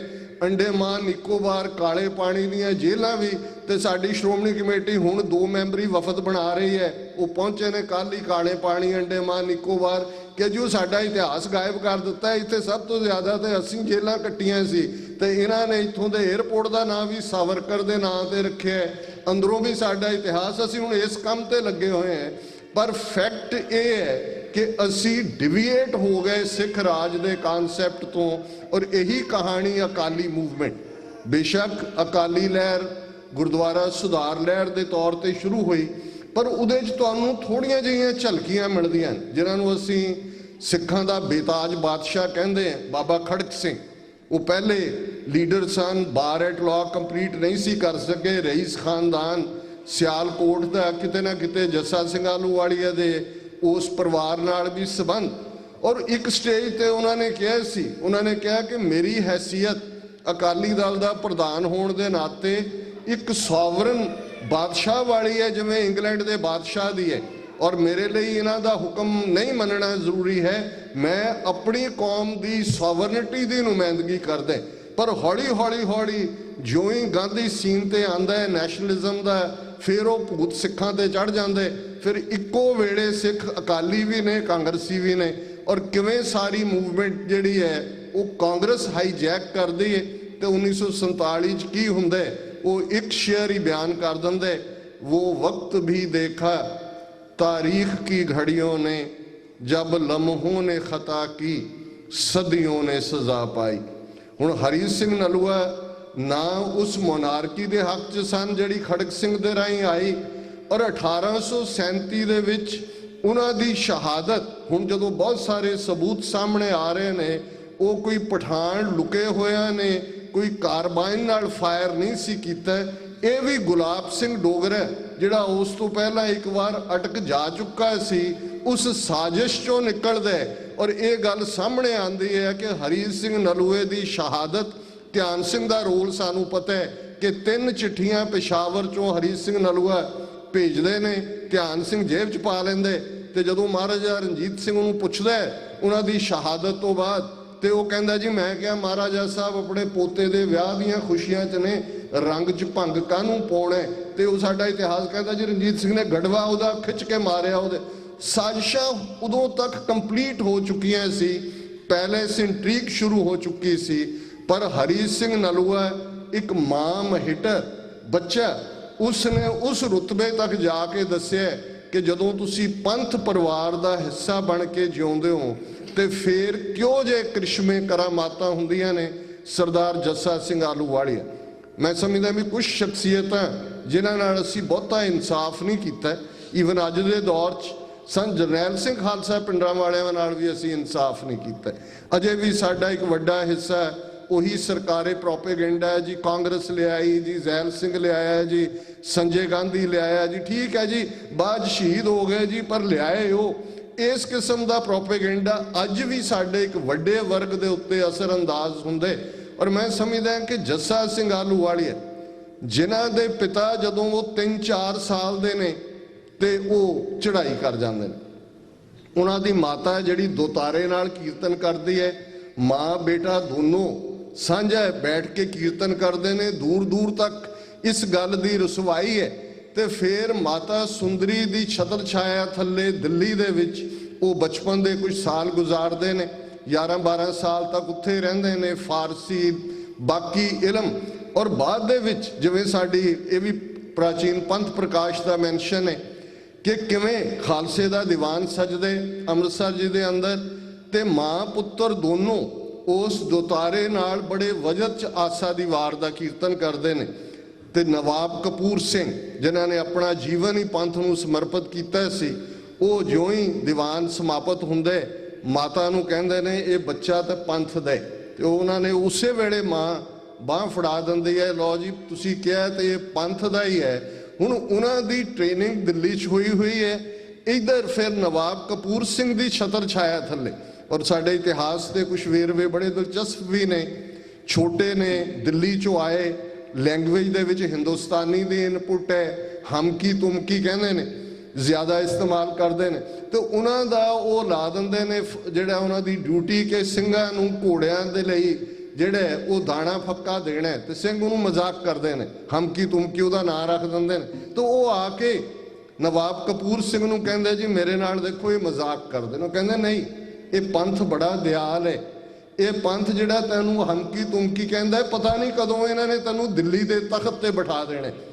ਹੁਣ ਜਦੋਂ ਅਸੀਂ ਇਹ ਵਾਕਿਆ ਦੇਖਦੇ ਹਾਂ, ਔਰ ਪੰਥ ਨੇ ਦੋਵੇਂ ਘੱਲੂਘਾਰੇ, ਲਾਹੌਰ ਦੀ ਫਤਿਹ 1764 ਦੇ ਵਿੱਚ, 1783 'ਚ ਦਿੱਲੀ ਫਤਿਹ, ਬਾਬਾ ਬਘੇਲ ਸਿੰਘ, ਜੱਸਾ ਸਿੰਘ ਰਾਮਗੜੀਆ, ਜੱਸਾ ਸਿੰਘ ਆਹਲੂਵਾਲੀਆ, ਇਹ ਉਸ ਵੇਲੇ ਦੇ ਸਰਦਾਰ ਨੇ। ਅੱਜ ਵੀ ਦਿੱਲੀ ਦੇ ਵਿੱਚ 30 ਹਜ਼ਾਰੀ ਦਾ ਮੁਕਾਮ ਹੈ। ਉਹ 30 ਹਜ਼ਾਰੀ ਉਹ ਥਾਂ ਹੈ ਜਿੱਥੇ ਖਾਲਸੇ ਦੀ 30,000 ਫੌਜ ਨੇ ਮੁਕਾਮ ਕੀਤਾ ਸੀ। ਔਰ ਇਹ ਇਤਿਹਾਸ ਦਾ ਕ੍ਰਿਸ਼ਮਾ ਕਿ ਵੱਡਾ ਘੱਲੂਘਾਰਾ ਜਿਹਦੇ 'ਚ ਸਰਦਾਰ ਜੱਸਾ ਸਿੰਘ ਆਹਲੂਵਾਲੀਆ ਦੇ ਆਪਣੇ ਸਰੀਰ ਤੇ 22 ਫੱਟ ਲੱਗਦੇ ਨੇ, ਔਰ ਕੋਈ ਸਿੱਖ ਐਸਾ ਨਹੀਂ ਹੈ ਜਿਸ ਦੇ ਕੱਪੜੇ ਬਲੱਡ ਡਰੈਂਚਡ ਨਾ ਹੋਣ, ਔਰ ਇੱਕ ਸਿੰਘ ਖਲੋਂਦਾ ਹੈ ਰਾਸ ਦੇ ਦੀਵਾਨ ਤੋਂ ਬਾਅਦ। ਤੇ ਇਹ ਚੜ੍ਹਦੀ ਕਲਾ ਦੀ ਗੱਲ, ਜਦੋਂ ਅੱਜ ਅਸੀਂ ਖਾਲਿਸਤਾਨ ਦੇ ਸੰਘਰਸ਼ ਦੀ ਗੱਲ ਕਰਦੇ ਹਾਂ, ਤੇ ਫਿਰ ਸਾਨੂੰ ਇਹ ਦੇਖਣਾ ਪਏਗਾ ਕਿ ਗਿਣਤੀਆਂ ਮਿਣਤੀਆਂ ਦੇ ਨਾਲ ਅਸੀਂ ਸੰਘਰਸ਼ ਨਹੀਂ ਜਿੱਤੇ। ਚੜ੍ਹਦੀ ਕਲਾ, ਗੁਰੂ ਤੇ ਭਰੋਸਾ, ਔਰ ਆਪਣੀ ਜਿੱਤ, ਆਪਣੇ ਨਿਸ਼ਾਨੇ ਪ੍ਰਤੀ ਕੋਈ ਇਫ ਐਂਡ ਬਟ ਨਹੀਂ ਹੈ। ਹੁਣ ਉਹ ਬਿਰਧ ਨਿਹੰਗ ਸਿੰਘ ਖਾਲਸੇ ਦੇ ਵਿੱਚ ਦੇਖਦਾ ਹੈ, ਲਗਭਗ ਅੱਧੀ ਕੌਮ 40-50 ਹਜ਼ਾਰ ਸਿੰਘ ਸਿੰਘਣੀਆਂ ਸ਼ਹੀਦ ਹੋਏ ਨੇ, ਸਾਰੇ ਜ਼ਖਮੀ ਹੋਏ ਬੈਠੇ ਨੇ, ਤੇ ਉਹ ਖਲੋ ਕੇ ਕਹਿੰਦਾ ਵੈਟਰਨ ਹੈ ਕਈ ਜੰਗਾਂ ਦਾ, ਖਾਲਸਾ ਜੀ ਗੁਰੂ ਨੇ ਕੁਠਾੜੀ ਪ੍ਰੀਖਿਆ ਪਾਈ ਸੀ, ਖੋਟ ਝੜ ਗਏ, ਕੁੰਦਨ ਰਹਿ ਗਏ। ਹੁਣ ਇਹ ਗੱਲ ਇਹ ਨਹੀਂ ਹੈ ਕਿ ਮਰਨ ਵਾਲੇ ਖੋਟੇ ਸਨ, ਸਿੱਖ ਸਰੀਰ ਨੂੰ ਖੋਟਾ ਕਹਿੰਦੇ ਸੀ। ਇਸ ਮਨ ਖੁਟਹਰ ਕਾ ਨਹੀਂ ਵਿਸਾਸ, ਕਿ ਇਹਨੇ ਪਤਾ ਨਹੀਂ ਕਦੋਂ ਡੇਗ ਦੇਣੇ ਤੇ ਗੁਰੂ ਦੇ ਲੇਖੇ ਲੱਗ ਜਾਣਾ ਹੀ, ਕੁੰਦਨ ਹੋਣੇ। ਸਿਧਾਂਤ ਕਾਇਮ ਹੈ, ਖਾਲਸਾ ਕੁੰਦਨ ਹੋ ਕੇ ਨਿਕਲਿਆ, ਜਿਹਨੂੰ ਟੈਸਟ ਆਫ ਫਾਇਰ ਕਹਿੰਦੇ ਨੇ, ਅੱਗ ਦੇ ਵਿੱਚੋਂ ਕੁੰਦਨ ਹੋ ਕੇ ਨਿਕਲਿਆ। 4-5 ਮਹੀਨੇ ਦੇ ਵਿੱਚ ਉਹੀ ਜ਼ਖਮੀ ਖਾਲਸਾ ਜਿਸ ਅਕਾਲ ਤਖਤ ਨੂੰ ਉਹਨਾਂ ਨੇ ਮਲੀਆ ਮੇਟ ਕਰ ਦਿੱਤਾ ਹੈ ਅਬਦਾਲੀ ਨੇ, ਉਹ ਘੱਲੂਘਾਰਾ ਕਰਕੇ ਮੁੜਿਆ ਦਰਬਾਰ ਸਾਹਿਬ ਵੱਲ ਗਿਆ ਹੈ, ਬਾਰੂਦ ਦੇ ਕੁੱਪਿਆਂ ਨਾਲ ਉਡਾ ਦਿੱਤਾ ਹੈ, ਲੈਵਲ ਕਰਕੇ ਹਲ ਚਲਾ ਦਿੱਤੇ, ਨਜ਼ਰ ਵੀ ਨਹੀਂ ਸੀ ਆਉਂਦਾ ਕਿ ਵੀ ਇੱਥੇ ਕੀ ਹੈ। ਉੱਥੇ ਸਿੱਖ ਇਕੱਠੇ ਹੋਏ, ਰਿਜ਼ੋਲਵ ਕੀਤਾ। ਔਰ ਇਹ ਜਵਾਬ ਅੱਜ ਦੇ ਲਈ ਸਾਡੇ ਜ਼ਰੂਰੀ ਹੈ। ਅਸੀਂ ਵਿਰਾਗਮਈ ਤਰੀਕੇ ਨਾਲ ਘੱਲੂਘਾਰਿਆਂ ਦਾ ਇਤਿਹਾਸ ਸੁਣਦੇ, ਅੱਖਾਂ 'ਚੋਂ ਹੰਝੂ ਵਗਦੇ ਨੇ, ਦਿਲ ਰੋ ਰਿਹਾ ਹੁੰਦਾ। ਇਹ ਹਰ ਵੇਲੇ ਜਦੋਂ ਜ਼ੁਲਮ ਹੁੰਦੇ, ਜਿਹੜੇ ਜ਼ੁਲਮ ਦਾ ਸ਼ਿਕਾਰ ਨੇ ਉਹਨਾਂ ਨੇ ਫਿਰ ਦੇਖਣਾ ਹੁੰਦਾ ਕਿ ਗੱਲ ਸਿਰਫ ਹੰਝੂਆਂ ਤੱਕ ਰਹੇ ਜਾਂ ਇਹਦਾ ਜਵਾਬ ਹੈ। ਜੇ ਘੱਲੂਘਾਰਾ ਵਰਤਿਆ, ਅਬਦਾਲੀ ਨੇ ਤਬਾਹੀ ਕੀਤੀ ਹੈ ਤੇ ਖਾਲਸੇ ਨੇ ਰਿਜ਼ੋਲਵ ਕੀਤਾ ਵੀ ਅਸੀਂ ਲਾਹੌਰ ਲੈਣੇ। ਔਰ 5-6 ਮਹੀਨੇ ਦੇ ਵਿੱਚ ਅਬਦਾਲੀ ਦੀਆਂ ਫੋਰਸਿਸ ਨੂੰ ਡਿਫੀਟ ਕਰਕੇ ਹਜ਼ਾਰਾਂ ਉਹਨਾਂ ਪਠਾਣਾਂ ਨੂੰ ਪ੍ਰਿਜ਼ਨਰਸ ਆਫ ਵਾਰ ਬਣਾ ਕੇ ਦਰਬਾਰ ਸਾਹਿਬ ਦੇ ਸਰੋਵਰ ਨੂੰ ਕਿ ਭਾਈ ਜਿਵੇਂ ਪੂਰਿਆ ਇਹਨੂੰ ਸਾਫ਼ ਕਰੋ। ਇਹ ਸੀ ਜਵਾਬ, ਇਹ ਸੀ ਰਿਸਪੌਂਸ। ਔਰ ਇਹੀ ਰਿਸਪੌਂਸ ਜੇ ਦਿੱਲੀ ਤੋਂ, ਜਿਸ ਦਿੱਲੀ ਦੇ ਅੰਦਰ ਗੁਰੂ ਤੇਗ ਬਹਾਦਰ ਸਾਹਿਬ ਦੀ ਸ਼ਹਾਦਤ ਹੁੰਦੀ ਹੈ, ਜਿਸ ਦਿੱਲੀ ਦਾ ਔਰੰਗਜ਼ੇਬ ਜ਼ੁਲਮਾਂ ਦੀ ਅਖੀਰ ਕਰਦੇ, ਉਹ ਦਿੱਲੀ ਦੇ ਵਿੱਚ ਸਾਡਾ ਇਤਿਹਾਸ ਲੁਕਿਆ ਰਿਹਾ ਹੈ। ਕਿਤੇ ਕੁਝ ਬਣ ਗਿਆ, ਕਿਤੇ ਕੁਝ ਬਣ ਗਿਆ। 1783 ਚ ਜਦੋਂ ਬਾਬਾ ਬਘੇਲ ਸਿੰਘ, ਸਰਦਾਰ ਜੱਸਾ ਸਿੰਘ ਆਹਲੂਵਾਲੀਆ, ਸਰਦਾਰ ਜੱਸਾ ਸਿੰਘ ਰਾਮਗੜੀਆ, ਇਹਨਾਂ ਸਾਰੇ ਸਰਦਾਰਾਂ ਦੀ ਕਮਾਂਡ ਥੱਲੇ ਦਿੱਲੀ ਫਤਿਹ ਹੁੰਦੀ ਹੈ ਤੇ ਉਹ ਤਲਵਾਰਾਂ ਮਿਆਨ 'ਚ ਚਲੀਆਂ ਜਾਂਦੀਆਂ ਨੇ। ਗੁਰਦੁਆਰਾ ਮਜਨੂ ਟਿੱਲਾ ਖਾਲਸਾ ਮੁਕਾਮ ਕਰਦੇ। ਔਰ ਪਹਿਲੀ ਸ਼ਰਤ ਹੈ ਕਿ ਇਹ ਜਿਹੜੇ ਸਾਡੇ 8-9 ਇਤਿਹਾਸਕ ਗੁਰਦੁਆਰੇ ਨੇ ਉਹਨਾਂ ਨੂੰ ਅਸੀਂ ਸਥਾਪਿਤ ਕਰਨੇ, ਉਹਦੀ ਕਾਰ ਸੇਵਾ ਕਰਨੀ ਹੈ। ਜਦੋਂ ਅਸੀਂ ਮੀਰੀ ਪੀਰੀ ਦੀ ਗੱਲ ਕਰਦੇ ਹਾਂ, ਜੇ ਰਾਜ ਸ਼ਕਤੀ ਨਾ ਹੁੰਦੀ, ਇਸ ਗੱਲ ਦਾ ਧਿਆਨ ਰਹੇ 1675 ਦੇ ਵਿੱਚ ਗੁਰੂ ਤੇਗ ਬਹਾਦਰ ਸਾਹਿਬ ਦੀ ਸ਼ਹਾਦਤ ਹੁੰਦੀ ਹੈ, 1783 ਚ ਦਿੱਲੀ ਫਤਿਹ ਹੁੰਦੀ ਹੈ। ਇਹਨਾਂ ਸਾਰੇ ਤੁਸੀਂ ਇਹ 100+ ਇਅਰਸ ਦੇ ਵਿੱਚ ਉੱਥੇ ਗੁਰਦੁਆਰੇ ਸਥਾਪਿਤ ਨਹੀਂ ਸਨ। ਬੜੀ ਮੁਸ਼ਕਲ ਦੇ ਨਾਲ ਨਿਸ਼ਾਨਦੇਹੀ ਹੋਈ ਵੀ ਕਿੱਥੇ ਕੀ ਸੀ। ਜੇ ਰਾਜ ਸ਼ਕਤੀ ਨਾ ਹੁੰਦੀ, ਜੇ ਪੋਲੀਟੀਕਲ ਪਾਵਰ ਨਾ ਹੁੰਦੀ ਤੇ ਫਿਰ ਇਹ ਸਾਡੇ ਚੌਂਕੀਆਂ, ਝੰਡੇ ਬੁੰਗੇ ਜੁਗੋ ਜੁਗ ਅਟਲ ਦੀ ਗੱਲ ਨਾ ਹੁੰਦੀ। ਅੱਜ ਸਾਡੇ ਨਾਲ ਕੀ ਹੋ ਰਿਹਾ, ਕੱਲ ਦੀ ਖਬਰ ਹੈ, ਲੰਮਾ ਜਿਹੜਾ ਸ਼ਾਇਦ ਲੰਮਾ ਜੱਟਾਂ ਪਿੰਡ ਹੈ, ਮੈਂ ਸ਼ਾਇਦ ਗਲਤ ਪ੍ਰੋਨਾਂਸ ਕਰ ਰਿਹਾ ਹਾਂ, ਜਿੱਥੇ 10ਵੇਂ ਪਾਤਸ਼ਾਹ ਨੇ ਆ ਕੇ ਰੁਕੇ ਨੇ, ਇਹ ਸਾਡੇ ਇਤਿਹਾਸ ਦਾ ਹਿੱਸਾ ਹੈ। ਉੱਥੇ ਕਿਵੇਂ ਗੁਰੂ ਗ੍ਰੰਥ ਸਾਹਿਬ ਦੀ ਬੇਅਦਬੀ ਹੋਈ ਹੈ।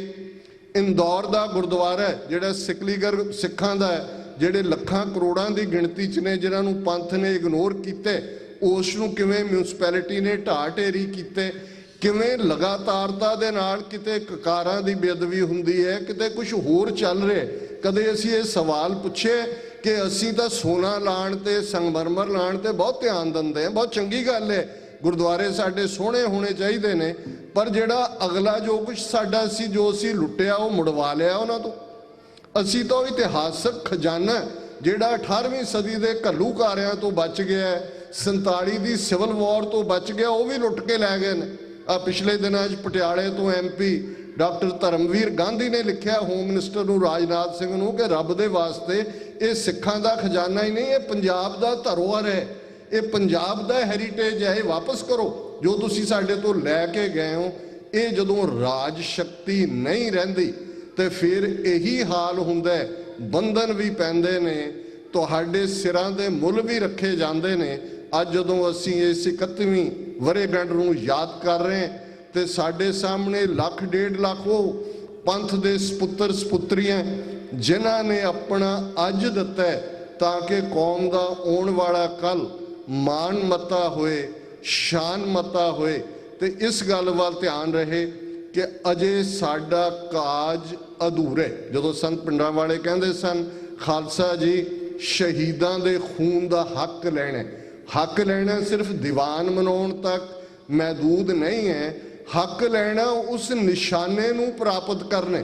ਤੇ ਜਦੋਂ ਤੁਹਾਡੇ ਕੋਲ ਪੋਲੀਟੀਕਲ ਪਾਵਰ ਆਂਦੀ ਹੈ, ਜੇ ਪੋਲੀਟੀਕਲ ਪਾਵਰ ਆਈ, ਜੱਸਾ ਸਿੰਘ ਰਾਮਗੜੀਆ ਨੇ ਉਹ ਹਵੇਲੀ, ਅਸੀਂ ਇਤਿਹਾਸ ਦੀ ਸਾਖੀ ਤੋਂ ਵਾਕਿਫ ਹੈ ਕਿ ਤਰਨਤਾਰਨ ਦੀ ਕਾਰ ਸੇਵਾ ਹੋ ਰਹੀ ਸੀ, ਬਣ ਰਿਹਾ ਸੀ ਗੁਰਦੁਆਰਾ ਸਾਹਿਬ ਗੁਰੂ ਅਰਜਨ ਸਾਹਿਬ ਦੇ ਵੇਲੇ, ਤੇ ਉਹ ਇੱਟਾਂ ਜਿਹੜੀਆਂ ਪੱਕੀਆਂ ਸਨ ਉਹ ਉੱਥੋਂ ਦੇ ਇੱਕ ਨਵਾਬ ਨੇ ਜ਼ਬਰਦਸਤੀ ਖੋਹ ਲਈਆਂ।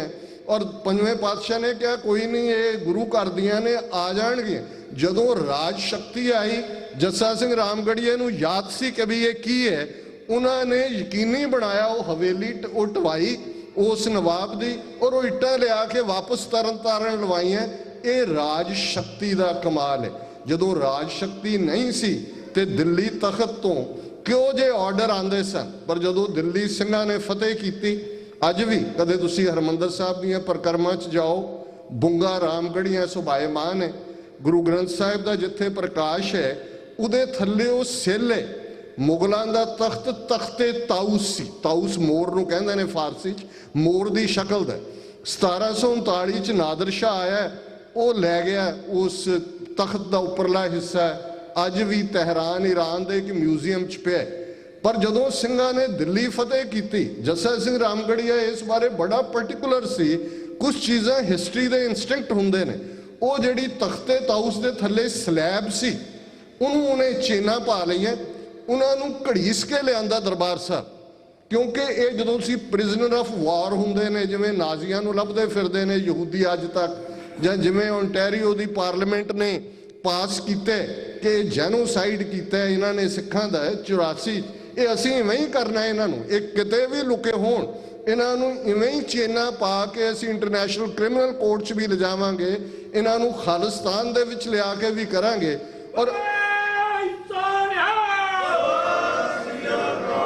ਅੱਜ ਵੀ ਬੁੰਗਾ ਰਾਮਗੜੀਆਂ ਦਾ ਉਹ ਮੁਕਾਮ ਜਿੱਥੇ ਮਹਾਰਾਜ ਦਾ ਪ੍ਰਕਾਸ਼ ਹੈ, ਉਹ ਤਖਤੇ ਤਾਊਸ ਦੀ ਸਲੈਬ ਉਹਦੇ ਥੱਲੇ ਹੈ।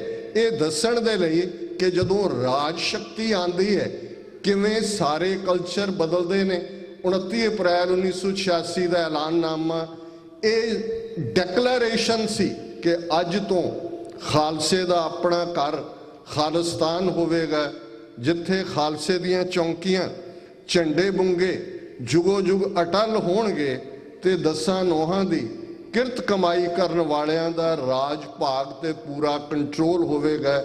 ਅਸੀਂ ਬਹਾਦਰੀ ਦੇ ਪੈਰਾਮੀਟਰ ਸੈੱਟ ਕੀਤੇ ਨੇ। ਸਾਨੂੰ ਮਾਣ ਹੈ ਆਪਣੇ ਬੇਅੰਤ ਸਿੰਘਾਂ, ਸਤਵੰਤ ਸਿੰਘਾਂ, ਜਿੰਦਿਆਂ, ਸੁੱਖਿਆਂ, ਦਿਲਾਵਰ ਸਿੰਘਾਂ, ਔਰ ਅੱਜ ਵੀ ਭਾਈ ਜਗਤਾਰ ਸਿੰਘ ਹਵਾਰਾ, ਮੈਂ ਬਹੁਤ ਵਾਰ ਇਸ ਗੱਲ ਨੂੰ ਦੁਹਰਾਉਂਦਾ, ਅਸੀਂ ਕਈ ਇੱਥੇ ਬੈਠੇ ਹਾਂ ਡਰਦੇ ਰਹਿੰਦੇ, ਖਾਲਿਸਤਾਨ ਦਾ ਨਾਂ ਕਈਆਂ ਦੇ ਜੀਭ ਸੁੱਕ ਜਾਂਦੀ ਹੈ, ਕਈਆਂ ਨੂੰ ਪਤਾ ਨਹੀਂ ਕੀ ਹੋ ਜਾਂਦਾ, ਦੌਰਾ ਪੈ ਜਾਂਦਾ, ਫਿੱਟ ਪੈ ਜਾਂਦਾ। ਕਦੇ ਜਗਤਾਰ ਸਿੰਘ ਹਵਾਰਾ ਵੱਲ ਦੇਖੋ, ਬੇੜੀਆਂ 'ਚ ਜਕੜਿਆ ਹੁੰਦਾ ਹੈ, ਹੱਥਾਂ 'ਚ ਹੱਥ ਕੜੀਆਂ, 4 ਚਫੇਰੇ, 50-60 ਯੂਨੀਫਾਰਮਡ ਪੁਲਿਸ ਵਾਲੇ, ਉਹ ਗੁਲਾਮ ਲੱਗਦੇ ਹੁੰਦੇ ਨੇ ਤੇ ਉਹ ਬੁੱਕਦਾ ਹੁੰਦਾ, ਖਾਲਿਸਤਾਨ ਜ਼ਿੰਦਾਬਾਦ ਕਰ ਰਿਹਾ ਹੁੰਦਾ, ਟੌਰਚਰ ਕਰ ਕਰਕੇ ਉਹਦੀ ਬੈਕ ਖਰਾਬ ਕਰ ਦਿੱਤੀ ਹੈ। ਕਿੰਨੀ ਵਾਰ ਇਹੋ ਜਿਹੇ ਸਾਡੇ ਸਾਹਮਣੇ ਆਈਕਨ ਨੇ, ਰੋਲ ਮਾਡਲ ਨੇ। ਸਾਨੂੰ ਕੋਈ ਹਾਲੀਵੁੱਡ ਦੀਆਂ ਫਿਲਮਾਂ ਦੇ ਆਈਕਨ ਲੱਭਣ ਦੀ ਲੋੜ ਨਹੀਂ, ਸਾਡੇ ਬੀਤੇ ਇਤਿਹਾਸ ਦੇ ਵੀ ਨੇ, ਅੱਜ ਦੇ ਵੀ ਨੇ। ਜਨਰਲ ਸੁਬੇਗ ਸਿੰਘ ਛੋਟਾ ਆਈਕਨ ਹੈ, ਭਾਈ ਅਮਰੀਕ ਸਿੰਘ ਛੋਟਾ ਆਈਕਨ ਹੈ, ਭਾਈ ਬਲਵੰਤ ਸਿੰਘ ਰਾਜੋਆਣਾ, ਸ਼ਹੀਦ ਭਾਈ ਦਿਲਾਵਰ ਸਿੰਘ ਛੋਟੇ ਆਈਕਨ ਨੇ। ਪਰ ਜੇ ਅਸੀਂ ਕਮਜ਼ੋਰੀਆਂ ਵੱਲ ਹੀ ਦੇਖਣਾ, ਜ਼ਰੂਰ ਤੁਸੀਂ ਅਕਾਲੀਆਂ ਵੱਲ ਦੇਖਣਾ। ਇਹ ਗੱਦਾਰਾਂ ਦੀ ਲਾਈਨ ਹੈ, ਇਹ ਪਹਿਲਾਂ ਵੀ ਰਹੇ ਨੇ, ਪਹਿਲਾਂ ਕਿਹੜੇ ਨਹੀਂ ਸਨ ਇਦਾਂ ਦੇ ਲੋਕ। ਲੇਕਿਨ ਸਾਡਾ ਫੋਕਸ ਸੱਚ, ਹੱਕ, ਇਨਸਾਫ ਦੇ ਰਸਤੇ ਤੇ ਉਹੀ। ਜਦੋਂ ਅੱਜ ਅਸੀਂ 18ਵੀਂ ਸਦੀ ਦੇ ਜਰਨੈਲਾਂ ਨੂੰ ਯਾਦ ਕਰ ਰਹੇ ਹਾਂ, 20ਵੀਂ ਸਦੀ ਦੀ ਉਹ ਮਾਇਆਨਾਜ਼ ਹਸਤੀ ਸੰਤ ਜਰਨੈਲ ਸਿੰਘ ਜੀ ਖਾਲਸਾ ਪਿੰਡਰਾਂ ਵਾਲਿਆਂ ਨੂੰ ਯਾਦ ਕਰ ਰਹੇ ਹਾਂ, ਔਰ ਇਹਨਾਂ 31 ਵਰਿਆਂ ਦੇ ਖਾਲਿਸਤਾਨ ਦੇ ਸ਼ਹੀਦ ਕੌਮ ਦੇ ਸਪੁੱਤਰ ਸਪੁੱਤਰੀਆਂ ਨੂੰ ਯਾਦ ਕਰ ਰਹੇ ਹਾਂ, ਤੇ ਫਿਰ ਇਸ ਰਿਜ਼ੋਲਵ ਨੂੰ ਦੁਹਰਾਈਏ, ਇਸ ਗੱਲ ਨੂੰ ਯਾਦ ਰੱਖੀਏ ਕਿ ਜਦੋਂ ਤੱਕ ਦਰਿਆਏ ਜਮਨਾ ਤੋਂ ਵਾਘਾ ਤੱਕ ਇੱਕ ਬਾਦਸ਼ਾਹਤ, ਇੱਕ ਆਜ਼ਾਦ ਪ੍ਰਭੂ ਸਤਾ ਸੰਪੰਨ ਦੇਸ਼ ਖਾਲਿਸਤਾਨ ਕਾਇਮ ਨਹੀਂ ਹੋ ਜਾਂਦਾ, ਹੋਰ ਹਰ ਚੀਜ਼ ਸਾਡੇ ਲਈ ਸੈਕੰਡਰੀ ਹੈ। ਪ੍ਰਾਇਮਰੀ ਫੋਕਸ, ਔਰ ਮੈਂ ਅਕਸਰ ਇਹ ਦੁਹਰਾਉਂਦਾ ਕਿ ਡਾਇਸਪੋਰਾ ਸਿੱਖ, 5 ਮਿਲੀਅਨ ਸਿੱਖ ਡਾਇਸਪੋਰਾ ਗੇਮ ਚੇਂਜਰ ਹੈ।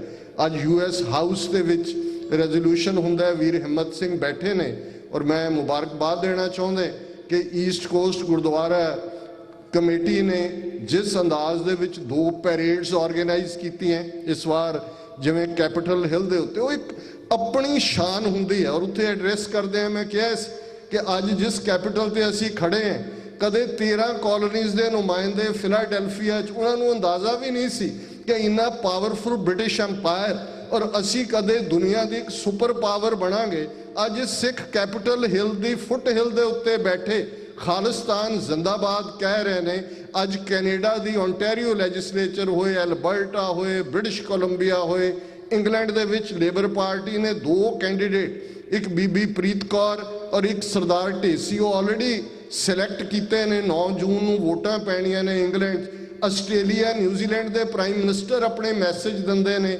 ਖਾਲਸਾ ਸਾਜਨਾ ਦਿਵਸ ਦੇ ਮੌਕੇ ਤੇ ਕੈਪਟਨ ਅਮਰਿੰਦਰ ਸਿੰਘ ਨੇ ਕੈਨੇਡਾ ਦੇ 5 ਮਿਨਿਸਟਰ ਤੇ 17 ਮੈਂਬਰ ਪਾਰਲੀਮੈਂਟ ਸਾਡੀ ਝੋਲੀ ਪਾ ਦਿੱਤੇ ਨੇ। ਖਾਲਿਸਤਾਨ ਦੇ ਅਸੀਂ ਮਾਣ ਨਾਲ ਕਹਿ ਸਕਦੇ ਹਾਂ ਜੀ, ਕੈਨੇਡਾ 'ਚ ਸਾਡੇ 5 ਮਿਨਿਸਟਰ ਨੇ, 17 MP ਨੇ, ਇਹ ਛੋਟੀਆਂ ਪ੍ਰਾਪਤੀਆਂ ਨੇ।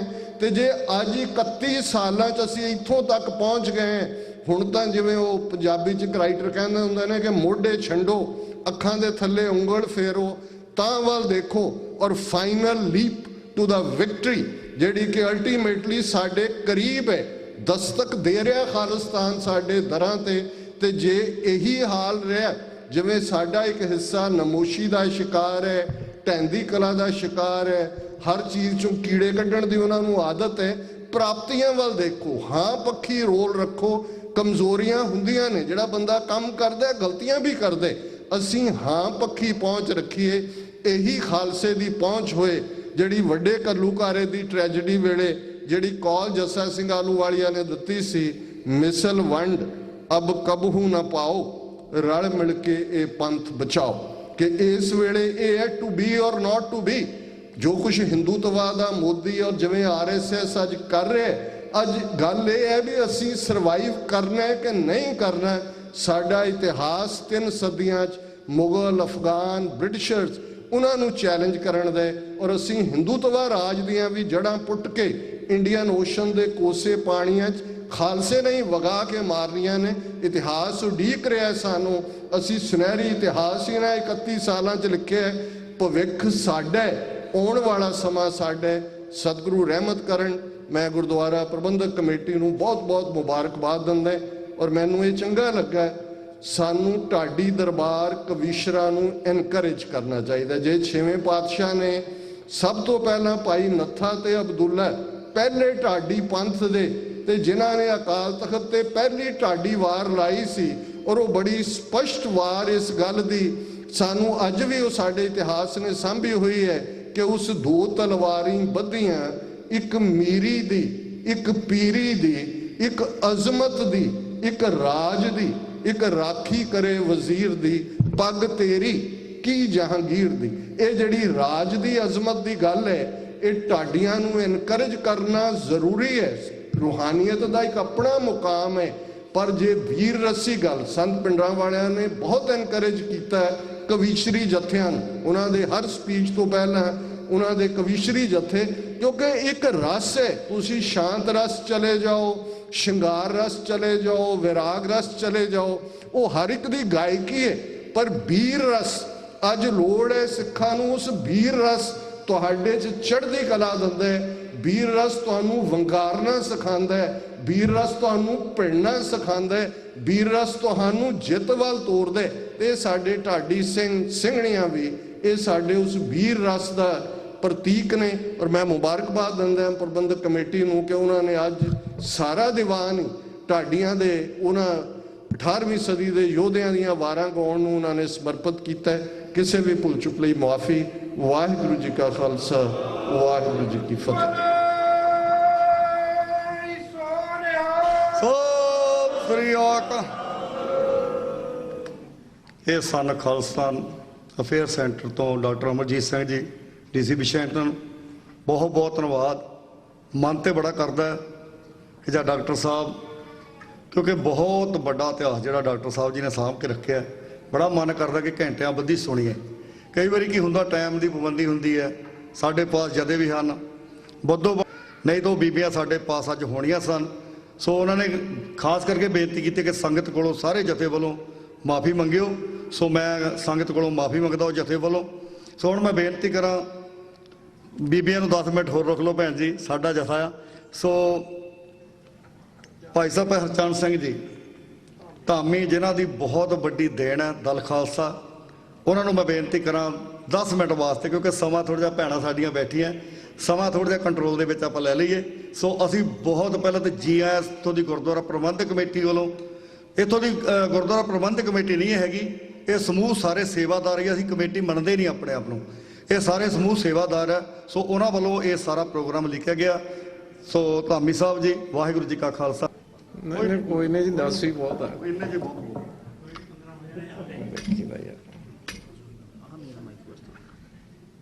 ਵਾਹਿਗੁਰੂ ਜੀ ਕਾ ਖਾਲਸਾ, ਵਾਹਿਗੁਰੂ ਜੀ ਕੀ ਫਤਿਹ।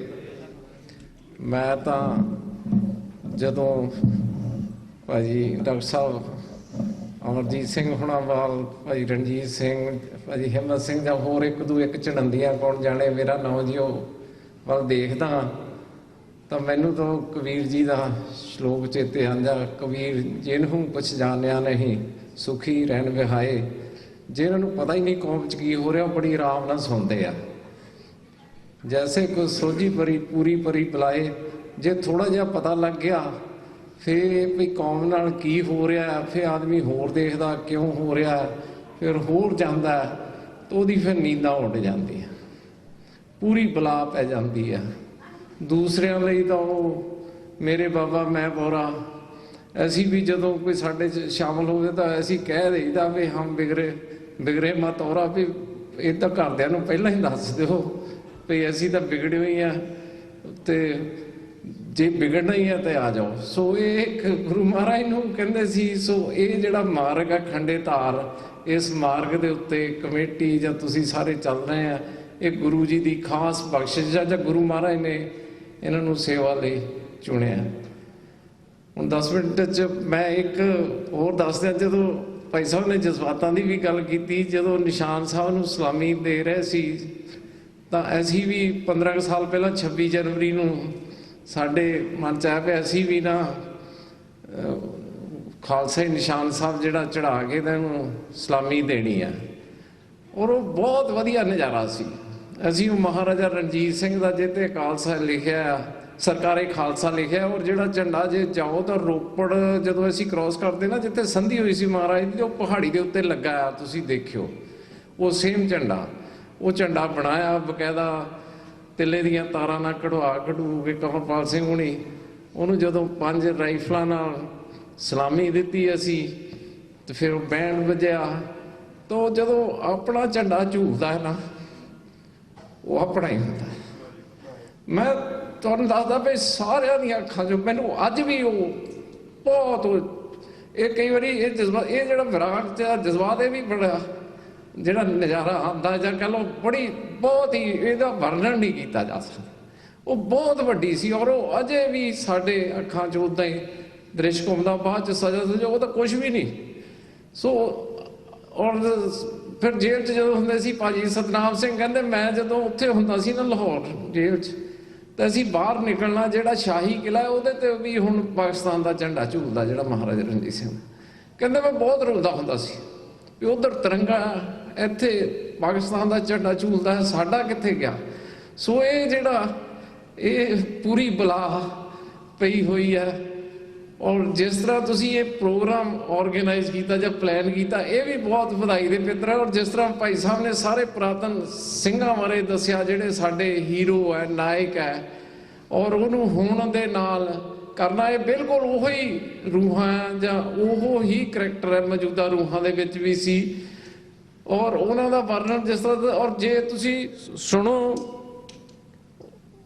ਜਿਸ ਤਰ੍ਹਾਂ ਮੈਂ ਉਹ ਗਿਆਨੀ ਗਿਆਨ ਸਿੰਘ ਨੇ ਜਿਹੜਾ ਲਿਖਿਆ ਪੰਥ ਪ੍ਰਕਾਸ਼ 'ਚ, ਪ੍ਰਾਚੀਨ ਪੰਥ ਪ੍ਰਕਾਸ਼, ਜਦੋਂ ਅਹਿਮਦ ਸ਼ਾਹ ਅਬਦਾਲੀ ਨੇ ਉਹਨੂੰ ਜ਼ਕਰੀਆ ਖਾਨ ਨੂੰ ਪੁੱਛਿਆ ਵੀ ਮੈਨੂੰ ਬੜਾ ਤੰਗ ਕਰਦੇ ਹੈ ਕੀ, ਉਹ ਪੜ੍ਹਨ ਵਾਲਾ ਹੈ। ਸਾਡੀ ਤਰਾਸਦੀ ਇਹ ਹੈ, ਉਹ ਜਿਸ ਤਰ੍ਹਾਂ 1984 ਇੱਕ ਕਿਤਾਬ ਵੀ ਹੈ ਜਾਰਜ ਔਰਵੈਲ ਦੀ, ਉਹ ਸਾਡੇ 1984 ਨਾਲ ਕੋਈ ਸੰਬੰਧ ਨਹੀਂ, ਲੇਕਿਨ ਉਹ ਬਹੁਤ ਵਧੀਆ ਕਿਤਾਬ ਹੈ। ਉਹਦੇ 'ਚ ਲਿਖਦਾ present controls the past and past controls the future. ਇਹ ਬੜੀ ਮਸ਼ਹੂਰ ਗੱਲ ਹੈ ਵੀ ਜਿਹੜਾ ਵਰਤਮਾਨ ਹੁੰਦਾ ਹੈ ਨਾ, ਉਹ ਤੁਹਾਨੂੰ ਦੱਸਦਾ ਤੁਹਾਡਾ ਇਤਿਹਾਸ ਕੀ ਹੈ।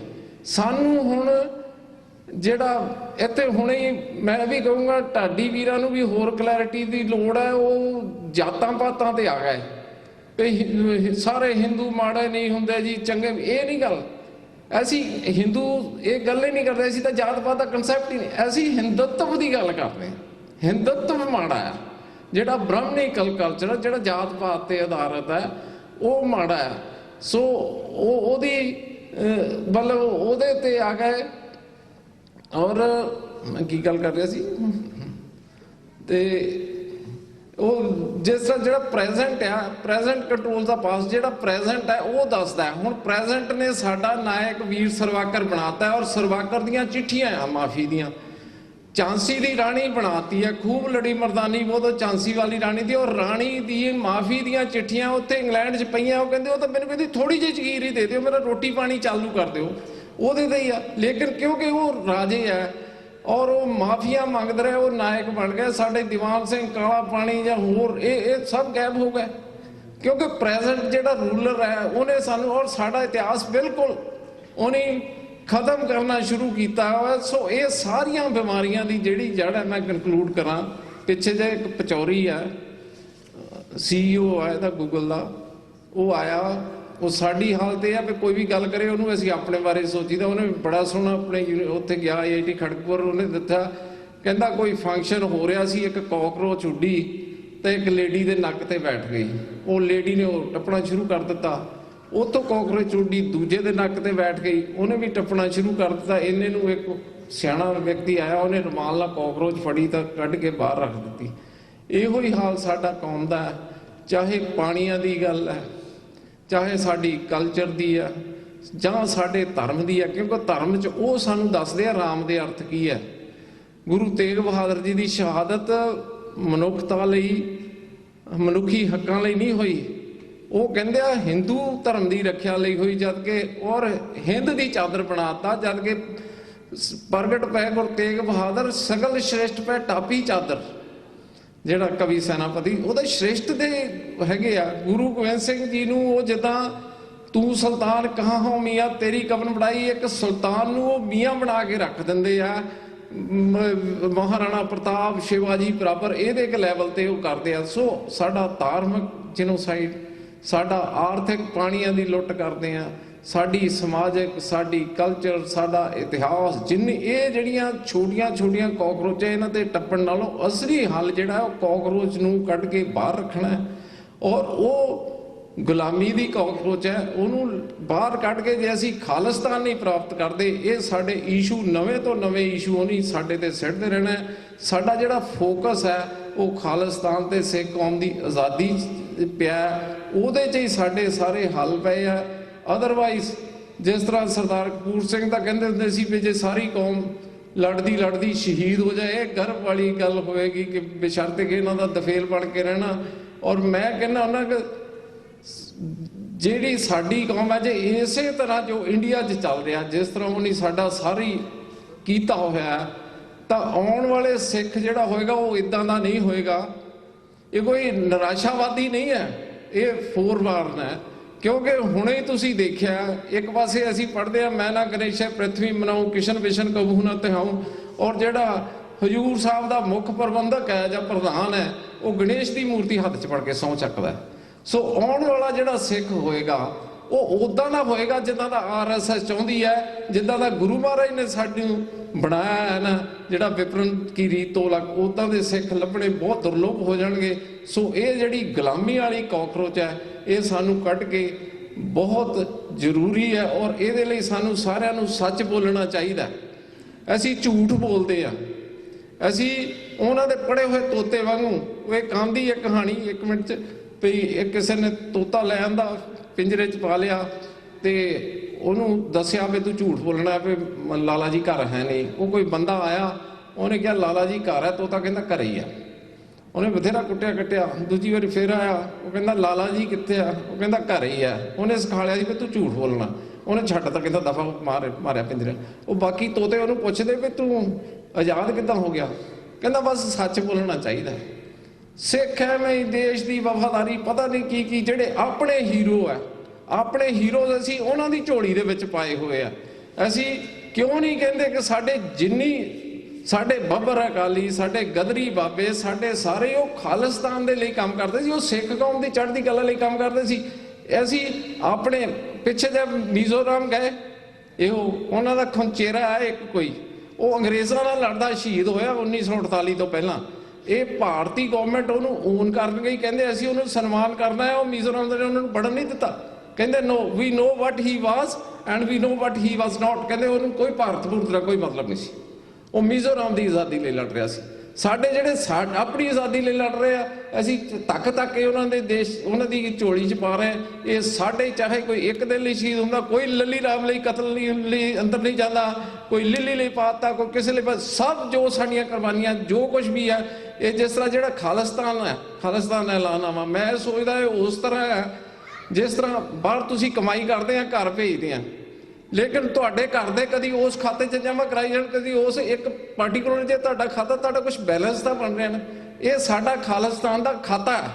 ਇਹ ਖਾਲਿਸਤਾਨ ਇਲਾਵਾ ਸਾਡਾ ਜੋ ਵੀ ਸੰਘਰਸ਼ ਹੈ, ਚਾਹੇ ਕੋਈ ਭਾਸ਼ਾ ਦੀ ਪੰਜਾਬੀ ਭਾਸ਼ਾ ਲਈ ਲੜ ਰਿਹਾ, ਕੋਈ ਪਾਣੀਆਂ ਲਈ ਲੜ ਰਿਹਾ, ਕੋਈ ਕਿਸੇ ਲਈ ਲੜ ਰਿਹਾ, ਉਹ ਸਾਰਾ ਜਿਹੜਾ ਹੈ ਉਹ ਸਾਡੇ ਖਾਲਿਸਤਾਨ ਲਈ ਲੜ ਰਿਹਾ। ਸਾਨੂੰ ਖਾਲਿਸਤਾਨ ਦੀ ਪ੍ਰਾਪਤੀ ਜਾਂ ਜਿੰਨਾ ਚਿਰ ਅਸੀਂ ਆਜ਼ਾਦ ਨਹੀਂ ਹੁੰਦੇ ਉਹਨਾਂ ਚਿਰ ਸਾਡੇ ਲਈ ਕੋਈ ਨਾ ਕੋਈ ਸਮੱਸਿਆਵਾਂ ਖੜੀਆਂ ਹੁੰਦੀਆਂ ਰਹਿਣਗੀਆਂ।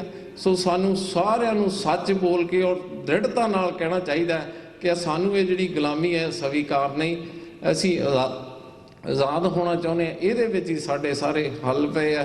ਭੁੱਲਾਂ ਚੁੱਕਾਂ ਦੀ ਖਿਮਾ। ਵਾਹਿਗੁਰੂ ਜੀ ਕਾ ਖਾਲਸਾ, ਵਾਹਿਗੁਰੂ ਜੀ ਕੀ ਫਤਿਹ।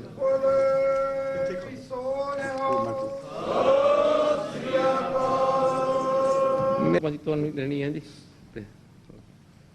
ਬੋਲੇ ਸੋ ਨਿਹਾਲ। ਭਾਈ ਬਲਵੀਰ ਸਿੰਘ ਜੀ ਆਜੋ, ਕੁਝ ਸਿੰਘ ਸਿਰੋਂ ਪਾਉਣ ਆਪਾਂ ਸਨਮਾਨਿਤ ਕਰਨਾ। ਸਵਰਨਜੀਤ ਸਿੰਘ ਜੀ ਖਾਲਸਾ ਕਨੈਕਟੀਕਟ ਤੋਂ, ਉਹ ਵੀ ਆ ਜਾਣ।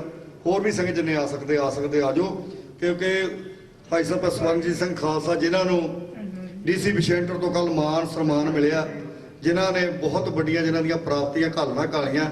ਸੋ ਹੁਣ ਸਮਾਂ ਇਜਾਜ਼ਤ ਨਹੀਂ ਦਿੰਦਾ ਮੈਂ ਸਾਰੀਆਂ ਬੋਲਾਂ। ਸੋ ਭਾਈ ਸਾਹਿਬ ਜੀ ਨੂੰ ਸਿਰੋਂ ਪਾਓ ਇਹਨਾਂ ਨੂੰ ਦਿੱਤੇ ਜਾ ਰਹੇ ਹਨ। ਸੋ ਮੈਂ ਬੇਨਤੀ ਕਰਾਂ ਭਾਈ ਸਾਹਿਬ ਮਨਜੀਤ ਸਿੰਘ ਜੀ ਵਿਦਿਆਰਥੀ ਦਮਦਮੀ ਟਕਸਾਲ, ਉਹ ਸਿਰੋਂ ਪਾਓ ਦੀ ਬਖਸ਼ਿਸ਼ ਕਰਨਗੇ। ਭਾਈ ਸਾਹਿਬ ਜੋਗਾ ਸਿੰਘ ਜੀ, ਹੋਰ ਵੀ ਦੂਰ ਨੇੜੇ ਜਿਹੜੀਆਂ ਸੰਗਤਾਂ ਆਈਆਂ, ਸਾਰਿਆਂ ਦਾ ਬਹੁਤ ਬਹੁਤ ਧੰਨਵਾਦ। ਮਹਾਰਾਜ ਨੂੰ ਬੈਠਣਾ ਕਰੋ, ਸਿੱਧੇ ਹੋ ਜਾਓ ਸਾਰੇ ਜਣੇ। ਆਜੋ, ਹੋਰ ਆਜੋ ਡਾਕਟਰ ਸਾਹਿਬ ਆਜੋ। ਗੁਰਮੀਤ ਸਿੰਘ ਰਾਣਾ ਜੀ, ਉਹ ਵੀ ਆਜੋ। ਬੋਲੇ ਸੋ ਨਿਹਾਲ। ਸਤਿ ਸ੍ਰੀ ਅਕਾਲ। ਬੋਲੇ ਸੋ ਨਿਹਾਲ। ਸਤਿ ਸ੍ਰੀ ਅਕਾਲ। ਬੋਲੇ ਸੋ ਨਿਹਾਲ। ਸਤਿ ਸ੍ਰੀ ਅਕਾਲ। ਭਾਈ ਸਾਹਿਬ ਭਾਈ ਸਵਰਨਜੀਤ ਸਿੰਘ ਜੀ ਜਿਹੜੇ ਆਉਣ ਵਾਲੇ ਸਮੇਂ ਦੇ ਵਿੱਚ ਪੋਲੀਟੀਕਲ ਰਾਜਨੀਤੀ ਦੇ ਵਿੱਚ ਅਸੀਂ ਕਹਿੰਦੇ ਆਉਣ। ਸੋ ਸੰਗਤਾਂ ਦਾ ਮੈਂ ਦੁਬਾਰਾ ਫੇਰ ਬਹੁਤ ਧੰਨਵਾਦ ਕਰਦਾ। ਸੋ ਹੁਣ ਮੈਂ ਬੇਨਤੀ ਕਰਾਂ ਬੀਬੀਆਂ ਨੂੰ।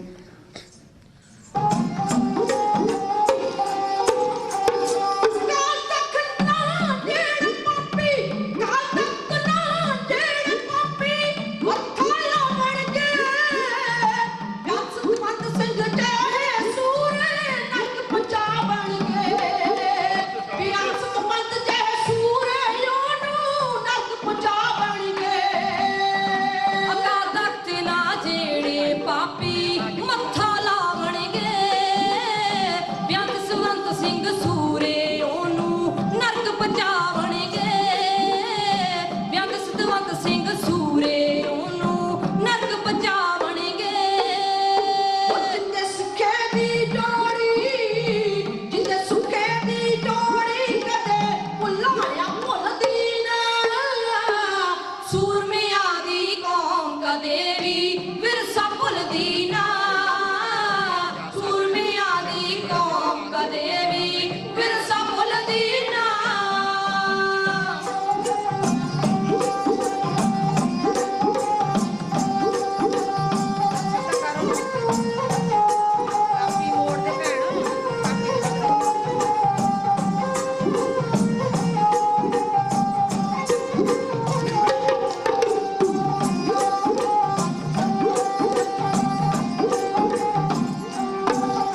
ਕਦੇ ਵੀ ਵਿਰਸਾ ਭੁੱਲਦੀ ਨਾ।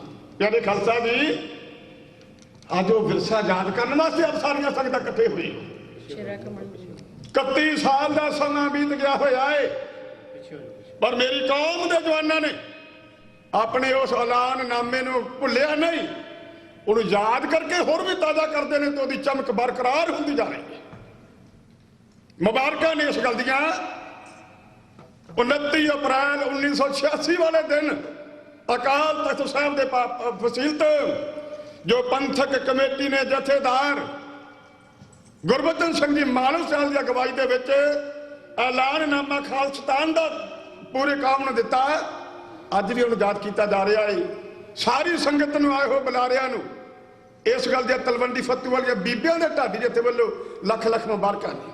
ਕਲਗੀਆਂ ਵਾਲਿਆ, ਕੌਮ ਦਾ ਕਰਜ਼ ਸਿਰ ਤੋਂ ਤੇਰੇ ਵਾਂਗੂ ਨੇ ਕੋਈ ਉਤਾਰ ਚੁੱਕਿਆ। ਕਲਗੀਆਂ ਵਾਲਿਆ, ਕੌਮ ਦਾ ਕਰਜ਼ ਸਿਰ ਤੋਂ ਤੇਰੇ ਵਾਂਗੂ ਨੇ ਕੋਈ ਉਤਾਰ ਸਕਿਆ। 9 ਸਾਲ ਵਿੱਚ ਕੌਣ ਯਤੀਮ ਹੋ ਕੇ ਸੀਸ ਪਿਤਾ ਦਾ ਹਿੰਦ ਲਈ ਵਾਰ ਸਕਿਆ। 9 ਸਾਲ ਵਿੱਚ ਕੌਣ ਯਤੀਮ ਹੋ ਕੇ ਸੀਸ ਪਿਤਾ ਦਾ ਹਿੰਦ ਲਈ ਵਾਰ ਸਕਿਆ। ਆ ਵਲੀ ਔਲੀਆ ਕੋਈ ਨਹੀਂ ਨਜ਼ਰ ਆਉਂਦਾ, ਬਲੀ ਔਲੀਆ ਕੋਈ ਨਹੀਂ ਨਜ਼ਰ ਆਉਂਦਾ, ਹੱਸ ਕੇ ਲਾਲ ਜੋ ਦੇਸ਼ ਲਈ ਵਾਰ ਸਕਿਆ। ਰਾਤ ਪੋਹ ਦੀ ਸੂਲਾਂ ਦੀ ਸੇਜ ਉੱਤੇ, ਰਾਤ ਪੋਹ ਦੀ ਸੂਲਾਂ ਦੀ ਸੇਜ ਉੱਤੇ ਕਿਹੜਾ ਹੱਸ ਕੇ ਸ਼ੁਕਰ ਗੁਜ਼ਾਰ ਸਕਿਆ। ਜੁਗੋ ਜੁਗ ਅਟਲ ਸਤਿਗੁਰੂ ਸ਼੍ਰੀ ਗੁਰੂ ਗ੍ਰੰਥ ਸਾਹਿਬ ਜੀ ਮਹਾਰਾਜ ਦੀ ਪਾਵਨ ਹਜ਼ੂਰ ਵਿਖੇ ਬਿਰਾਜਮਾਨ ਖਾਲਸਤਾਨ ਡੇ ਨੂੰ ਮਨਾ ਰਹੇ ਤੇਰੇ ਖਾਲਸਾ ਜੀ। ਆਓ ਸਾਰੀਆਂ ਸੰਗਤਾਂ ਰਸਨਾ ਨੂੰ ਕਰੋ ਪਵਿੱਤਰ ਤੇ ਪ੍ਰੇਮ ਦੇ ਨਾਲ, ਕਲਗੀਆਂ ਵਾਲੇ ਸਤਿਗੁਰਾਂ ਦੀਆਂ ਕਰੋ ਖੁਸ਼ੀਆਂ ਪ੍ਰਾਪਤ ਤੇ ਗੱਜ ਕੇ ਆਖੋ ਜੀ ਵਾਹਿਗੁਰੂ ਜੀ ਕਾ ਖਾਲਸਾ, ਵਾਹਿਗੁਰੂ ਜੀ ਕੀ ਫਤਿਹ। ਧੰਨਵਾਦ ਹੈ ਆਪਣੀ ਸੁੱਤੀ ਕੌਮ ਨੂੰ ਜਗਾਉਣ ਵਾਲੇ doctor Amarjit Singh ji Khalistan affair centre ਤੋਂ ਜਿਹੜੇ ਚੱਲ ਕੇ ਆਏ ਨੇ, ਪੂਰੇ ਦਾ ਪੂਰਾ ਜ਼ਿੰਦਗੀ ਕੌਮ ਨੂੰ ਸਮਰਪਿਤ ਕਰ ਦਿੱਤੀ ਹੋਈ ਹੈ। ਤੇ ਮੈਂ ਧੰਨਵਾਦੀ ਹਾਂ ਦਲ ਖਾਲਸਾ ਦੇ ਮਹਾਨ ਯੋਧੇ ਸਰਦਾਰ ਹਰਚਰਨ ਸਿੰਘ ਜੀ ਧਾਮੀ ਸਾਹਿਬ ਜੀ, ਜਿਨ੍ਹਾਂ ਨੇ ਸੱਚਮੁੱਚ ਆਪਣੀ ਜ਼ਿੰਦਗੀ ਕੌਮ ਦੇ ਨਾਮ ਕਰ ਦਿੱਤੀ। ਜਵਾਨੀ ਦਾ ਸਮਾਂ ਪਾਕਿਸਤਾਨ ਦੀਆਂ ਜੇਲ੍ਹਾਂ ਵਿੱਚ ਕੱਟ ਦਿੱਤਾ ਤੇ ਹੁਣ ਲੋੜ ਇਸੇ ਗੱਲ ਦੀ ਹੈ ਤੇ ਕੌਮ ਦੇ ਯੋਧਿਆਂ ਨੂੰ ਸਾਡੀ ਜੋ ਕੌਮ ਹੈ ਉਹ ਪਹਿਚਾਣ ਸਕੇ ਤੇ ਆਪਣੀ ਨਿਸ਼ਾਨਦੇਹੀ ਕਰ ਸਕੇ ਵੀ ਖਾਲਸਤਾਨ ਨੂੰ ਕਿਹੜਾ ਰਸਤਾ ਜਾਂਦਾ ਏ। ਤੇ ਉਹ ਰਸਤਾ ਸਾਨੂੰ ਸਾਡੇ ਡਾਕਟਰ ਸਾਹਿਬ ਜੀ ਧਾਮੀ ਸਾਹਿਬ ਤੇ ਹੋਰ ਸਾਡੇ ਬੁਲਾਰੇ ਦੱਸ ਕੇ ਗਏ। ਪਿਆਰੇ ਖਾਲਸਾ ਜੀ, ਹੁਕਮ ਹੋਇਆ ਸੀ ਵਿਗਿਆਨੀ ਜੀ ਥੋੜਾ ਥੋੜਾ ਲੈਕਚਰ ਕਰਕੇ ਕੋਈ 5-7 ਆਈਟਮਾਂ ਸੰਗਤਾਂ ਨੂੰ ਭੇਟਾ ਕਰਨੀਆਂ ਨੇ ਤਾਂ ਕਿ ਪਤਾ ਲੱਗ ਸਕੇ ਸਾਡਾ ਵਿਰਸਾ ਕਿੰਨਾ ਅਮੀਰ ਹੈ ਤੇ ਸਾਡੇ ਵਿਰਸੇ ਨੂੰ ਬਚਾਉਣ ਵਾਸਤੇ ਯੋਧਿਆਂ ਨੇ ਕਿੱਡੀਆਂ ਕਿੱਡੀਆਂ ਕੁਰਬਾਨੀਆਂ ਕੀਤੀਆਂ ਨੇ। ਤੇ ਮੈਂ 2-2 ਮਿੰਟਾਂ ਦਾ ਲੈਕਚਰ ਕਰਕੇ ਤੁਹਾਡੀ ਸੇਵਾ ਦੇ ਵਿੱਚ 5-7 ਆਈਟਮਾਂ ਗੀਤ ਤਲਵੰਡੀ ਫੱਤੂ ਵਾਲੀਆਂ ਬੀਬੀਆਂ ਦੇ ਕੋਲੋਂ ਤੁਹਾਨੂੰ ਭੇਟਾ ਕਰਨੇ ਨੇ। ਇਹ ਸਾਡੇ ਦਿਲਾਂ ਦੀ ਯਾਦਗਾਰ ਰਹੇਗੀ। ਆਪਾਂ ਇਹ ਨਹੀਂ ਵੀ 31 ਸਾਲਾਂ ਦੀ ਜਿਹੜੀ ਆਪਾਂ ਮਨਾ ਰਹੇ ਆ ਖਾਲਸਤਾਨ ਐਲਾਨਨਾਮੇ ਦੀ ਵਰ੍ਹੇਗੰਢ ਵੀ ਉੱਥੇ ਕੋਈ 2-4 ਘੰਟੇ ਦਾ ਐਵੇਂ ਦਵਾ ਲਾ ਕੇ ਚਲੇ ਜਾਣਾ ਨਹੀਂ। ਆਉਣ ਵਾਲੇ ਸਮੇਂ ਵਿੱਚ ਯਾਦ ਬਣੀ ਰਵੇ ਵੀ ਉਸ ਦਿਨ ਦੇ ਉੱਤੇ ਡਾਕਟਰ ਅਮਰਜੀਤ ਸਿੰਘ ਜੀ ਪਹੁੰਚੇ ਸਨ, ਹਰਚਰਨ ਸਿੰਘ ਜੀ ਧਾਮੀ ਸਾਹਿਬ ਪਹੁੰਚੇ ਸਨ। ਅੱਜ ਤਲਵੰਡੀ ਫੱਤੂ ਵਾਲੀਆਂ ਬੀਬੀਆਂ ਦੇ ਢਾਡੀ ਜਥੇ ਨੇ ਵੀ ਆਉਣ ਵਾਲੇ ਸਮੇਂ ਦੀ ਗੱਲ ਕੀਤੀ ਸੀ। ਇਹ ਮਨਾਂ ਅੰਦਰ ਯਾਦ ਲੈ ਕੇ ਜਾਣੀ ਹੈ। ਆਓ ਸਾਰਿਆਂ ਨਾਲੋਂ ਪਹਿਲਾਂ ਮੈਂ ਤੁਹਾਡੀ ਸੇਵਾ ਦੇ ਵਿੱਚ, ਕਿਉਂਕਿ ਹੁਕਮ ਹੋਇਆ ਸੀ 2-3 ਆਈਟਮਾਂ ਬੀਬੀ ਇੰਦਰਾ ਗਾਂਧੀ ਬਾਰੇ ਤੇ ਜਗਤਾਰ ਸਿੰਘ ਜੀ ਹਵਾਰਾ ਕੌਮ ਦੇ ਜਥੇਦਾਰ ਅਕਾਲ ਤਖਤ ਸਾਹਿਬ ਦੇ ਜਿਹੜੇ ਕਿ ਨੌਜਵਾਨਾਂ ਦੇ ਰੂਹੇ ਰਵਾ ਨੇ। ਕਿਤੇ ਨੌਜਵਾਨਾਂ ਤੇ ਗੱਲ ਚੱਲਦੀ ਹੋਏ ਤੇ ਹਰ ਇੱਕ ਦਾ ਮਨ ਕਰਦਾ ਏ ਮੈਂ ਜਗਤਾਰ ਹਵਾਰੇ ਵਾਂਗੂ ਕਰਾਂ ਕੁਰਬਾਨੀ, ਕੌਮ ਦਾ ਮਾਧੋ ਬਣ ਜਾਵਾਂ। ਤੇ ਆਪਣੀ ਸੇਵਾ ਦੇ ਵਿੱਚ ਸਰਦਾਰ ਗੁਰਬਚਨ ਸਿੰਘ ਜੀ ਮਾਨੋ ਚਾਲ ਤੇ ਹੋਰ ਜਿਹੜੇ ਸਾਡੇ ਸੰਘਰਸ਼ ਵਿੱਚ ਆਉਣ ਵਾਲੇ ਜਵਾਨ ਨੇ ਜੋ ਕੁਝ ਕੁਰਬਾਨੀਆਂ ਕੀਤੀਆਂ ਉਹਨਾਂ ਦੀ ਗੱਲ ਕਰਨੀ ਹੈ। ਪਿਆਰੇ ਖਾਲਸਾ ਜੀ, ਜੂਨ 1984 ਵਿੱਚ ਅਟੈਕ ਕਰ ਦਿੱਤਾ ਬੀਬੀ ਇੰਦਰਾ ਗਾਂਧੀ ਨੇ, ਢਾਹ ਕੇ ਢੇਰੀ ਕਰ ਦਿੱਤਾ ਅਕਾਲ ਤਖਤ ਸਾਹਿਬ ਨੂੰ ਤੇ ਹੁਣ ਰਾਤਾਂ ਦੀ ਨੀਂਦ ਉੱਡ ਗਈ ਹੋਈ ਹੈ। ਜਦੋਂ ਰਾਤ ਨੂੰ ਸੌਣ ਲੱਗਦੀ ਉਸੇ ਟਾਈਮ ਤੇ ਕਰੇ ਸੰਤ ਬਾਬਾ ਜਰਨੈਲ ਸਿੰਘ ਜੀ ਖਾਲਸਾ ਪਿੰਡਰਾਂ ਵਾਲੇ ਉਹਨਾਂ ਦਾ ਚਿਹਰਾ ਸਾਹਮਣੇ ਆ ਜਾਂਦਾ ਏ। ਡਰਦੀ ਹੋਈ ਬੀਬੀ ਉੱਠ ਕੇ ਬੈਠ ਜਾ ਕਰਦੀ ਐ, ਇਹਦੇ ਆਪਣੇ ਪਾਪ ਕੰਬ ਰਹੇ ਨੇ। ਜਦੋਂ ਕਿਤੇ ਫਿਰ 2 ਮਿੰਟ ਅੱਖ ਲੱਗਦੀ, ਜਨਰਲ ਸੁਬੇਗ ਸਿੰਘ ਅੱਜ ਨੇ ਮੂੰਹ ਮੋੜ ਕੇ ਰੱਖ ਦਿੱਤੇ ਸਨ ਪਾਕਿਸਤਾਨੀ ਫੌਜਾਂ ਦੇ, ਤੇ ਜਿਹਨੇ ਮੂੰਹ ਮੋੜ ਕੇ ਰੱਖ ਦਿੱਤੇ ਹਿੰਦੁਸਤਾਨ ਦੀਆਂ ਫੌਜਾਂ ਦੇ ਅੰਮ੍ਰਿਤਸਰ ਦੀ ਧਰਤੀ ਦੇ ਉੱਤੇ, ਕਦੇ ਉਹਦਾ ਚਿਹਰਾ ਸਾਹਮਣੇ ਆ ਜਾਂਦਾ। ਬੀਬੀ ਨੂੰ ਕਾਂਦਾ ਛੱਡ ਉੱਠਦਾ ਏ। ਕਦੇ ਕੌਮ ਦਾ ਰੂਹੇ ਰਵਾਨ ਨੌਜਵਾਨ, ਆਲ ਇੰਡੀਆ ਸਿੱਖ ਸਟੂਡੈਂਟ ਫੈਡਰੇਸ਼ਨ ਦਾ ਪ੍ਰਧਾਨ ਸਰਦਾਰ ਅਮਰੀਕ ਸਿੰਘ ਜੀ ਸ਼ਹੀਦ, ਕਿਤੇ ਉਹਨਾਂ ਦਾ ਚਿਹਰਾ ਸਾਹਮਣੇ ਆ ਜਾਂਦਾ, ਕਿਤੇ ਬਾਬਾ ਠਾਰਾ ਸਿੰਘ ਦਾ ਚਿਹਰਾ ਸਾਹਮਣੇ ਆ ਜਾਂਦਾ ਏ। ਕੰਬਦੀ ਹੋਈ ਬੀਬੀ ਨੂੰ ਰਾਤ ਨੀਂਦ ਨਹੀਂ ਆਈ। ਉਸੇ ਟਾਈਮ ਤੇ ਆਰਡਰ ਕੀਤਾ ਸਵੇਰ ਨੂੰ ਡਰਾਈਵਰ ਨੂੰ ਵੀ ਹੁਣੇ ਗੱਡੀ ਸਟਾਰਟ ਕਰਨੀ ਕਰ, ਚੱਲੀਏ ਆਪਣੇ ਰਾਜਪੂਤ ਪੰਡਤ ਦੇ ਕੋਲ, ਚੱਲ ਕੇ ਲਵਾਈਏ ਟੇਵਾ, ਪਤਾ ਲੱਗਦਾ ਮੇਰੇ ਇਸ ਦੁੱਖ ਦਾ ਇਲਾਜ ਕੀ ਹੈ।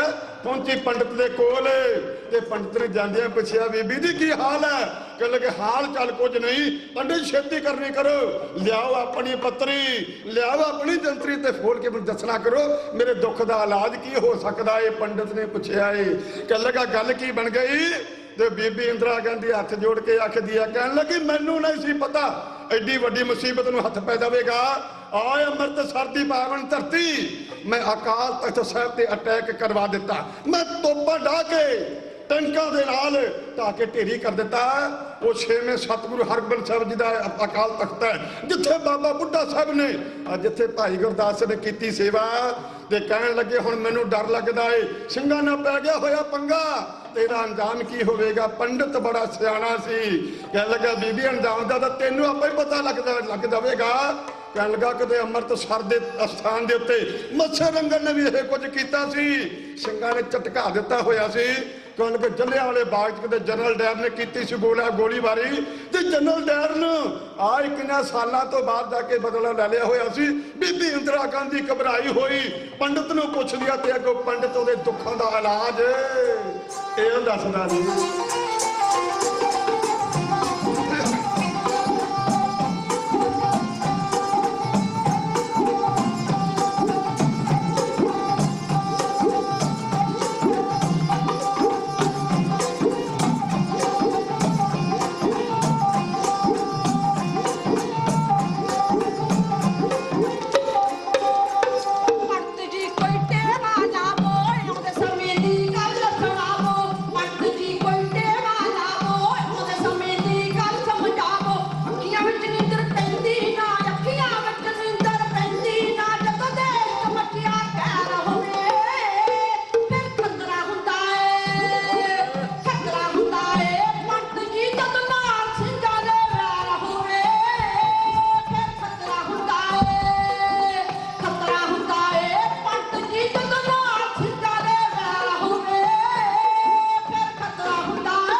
ਭਿੰਡਰਾਂ ਵਾਲੇ ਦਾ ਚੇਲਾ ਨਹੀਂ ਲਾ ਜੂਗਾ ਨੰਬਰ ਗੋਲੀ ਦਾ। ਪੰਡਿਤ ਮਹੇਸ਼ ਕੁਮਾਰ ਸ਼ਰਮਾ ਕਹਿਣ ਲੱਗਾ ਬੀਬੀ ਇੰਦਰਾ ਗਾਂਧੀ, ਕਹਿੰਦਾ ਕਿ ਬੀਬੀ ਮੈਂ ਝੂਠੇ ਟੇਵੇ ਨਹੀਂ ਲਾਉਂਦਾ, ਮੈਂ ਗੱਲ ਸੱਚੀ ਕਰ ਦਿੰਦਾ ਹਾਂ। ਤੇ ਬੀਬੀ ਇੰਦਰਾ ਗਾਂਧੀ ਨੇ ਆਖਿਆ ਕੋਈ ਉਪਾਅ ਦੱਸਣ ਲੱਗਾ ਹੋਵੇਗਾ। ਕਹਿੰਦੀ ਪੰਡਿਤ ਜੀ ਛੇਤੀ ਛੇਤੀ ਦੱਸ ਦੇਣਾ ਕਰੋ ਕਿਹੜਾ ਤੁਹਾਡਾ ਉਪਾਅ ਹੈ। ਕਹਿੰਦੀ ਬੀਬੀ ਗੱਲ ਸਾਫ਼ ਨਹੀਂ ਹੈ, ਕਦੇ ਸਿੱਖ ਕੌਮ ਨਾਲ ਲਾ ਕੇ ਮੱਥਾ ਕੋਈ ਬਚ ਨਹੀਂ ਸਕਿਆ ਤੇ ਤੂੰ ਜਾਣ ਬੁੱਝ ਕੇ ਅਟੈਕ ਕਰਕੇ ਅਕਾਲ ਤਖ਼ਤ ਸਾਹਿਬ ਦੇ ਉੱਤੇ ਸੁਪਰੀਮ ਪਾਵਰ ਸਿੱਖ ਕੌਮ ਦੀ ਤੇ ਮੁਸੀਬਤਾਂ ਦੀ ਪੰਡ ਸਿਰ ਤੇ ਰੱਖ ਲਈ। ਹੁਣ ਇਹਦਾ ਇੱਕੋ ਹੀ ਇੱਕ ਇਲਾਜ ਹੈ। ਕਹਿ ਲਗੇ ਉਹੀ ਛੇਤੀ ਦੱਸ ਦੇਣਾ ਕਰੋ। ਕਹਿੰਦਾ ਜਿਹੜਾ ਹੋਇਆ ਸੀ ਇਲਾਜ ਅਬਦਾਲੀ ਦਾ। ਪੰਡਿਤ ਕਹਿੰਦਾ ਉਹੀ ਇਲਾਜ ਬੀਬੀ ਜਿਹੜਾ ਇਲਾਜ ਕੀਤਾ ਸੀ ਸਿੰਘਾਂ ਨੇ ਆ ਕੇ ਮੱਸੇ ਰੰਗੜ ਦਾ। ਦਿਲ ਹੋਰ ਡਰਦਾ ਜਾਂਦਾ, ਕਹਿੰਦੀ ਪੰਡਿਤ ਜੀ ਕੋਈ ਚੰਗਾ ਜਿਹਾ ਇਲਾਜ ਦੱਸੋ। ਤੇ ਉਸ ਟਾਈਮ ਤੇ ਪੰਡਿਤ ਕਹਿੰਦਾ ਬੀਬੀ ਗੱਲ ਸਾਫ਼ ਜਿਹੀ ਹੈ, ਜੇ ਹੋ ਜਾ ਇਲਾਜ ਗੁਰਬਚਨ ਨੇ ਪਾਪੀ ਨਕਲ ਨਿਕਲੀ ਨਿਰੰਕਾਰੀਏ ਦਾ ਕੀਤਾ ਸੀ ਸਿੰਘਾਂ ਨੇ, ਆ ਤੇਰਾ ਨਰਕ ਧਾਰੀਏ ਵਾਂਗੂ ਉਸ ਤਰ੍ਹਾਂ ਇਲਾਜ ਹੋਣਾ ਏ। ਤੇ ਪੰਡਿਤ ਬੀਬੀ ਇੰਦਰਾ ਗਾਂਧੀ ਕਹਿੰਦੀ ਸ਼ੁਭ ਸ਼ੁਭ ਬੋਲੋ। ਕਹਿੰਦੇ ਸ਼ੁਭ ਇਹ ਹੀ ਹੈ ਵੀ ਜਦੋਂ ਤੇਰੀ ਹਿੱਕ ਦੇ ਵਿੱਚ ਲੰਗੀ ਸਿੰਘਾਂ ਦੀ ਗੋਲੀ ਤੋਂ ਇਲਾਜ ਸਾਰਾ ਹੋ ਜਾਵੇਗਾ। ਮੇਰੇ ਖਾਲਸਾ ਜੀ ਪੰਡਿਤ ਦੀ ਕਹੀ ਹੋਈ ਗੱਲ ਹੁਣ ਸੱਚ ਹੋਣ ਲੱਗੀ ਹੈ। ਸਰਦਾਰ ਸਤਵੰਤ ਸਿੰਘ ਤੇ ਬੇਅੰਤ ਸਿੰਘ ਜਿਹੜੇ ਬਾਡੀਗਾਰਡ ਸਨ ਬੀਬੀ ਇੰਦਰਾ ਗਾਂਧੀ ਦੇ, ਜਦੋਂ ਅਟੈਕ ਹੋਣ ਤੋਂ ਬਾਅਦ ਲੈ ਕੇ ਛੁੱਟੀ ਵਾਪਸ ਮੁੜੇ ਨੇ, ਕਹਿੰਦੇ ਚੱਲ ਕੇ ਇੱਕ ਵਾਰੀ ਦਰਸ਼ਨ ਤੇ ਕਰਕੇ ਆਈਏ। ਇੰਦਰਾ ਗਾਂਧੀ ਨੇ ਤੁਰਨ ਲੱਗਿਆ ਇਹਨਾਂ ਨੇ ਕੀਤੀ ਤਕੀਦ, ਕਹਿੰਦੀ ਪੁੱਤ ਬੇਅੰਤ ਸਿੰਘਾ ਤੇ ਸਤਵੰਤ ਸਿੰਘਾ ਤੁਸੀਂ ਮੇਰੇ ਖਾਸ ਬਾਡੀਗਾਰਡ ਹੋ, ਤੁਹਾਡੇ ਤੋਂ ਬਿਨਾਂ ਤੇ ਮੇਰਾ ਟਾਈਮ ਨਹੀਂ ਲੰਘਣਾ, ਮੈਂ ਕਿੱਥੇ ਜਾਣਾ ਹੋ ਤੁਹਾਨੂੰ ਨਾਲ ਲੈ ਕੇ ਜਾਂਦੀ ਆ, ਛੇਤੀ ਜਾ ਕੇ ਤੇ ਮੁੜ ਆਇਓ 5-7 ਦਿਨਾਂ ਚ। ਪਿਆਰੇ ਖਾਲਸਾ ਜੀ ਉਸੇ ਟਾਈਮ ਤੇ ਸੰਗ ਸੂਰਮੇ ਦੇ ਜਵਾਨ ਇਹ ਆਪਣੇ ਆਪਣੇ ਘਰਾਂ ਨੂੰ ਨਹੀਂ ਗਏ, ਮਨਾਂ ਦੇ ਜ਼ਖਮ ਅੱਲੇ ਸਨ। ਅਕਾਲ ਤਖ਼ਤ ਸਾਹਿਬ ਤੇ ਹੋਏ ਅਟੈਕ ਦੀ ਗੱਲ ਸੁਣ ਕੇ, ਟੈਂਕਾਂ ਤੇ ਤੋਪਾਂ ਦੇ ਨਾਲ ਉਡਾਏ ਹੋਏ ਅਕਾਲ ਤਖ਼ਤ ਸਾਹਿਬ ਦੀ ਗੱਲ ਸੁਣ ਕੇ ਸੰਤ ਬਾਬਾ ਜਰਨੈਲ ਸਿੰਘ ਜੀ ਖਾਲਸਾ ਭਿੰਡਰਾਂ ਵਾਲੇ ਤੇ ਨਾਲ ਦੇ ਜਾਂਬਾਜ਼ ਸਾਥੀਆਂ ਦੀ ਸ਼ਹੀਦੀ ਮਨਾਂ ਦੇ ਅੰਦਰ ਅੜਕਦੀ ਸੀ। ਦਿੱਲੀ ਤੋਂ ਚੱਲੇ ਸਦੇ ਅੰਮ੍ਰਿਤਸਰ ਆਣ ਪਹੁੰਚੇ ਹੋਏ ਨੇ ਤੇ ਜਦੋਂ ਆਣ ਕੇ ਤੱਕਿਆ ਅਕਾਲ ਤਖ਼ਤ ਸਾਹਿਬ ਸਤਿਗੁਰੂ ਹਰਗੋਬਿੰਦ ਸਾਹਿਬ ਜੀ ਮਹਾਰਾਜ ਦਾ ਤਾਂ ਹੀ ਰੋਪੇ ਹੋਏ ਨੇ। ਹਰਮੰਦਰ ਸਾਹਿਬ ਦੇ ਦਰਸ਼ਨ ਦੀਦਾਰ ਕੀਤੇ। ਉਸ ਟਾਈਮ ਦੇ ਉੱਤੇ ਸਾਹਮਣੇ ਖੜੋ ਕੇ ਲਾਚੀ ਬੇਰੀ ਦੇ ਕੋਲ, ਤੇ ਲਾਚੀਪੁਰ ਦਾ ਤੁਹਾਨੂੰ ਪਤਾ ਹੈ ਇਤਿਹਾਸਕ ਬੇਰੀ ਆ, ਜਦੋਂ ਮੱਸੇ ਲੰਗਰ ਦਾ ਕੀਰਤਨ ਸੋਲਾ ਪੜਨ ਵਾਲੇ ਵਾਸਤੇ ਐਸੇ ਸੰਗਤ ਇਹਨਾਂ ਨੇ ਨਾਲ ਆ ਕੇ ਇੱਥੇ ਘੋੜੇ ਬੰਨੇ ਸਨ। ਇੱਥੇ ਖੜੋ ਕੇ ਆ ਸਾਹਮਣੇ ਤੱਕਿਆ ਅਕਾਲ ਤਖ਼ਤ ਸਾਹਿਬ ਵੱਲ, ਇੱਕ ਦੂਜੇ ਵੱਲ ਤੱਕਦੇ ਨੇ। ਵੀਰਾ ਕਿਵੇਂ ਹੋਣਾ ਚਾਹੀਦਾ ਹੈ? ਗੱਲ ਕਿ ਫਿਰ ਤਾਂ ਗੱਲ ਸਾਫ਼ ਜਿਹੀ ਹੈ। ਸੁੱਖਾ ਸਿੰਘ ਤੇ ਮਹਿਤਾਬ ਸਿੰਘ ਨੇ ਇੱਥੇ ਆ ਕੇ ਸਤਿਗੁਰਾਂ ਦਾ ਲਿਆ ਸੀ ਉਹ ਟਾਸਰਾ, ਆ ਵੀਰ ਚਲੀਏ ਤੇ ਸਤਿਗੁਰ ਰਾਮਦਾਸ ਮਹਾਰਾਜ ਦੀ ਸਰਦਲ ਦੇ ਉੱਤੇ ਟੇਕ ਕੇ ਮੱਥਾ ਮੰਗੀ ਆਪਣੇ ਹਿੰਮਤ ਸਤਿਗੁਰਾਂ ਦੇ ਕੋਲ। ਤੇ ਬੀਬੀ ਇੰਦਰਾ ਗਾਂਧੀ ਨੂੰ ਵੀ ਗੱਡੀ ਚੜ੍ਹ ਦਈਏ। ਇਸੇ ਤਰ੍ਹਾਂ ਕੀਤਾ ਹੈ ਗੁਰੂ ਰਾਮਦਾਸ ਮਹਾਰਾਜ ਦੇ ਪਾਵਨ ਪਵਿੱਤਰ ਸਥਾਨ ਹਰਮੰਦਰ ਸਾਹਿਬ ਦੀ ਉਸ ਸਰਦਲ ਦੇ ਉੱਤੇ ਧਰੇ ਮੱਥੇ ਟੇਕਿਆ ਮੱਥਾ ਤੇ ਕਹਿਣ ਲੱਗੇ ਸਤਿਗੁਰੂ ਕਿਰਪਾ ਕਰੋ, ਜਿਵੇਂ ਤੁਸਾਂ ਨੇ ਸੁੱਖਾ ਸਿੰਘ ਤੇ ਮਹਿਤਾਬ ਸਿੰਘ ਨੂੰ ਬਖਸ਼ਿਸ਼ ਕੀਤਾ ਸੀ ਬਲ, ਅੱਜ ਜਿਵੇਂ ਤੁਸਾਂ ਨੇ ਹੋਰਨਾਂ ਯੋਧਿਆਂ ਨੂੰ ਬਲ ਬਖਸ਼ਿਸ਼ ਕੀਤਾ, ਇਹ ਦੁਸ਼ਟ ਪਾਪੀ ਜਿਹੜੀ ਇਹਨੂੰ ਵੀ ਅਸੀਂ ਗੱਡੀ ਚਾਹਣ ਵਾਸਤੇ ਸਾਨੂੰ ਵੀ ਬਲ ਬਖਸ਼ਿਸ਼ ਕਰੋ, ਸਾਡੇ ਵਿੱਚ ਵੀ ਉਦਮ ਸਿੰਘ ਵਰਗਾ ਬਲ ਭਰ ਦਿਓ, ਅਸੀਂ ਵੀ ਜਾ ਕੇ ਪਰਖ ਜੇ ਉਡਾ ਦਈਏ। ਮੁੜੇ ਨੇ ਦਿੱਲੀ ਨੂੰ ਜਾ ਕੇ ਡਿਊਟੀ ਕੀਤੀ ਜੁਆਇਨ। ਇਧਰ ਬੰਨੇ ਸੂਰਮੇ ਆਪਣੀ ਡਿਊਟੀ ਤੇ ਖੜੋਤੇ ਨੇ, ਉਧਰਲੇ ਬੰਨੇ ਕਹਿੰਦੇ ਨੇ ਕਿ ਸਾਹਮਣੇ ਸਫਦਰ ਗੰਜ ਜਿਹੜਾ ਦਫ਼ਤਰ ਦੇ ਵਿੱਚੋਂ ਨਿਕਲ ਕੇ ਬੀਬੀ ਇੰਦਰਾ ਗਾਂਧੀ ਆਈ, ਸਾਹਮਣੇ ਤੱਕਿਆ ਏ ਸਤਵੰਤ ਸਿੰਘ ਤੇ ਬੇਅੰਤ ਸਿੰਘ ਖੜੋਤੇ ਨੇ। ਮਨ ਬੜਾ ਖੁਸ਼ ਹੋਇਆ, ਅਗਾਂਹ ਪੈਰ ਪੱਟ ਕੇ ਕਹਿਣ ਲੱਗੀ ਪੁੱਤ ਕਦੋਂ ਕੁ ਆਏ? ਦੋਵਾਂ ਜਾਣਿਆਂ ਨੇ ਆਖਿਆ ਬੀਬੀ ਸਾਨੂੰ ਅਸੀਂ ਸ਼ਾਮੀ ਪਹੁੰਚੇ ਆ ਤੇ ਸਵੇਰੇ ਤੇਰੀ ਡਿਊਟੀ ਤੇ ਹਾਜ਼ਰ ਹੋ ਗਏ ਆ। ਕਹਿੰਦੀ ਮੈਨੂੰ ਆ ਕੇ ਖਬਰ ਕਰ ਦੇ, ਮੈਂ ਤੁਹਾਨੂੰ ਦਫ਼ਤਰ ਸੱਦਦੀ, ਉੱਥੇ ਬਿਠਾ ਕੇ ਤੁਹਾਨੂੰ ਜਲ ਪਾਣੀ ਛਕਾਉਂਦੀ, ਫਿਰ ਡਿਊਟੀ ਜਾਣ ਕਰ ਲੈਂਦੇ। ਕਹਿਣ ਲੱਗੇ ਬੀਬੀ ਸਾਡਾ ਮਨ ਕਰਦਾ ਸੀ ਪਹਿਲਾਂ ਡਿਊਟੀ ਜਾਣ ਕਰ ਲਈਏ। ਤੁਹਾਨੂੰ ਕਿਤਿਆਂ ਹੋਈਆਂ ਸਾਲਟਾਂ ਵੱਲ ਤੱਕ ਕੇ ਬੀਬੀ ਇੰਦਰਾ ਗਾਂਧੀ ਕੰਮ ਉੱਠੀ ਕਹਿਣ ਲੱਗੀ ਬੇਟਾ ਇਹਨਾਂ ਸਾਲਟਾਂ ਨੂੰ ਕਰੋ ਨੀਵਾ ਤੇ ਮੈਨੂੰ ਪਹਿਲਾਂ ਦੱਸਣਾ ਕਰੋ ਵੀ ਤੁਹਾਡੇ ਮੰਮੀ ਡੈਡੀ ਘਰ ਪਰਿਵਾਰ ਠੀਕ ਹੈ? ਦੋਵੇਂ ਸੂਰਮੇ ਕਹਿੰਦੇ ਵੀ ਠੀਕ ਹੀ ਹੋਣਗੇ। ਬੀਬੀ ਇੰਦਰਾ ਗਾਂਧੀ ਕਹਿੰਦੀ ਘਰੇ ਗਏ ਨੇ? ਕਹਿੰਦੇ ਬਿਲਕੁਲ ਘਰੇ ਨਹੀਂ ਗਏ, ਨਾ ਜਾਣ ਦੀ ਲੋੜ ਹੀ ਪਈ ਹੈ। ਕਹਿੰਦੇ ਮੁੜ ਕੇ ਕਿੱਥੋਂ ਆਏ? ਕਹਿੰਦੇ ਅੰਮ੍ਰਿਤਸਰ ਗਏ ਸਾਂ ਦਰਸ਼ਨ ਕਰਨ ਵਾਸਤੇ, ਅਕਾਲ ਤਖ਼ਤ ਸਾਹਿਬ ਦੇ ਇਕੱਠੇ ਹੋਏ ਦੇ ਕਰਕੇ ਦਦਾਰੇ ਵਾਪਸ ਮੁੜ ਆਏ ਆ। ਸਾਡਾ ਮਨ ਕੀਤਾ ਪਹਿਲਾਂ ਜਿਹਨੇ ਅਕਾਲ ਤਖ਼ਤ ਢਾਇਆ ਏ ਉਹਦੇ ਨਾਲ ਨਿਬੜ ਲਈਏ, ਘਰਦਿਆਂ ਵੱਲ ਨੂੰ ਜਾ ਕੇ ਫਿਰ ਮਿਲਵਾਂਗੇ। ਜਦੋਂ ਸਾਲਟਾਂ ਫਿਰਦਾ ਕੀਤੀਆਂ ਤੇ ਬੀਬੀ ਇੰਦਰਾ ਗਾਂਧੀ ਹੱਥ ਜੋੜ ਜੋੜ ਕੇ ਕਹਿੰਦੀ ਮੈਂ ਪੋਤੇ ਨੂੰ ਨੀਵਾ ਕਰ ਲਵੋ, ਇਹਦੇ ਕਈ ਵਾਰ ਖਾਲੀ ਚਲ ਜਾ ਕਰਦੀ ਹੈ। ਉਸ ਟਾਈਮ ਤੇ ਸਤਵੰਤ ਸਿੰਘ ਤੇ ਬੇਅੰਤ ਸਿੰਘ ਕਹਿੰਦੇ ਬੀਬੀ ਇਹ ਭਰੀਆਂ ਹੀ ਇਸੇ ਵਾਸਤੇ ਨੇ, ਇਹ ਚਲਾਉਣ ਵਾਸਤੇ, ਦੇਖਣ ਵਾਸਤੇ ਨਹੀਂ ਭਰੀਆਂ ਹੋਈਆਂ। ਤੇ ਬੀਬੀ ਇੰਦਰਾ ਗਾਂਧੀ ਕੰਬਦੀ ਕਹਿਣ ਲੱਗੀ ਨੌਜਵਾਨ ਪੁੱਤਰੋ, ਮੈਨੂੰ ਪਤਾ ਲੱਗਾ ਸਿੱਖ ਕਦੇ ਜਨਾਨੀ ਤੇ ਵਾਰ ਨਹੀਂ ਕਰਿਆ ਕਰਦਾ। ਅਗਾਂਹ ਹੋਇਆ ਬੇਅੰਤ ਸਿੰਘ, ਕਹਿਣ ਲੱਗਾ ਗੱਲ ਬੀਬੀ ਬਿਲਕੁਲ ਸੱਚੀ ਹੈ, ਨਾ ਸਿੱਖ ਕਦੇ ਜਨਾਨੀ ਤੇ ਵਾਰ ਕਰੇ ਔਰ ਨਾ ਸਿੱਖ ਕਦੇ ਬੱਚੇ ਤੇ ਵਾਰ ਕਰੇ। ਕਹਿਣ ਲੱਗਾ ਸਿੱਖ ਤੇ ਕਦੇ ਬਜ਼ੁਰਗ ਤੇ ਵਾਰ ਨਹੀਂ ਕਰਦਾ ਤੇ ਗੁਰੂ ਕਾ ਸਿੱਖ ਦੇ ਬਿਮਾਰ ਤੇ ਵਾਰ ਨਹੀਂ ਕਰਦਾ। ਪਰ ਬੀਬੀ ਕਹਿੰਦੀ ਪਰ ਦਾ ਮਤਲਬ ਕੀ ਹੋਇਆ? ਉਸ ਟਾਈਮ ਤੇ ਸਰਦਾਰ ਸਤਵੰਤ ਸਿੰਘ ਆ ਹੋਇਆ ਏ।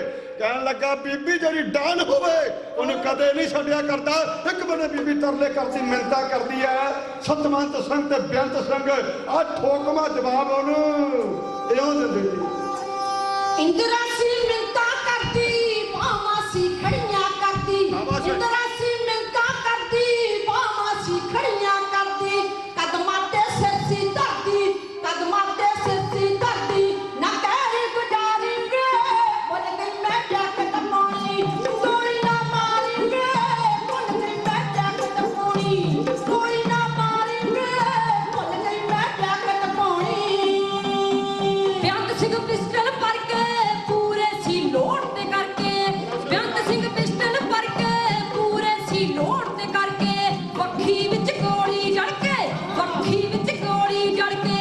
ਛੱਡਿਆ ਜਕਾਰਾ ਨੀ ਜਾਨ ਨੂੰ ਵੱਧ ਕੇ ਸਾਨੂੰ, ਤਖਤ ਪਿਆਰਾ ਨੀ ਜਾਨ ਨੂੰ ਵੱਧ ਕੇ। ਹਰ ਮੰਦਰ ਪਿਆਰਾ ਨੀ ਜਾਨ ਨੂੰ ਵੱਧ ਕੇ ਸਾਨੂੰ।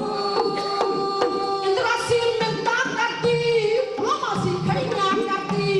ਇੰਦਰਾ ਸੀ ਮਿੰਨਤਾਂ ਕਰਦੀ, ਬਾਹਾਂ ਸੀ ਖੜੀਆਂ ਕਰਦੀ। ਕਦਮਾਂ ਤੇ ਸਿਰ ਸੀ ਧਰਦੀ, ਕਦਮਾਂ ਤੇ ਸਿਰ ਸੀ ਧਰਦੀ। ਨਾ ਕਹਿ ਗੁਜ਼ਾਰੀ ਵੇ ਭੁੱਲ ਗਈ ਮੈਂ ਜੱਟ ਟਪਾਉਣੀ, ਗੋਲੀ ਨਾ ਮਾਰੀ ਵੇ ਭੁੱਲ ਗਈ ਮੈਂ ਜੱਟ ਟਪਾਉਣੀ, ਗੋਲੀ ਨਾ ਮਾਰੀ ਵੇ ਭੁੱਲ ਗਈ ਮੈਂ ਜੱਟ ਟਪਾਉਣੀ। ਬੇਅੰਤ ਸਿੰਘ ਪਿਸਟਲ ਭਰ ਕੇ ਪੂਰੇ ਸੀ ਲੋਡ ਤੇ ਕਰਕੇ, ਬੇਅੰਤ ਸਿੰਘ ਪਿਸਟਲ ਭਰ ਕੇ ਪੂਰੇ ਸੀ ਲੋਡ ਤੇ ਕਰਕੇ। ਵੱਖੀ ਵਿੱਚ ਗੋਲੀ ਜੜ ਕੇ, ਵੱਖੀ ਵਿੱਚ ਗੋਲੀ ਜੜ ਕੇ। ਛੱਡਿਆ ਜਕਾਰਾ ਨੀ ਜਾਨ ਨੂੰ ਵੱਧ ਕੇ ਸਾਨੂੰ, ਤਖਤ ਪਿਆਰਾ ਨੀ ਜਾਨ ਨੂੰ ਵੱਧ ਕੇ। ਹਰ ਮੰਦਰ ਪਿਆਰਾ ਨੀ ਜਾਨ ਨੂੰ ਵੱਧ ਕੇ ਸਾਨੂੰ।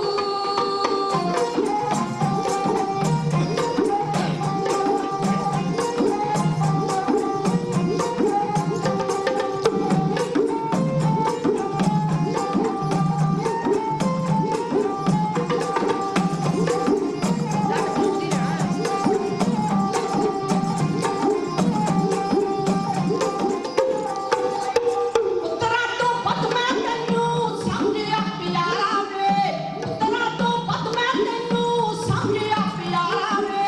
ਦੱਸ ਤੂੰ ਅੱਜ ਕਿਹੜੀ ਗੱਲੋਂ ਬਣਿਆ ਹਥਿਆਰਾ ਵੇ, ਦੱਸ ਤੂੰ ਅੱਜ ਕਿਹੜੀ ਗੱਲੋਂ ਬਣਿਆ ਹਥਿਆਰਾ ਵੇ। ਤੇਰਾ ਅਹਿਸਾਨ ਨਾ ਭੁੱਲਾਂ, ਤੇਰਾ ਅਹਿਸਾਨ ਨਾ ਭੁੱਲਾਂ। ਜ਼ਿੰਦਗੀ ਨਾ ਸਾਰੀ ਵੇ ਭੁੱਲ ਗਈ ਮੈਂ ਜੱਟ ਟਪਾਉਣੀ, ਗੋਲੀ ਨਾ ਮਾਰੀ ਵੇ ਭੁੱਲ ਗਈ ਮੈਂ ਜੱਟ ਟਪਾਉਣੀ, ਗੋਲੀ ਨਾ ਮਾਰੀ ਵੇ ਭੁੱਲ ਗਈ ਮੈਂ ਜੱਟ ਟਪਾਉਣੀ। ਤਖਤ ਅਕਾਲ ਦਾ ਢਾਹ ਕੇ ਮਾਵਾਂ ਦੇ ਪੁੱਤ ਮਰਵਾ ਕੇ, ਦੱਸ ਕਿਵੇਂ ਬਚੀ ਰਹੇਗੀ ਸ਼ੇਰਾਂ ਨਾਲ ਪੰਗਾ ਪਾ ਕੇ। ਉਹ ਤਖਤ ਅਕਾਲ ਨੂੰ ਢਾਹ ਕੇ ਮਾਵਾਂ ਦੇ ਪੁੱਤ ਮਰਵਾ ਕੇ, ਦੱਸ ਕਿਵੇਂ ਬਚੀ ਰਹੇਗੀ ਸ਼ੇਰਾਂ ਨਾਲ ਪੰਗਾ ਪਾ ਕੇ।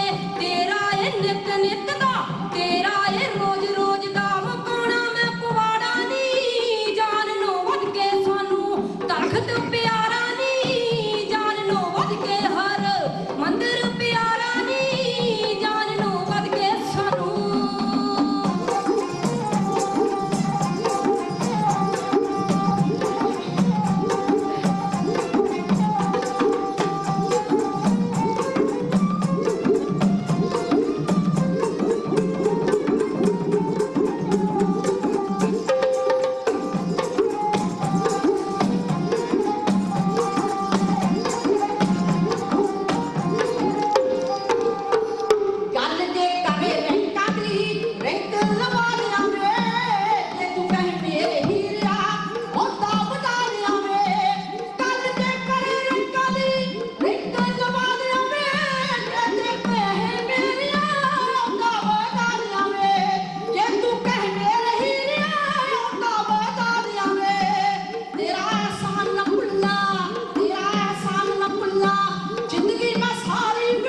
ਫਸੀਏ ਨਾ ਮਾਇਆ ਏ ਕੂੜ ਪਸਾਰਾ ਇਹਦੇ ਵਿੱਚ ਫਸੀਏ ਨਾ ਚਰੜੇ ਦਾ ਸੱਥਰ ਚੰਗਾ ਖੇੜਿਆਂ ਦੇ ਵਸੀਏ ਨਾ ਚਰੜੇ ਦਾ ਸੱਥਰ ਚੰਗਾ ਖੇੜਿਆਂ ਦੇ ਵਸੀਏ ਨਾ ਹੁਣ ਤਾਂ ਇਹ ਰੋਗ ਦਾ ਬਹੁਤਾ ਹੁਣ ਤਾਂ ਇਹ ਰੋਗ ਦਾ ਬਹੁਤਾ ਵੱਧ ਗਿਆ ਪਾਰਾ ਨੀ ਜਾਨ ਨੂੰ ਵੱਧ ਕੇ ਸਾਨੂੰ ਤਖਤ ਪਿਆਰਾ ਨੀ ਜਾਨ ਨੂੰ ਵੱਧ ਕੇ ਹਰ ਮੰਦਰ ਪਿਆਰਾ ਨੀ ਜਾਨ ਨੂੰ ਵੱਧ ਕੇ ਸਾਨੂੰ ਮੰਦਰ ਪਿਆਰਾ ਨੀ ਜਾਨ ਨੂੰ ਵੱਧ ਕੇ ਸਾਨੂੰ ਮੇਰਾ ਨੀ ਕਸੂਰ ਕੱਲੀ ਦਾ ਨਾਲ ਮੇਰੇ ਚੱਲਾ ਵੀ ਕਹਿੰਦਾ ਸੀ ਪੜਨਾ ਸੰਤਾਂ ਨੂੰ ਕੰਮੇ ਸਿਖਾਇਆ ਨੀ ਮੇਰਾ ਨੀ ਕਸੂਰ ਕੱਲੀ ਦਾ ਨਾਲ ਮੇਰੇ ਚੱਲਾ ਵੀ ਕਹਿੰਦਾ ਸੀ ਪੜਨਾ ਸੰਤਾਂ ਨੂੰ ਕੰਮੇ ਸਿਖਾਇਆ ਨੀ ਦੂਜੀ ਕੁਝ ਲੰਗੋਵਾਲ ਦੀ ਦੂਜੀ ਕੁਝ ਲੰਗੋਵਾਲ ਦੀ ਕੀਤੀ ਗੁਦਾਰੀ ਵੇ ਭੁੱਲ ਗਈ ਮੈਂ ਡੱਕ ਟਪਾਉਣੀ ਗੋਲੀ ਨਾ ਮਾਰੀ ਵੇ ਭੁੱਲ ਗਈ ਮੈਂ ਡੱਕ ਟਪਾਉਣੀ ਗੋਲੀ ਨਾ ਮਾਰੀ ਵੇ ਭੁੱਲ ਗਈ ਮੈਂ ਡੱਕ ਟਪਾਉਣੀ ਦੇਖ ਕੇ ਤਖਤ ਕਾਲ ਨੂੰ ਖਾਦੀ ਸੋ ਪੱਕੀ ਨੀ ਕਰਨੇ ਅਸੀਂ ਕਦੇ ਮਾਫ ਨਾ ਬੰਦੇ ਜੋ ਸ਼ੱਕੀ ਨੀ ਕਰਨੇ ਅਸੀਂ ਕਦੇ ਮਾਫ ਨਾ ਬੰਦੇ ਜੋ ਸ਼ੱਕੀ ਨੀ ਜਿੰਨਾ ਚਿਰ ਮਰਜ਼ੀ ਕਰ ਲੈ ਜਿੰਨਾ ਚਿਰ ਮਰਜ਼ੀ ਕਰ ਲੈ ਬਚਣ ਦਾ ਚਾਰਾ ਨੀ ਜਾਨ ਨੂੰ ਵੱਧ ਕੇ ਸਾਨੂੰ ਤਖਤ ਪਿਆਰਾ ਨੀ ਜਾਨ ਨੂੰ ਵੱਧ ਕੇ ਹਰ ਮੰਦਰ ਪਿਆਰਾ ਨੀ ਜਾਨ ਨੂੰ ਵੱਧ ਕੇ ਸਾਨੂੰ